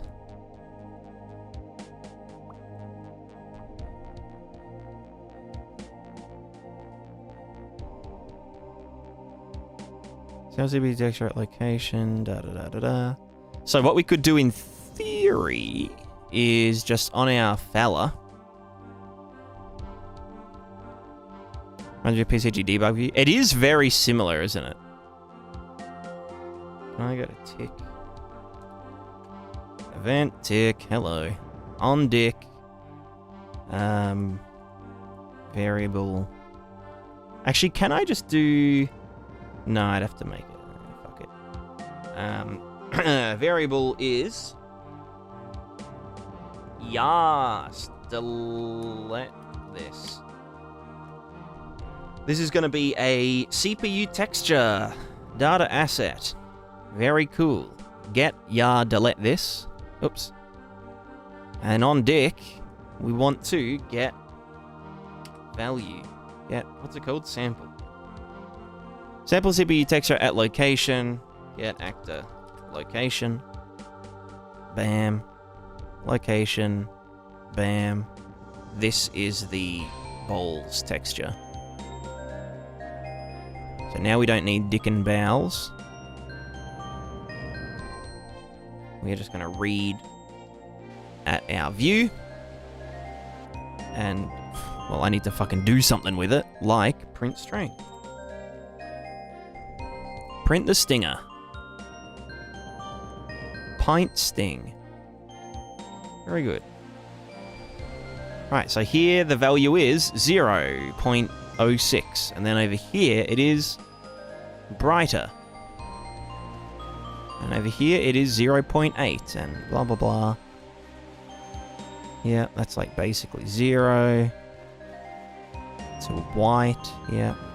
Okay, so if we now come back here.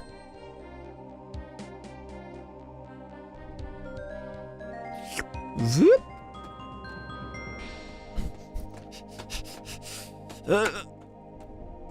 Do you guys remember that bowling game that was on like early Windows PCs? It was like a bowling game, but like you go through like a level and then hit the pins.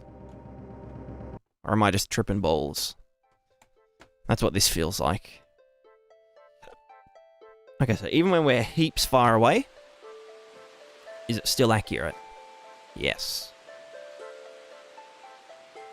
What was that called? That game. Yeah, and 3D pinball. Space Cadet pinball. Yeah, this still works. Okay, now we're fucking pogging and champing. So in theory, actually, this should tell us whether we're on a puddle or not. So if we are on puddle, it is higher value. And then if we're not on puddle, it's lower value. Higher value, lower value. We need to apply contrast and shit as well. Cool.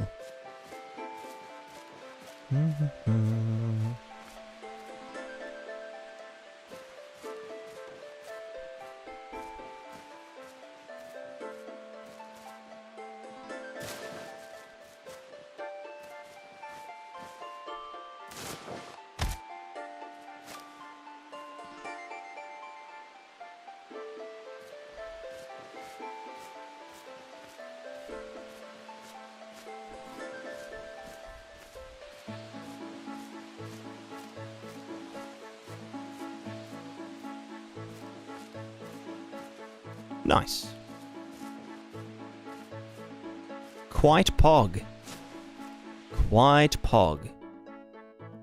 I'm getting a lot of errors. That's just from surface stuff. Yeah, that's fine. Okay, let's do like a proper debug where we do... Where's Dick and Bowels gone? Dick and Bowels. Let's do this kind of thing.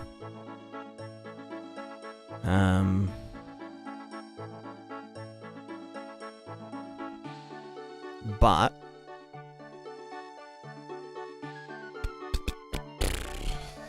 we want to do it around our character on tick. This is gonna fucking kill performance, but YOLO.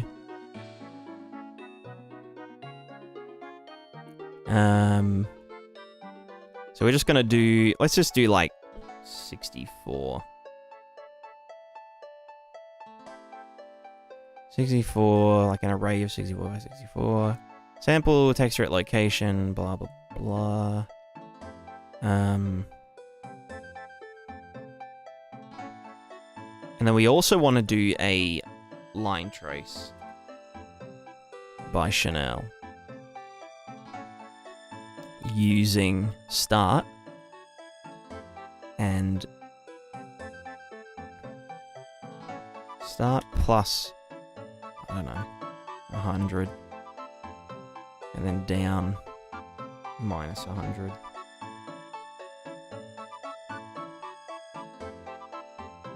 Because then we want to just trace against visibility. Gotcha, bitch. Yeah, covered in blood. Ignore self. Yeah. Trace color. We don't want to draw debug. We want to get the out hit. We want to then get the hit location. Impact point. We want to draw debug line up. Maybe like 20 units or something. Yeah, whatever. Impact point is the start. That is the end. But we want to line color, also duration 0. Line color is going to be the color of the texture. But then we're going to use the impact normal. I think we just use the raw Z. So we get the Z, we subtract 0.99, and then multiply it by 100. Actually, no, it's by 50, and it's 0.98. Then we clamp float.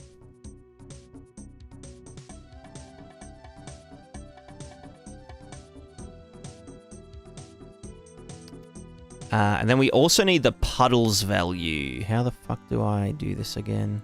It's like puddles. I could get... Actually, you know what? Get collection parameter. No. Get material param. Get scalar param value collection. Prismatica MPC. Parameter name. Puddles. Again, I'm not too fussed about this performing good at all. So we get the texture. We want to use the texture as the texture in a height lerp. So we subtract 1.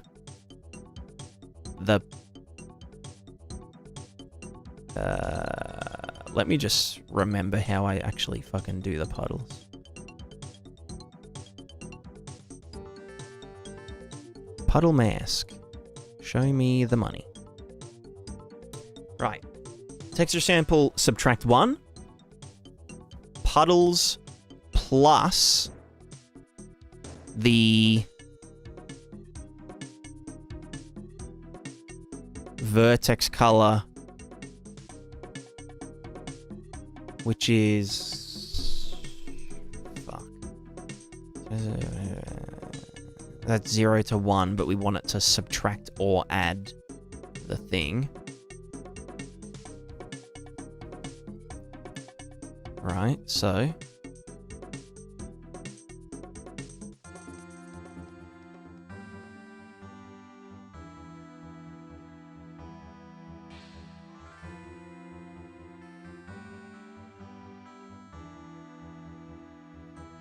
So I want to get this. I want to subtract 1, right? So that's 0, and then that, and then puddles value added with the this multiplied by 2, add to this, apply contrast, which I think is 1 by default. No, we just multiply. Why do I multiply it by 2? Is that just for the extra strength? Yeah. I know, because we do height map. Right, it's a double height lerp. So we don't have to worry about this bit. Then we just do a cheap contrast, which is...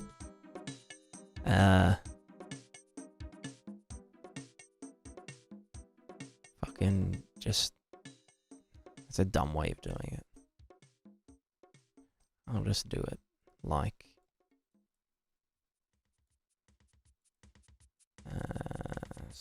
well, clamp.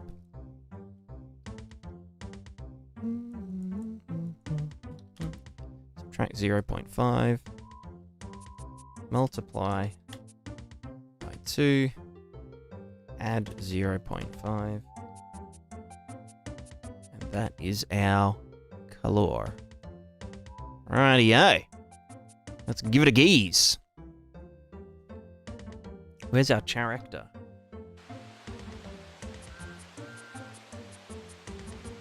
That's very cursed. Let me tell it to chill a bit.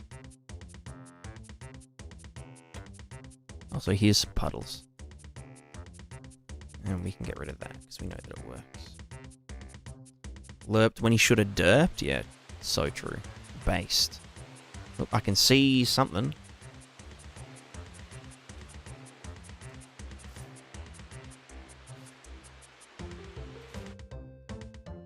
Okay, they probably need to be taller.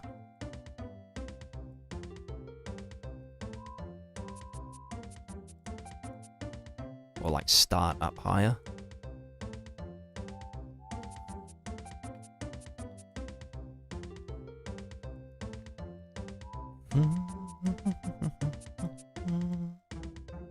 Oh, so let's do less of them. Let's just do 32. At a 25 distance.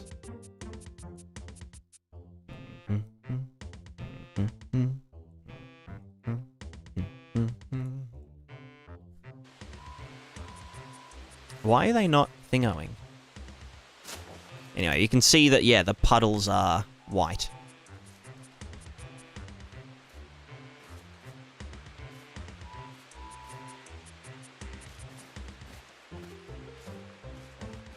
Why are they not hitting the impact point? Oh, is it just location?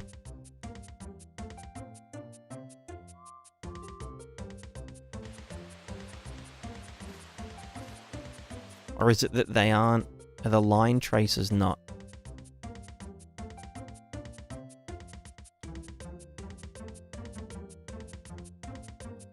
hitting the landscape? Puddle scanner. Yeah, literally. There we go.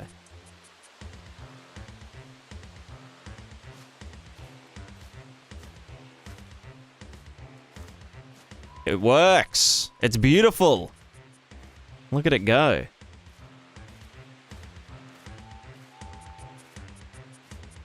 Come on, that's pretty sick.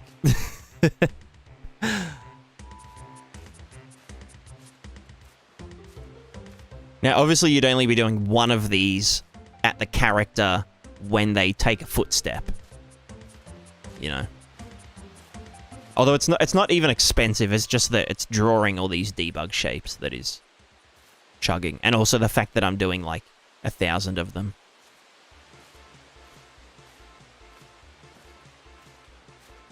I wonder what it would be like if I didn't have the contrast on. Also, let's make it a bit thicker. If there was no contrast, we just do that straight in.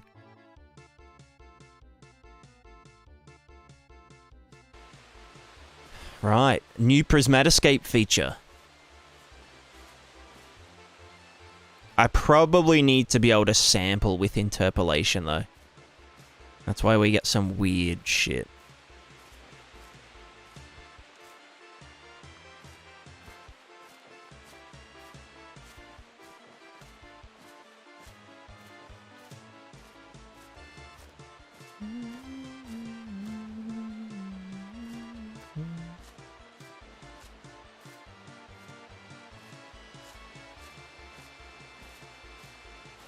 But yeah, it works surprisingly well.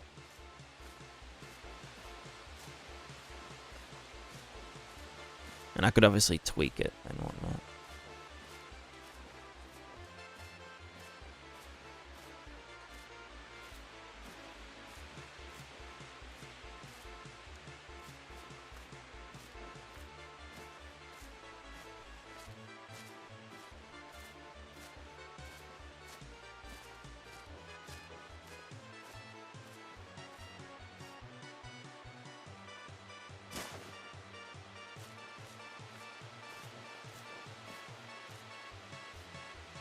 I wonder what that's all about. There's like a little line where it is angry. Oh, that must be a frac point.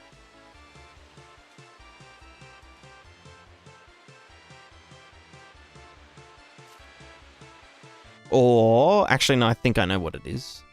When we generate the texture, I probably want to do it at the actual corners.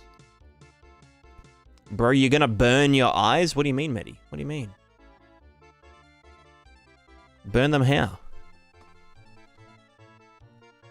I'm not looking at the sun.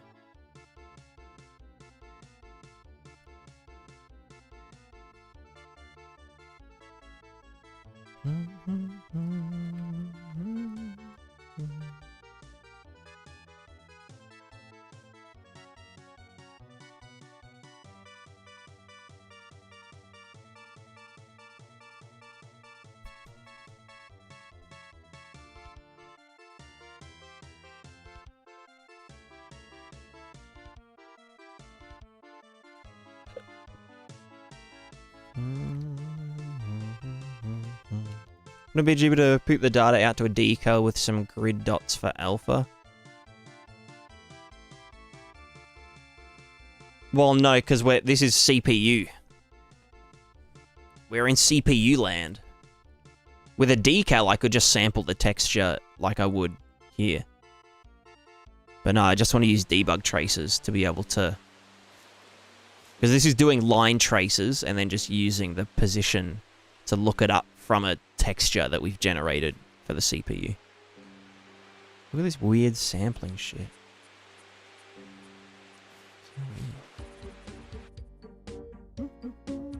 Oh no, I know what that's from. I know what these little squares are from. It's from the landscape tiles. That's where the normal changes. Yeah, that makes sense. Because it's not smooth normals.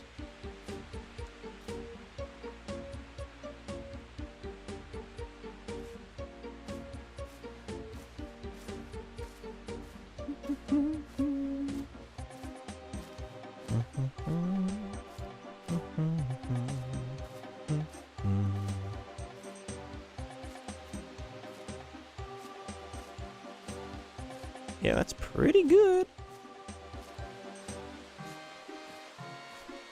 Yep.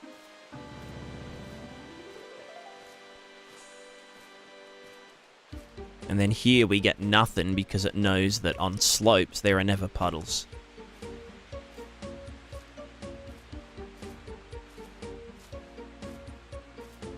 But then up here, it's like, hey, there's puddles. Oh, you know what I should be able to do? Is, go to the Prismatica material parameter collection and change the puddles value. Yeah, that's funny as. Look at it go.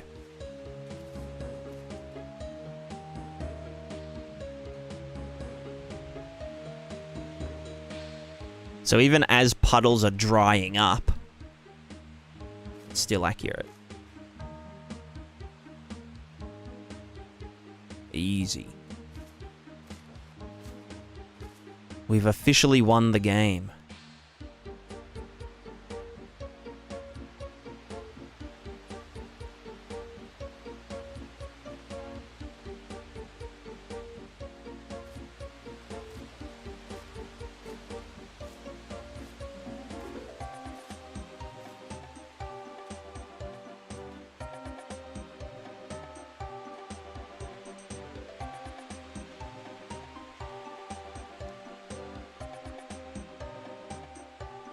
Pretty cool.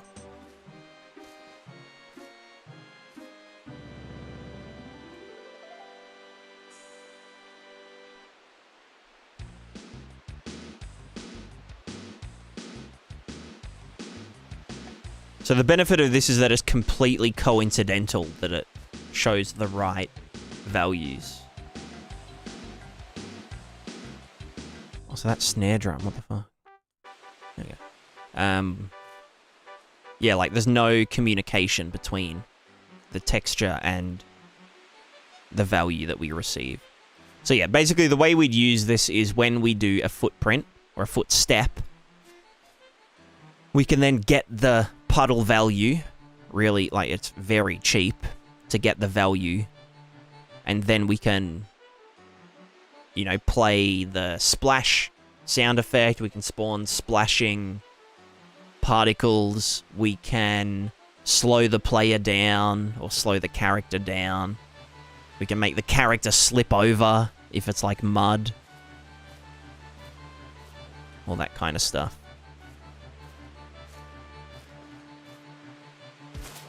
So it's actually useful. It's not just polish, copium. It's actually gameplay relevant. And for puddles, or you can pack more into it for additional sampling logic. So anything that uses a static texture, you could use this for. And like another example is, let's say we had, let's see. You know what else is gameplay relevant? Gameplay. Kind of. Not really. I think gameplay isn't that relevant to actual gameplay. You know what I mean? I think games are just vibe. Only vibe.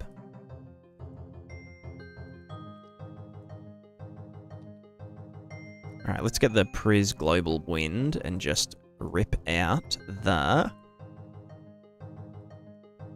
Actually, I can probably just do...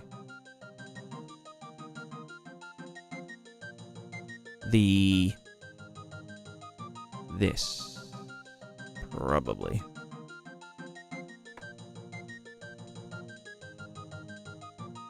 Kind of. Oh, no, that is the WPO output. Can I do the base color affectation? Here we go.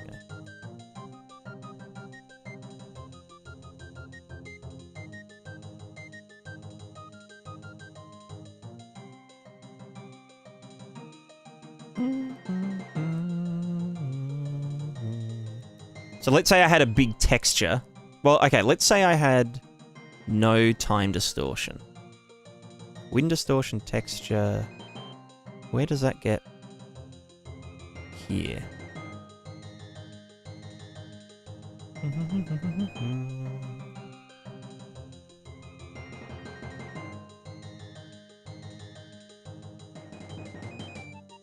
Well, anyway, so basically when you do like waves or you know, wind is this example here. You can do time distortion.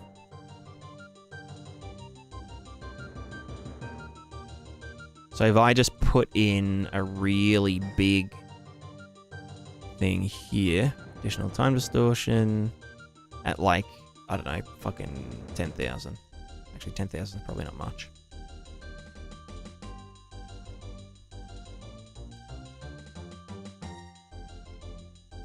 $20,000?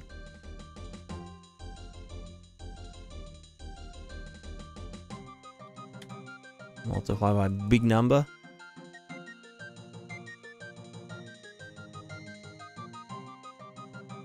Even bigger? 200,000?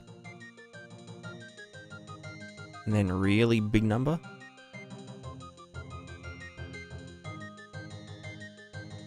Maybe like 30. So that's 30 seconds ahead.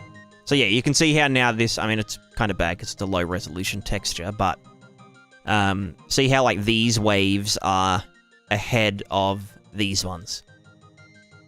because we're distorting time by the texture, if that makes sense.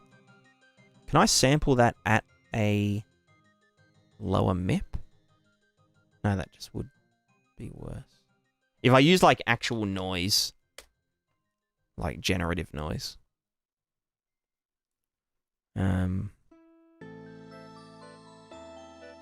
How do I...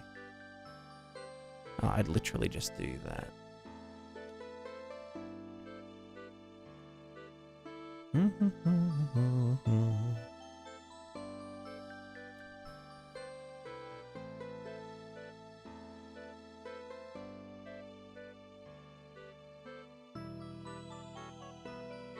But then big.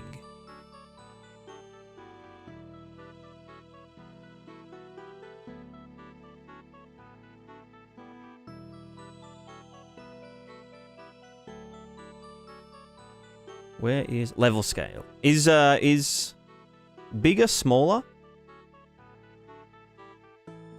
No, wait, no, it's scale. Scale big? Or is it scale small? I think small is bigger. Which is dumb as fuck, yeah.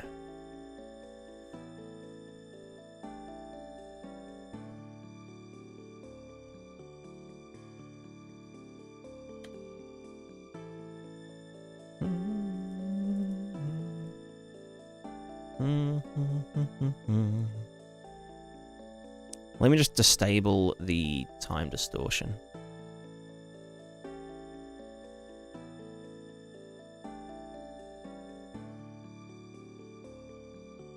Although this is going to recompile heaps of shaders. Oh god. Fuck. I should have just done this. It's fine, it won't take that long. Anyway, you can see now that, yeah, we're distorting it by time using a noise texture.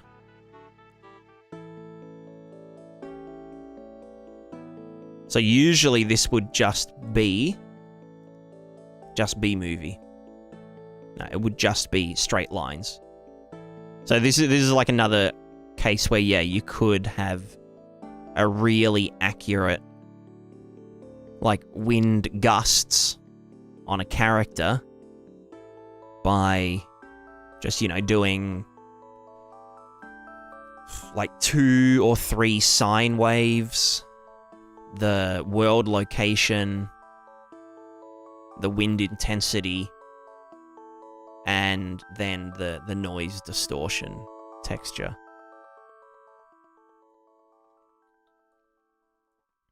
And then you could just periodically say, yeah, at this location, for this character, what would the wind value be if this was their location, this was the global wind value, that kind of thing.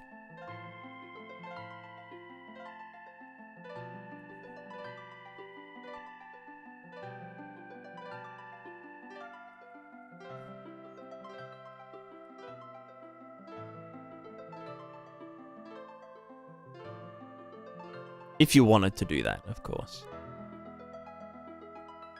So yeah, more like this. So I imagine it being. Beern.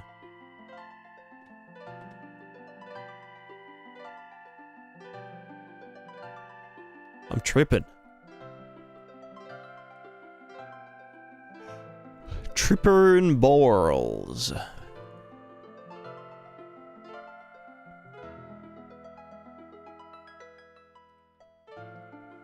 Yeah, that's a job well done. Go team.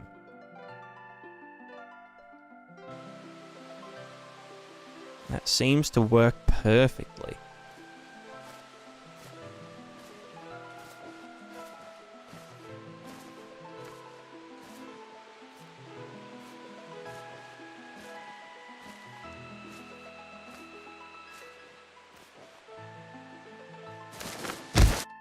Ow.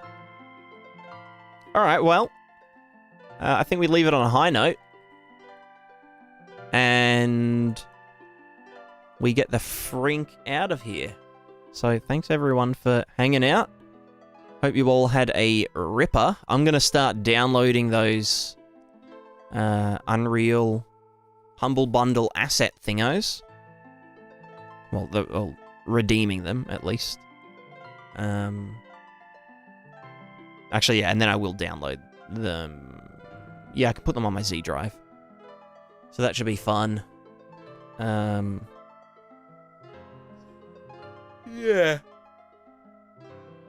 Yeah. Who do we want to raid? We can raid Sov, or Crim just went live. I feel like if Sov finishes soon, he's just going to raid Crim anyway. I guess we can do the double raid. Like, we'll raid Sov, and then he can raid Crim. Crimpity bimpity. Alright, well, that was very productive. It might seem like we didn't do much, but I feel like this texture sampling method... I mean, honestly, there probably is, like, a version of that already in the fucking engine somewhere. But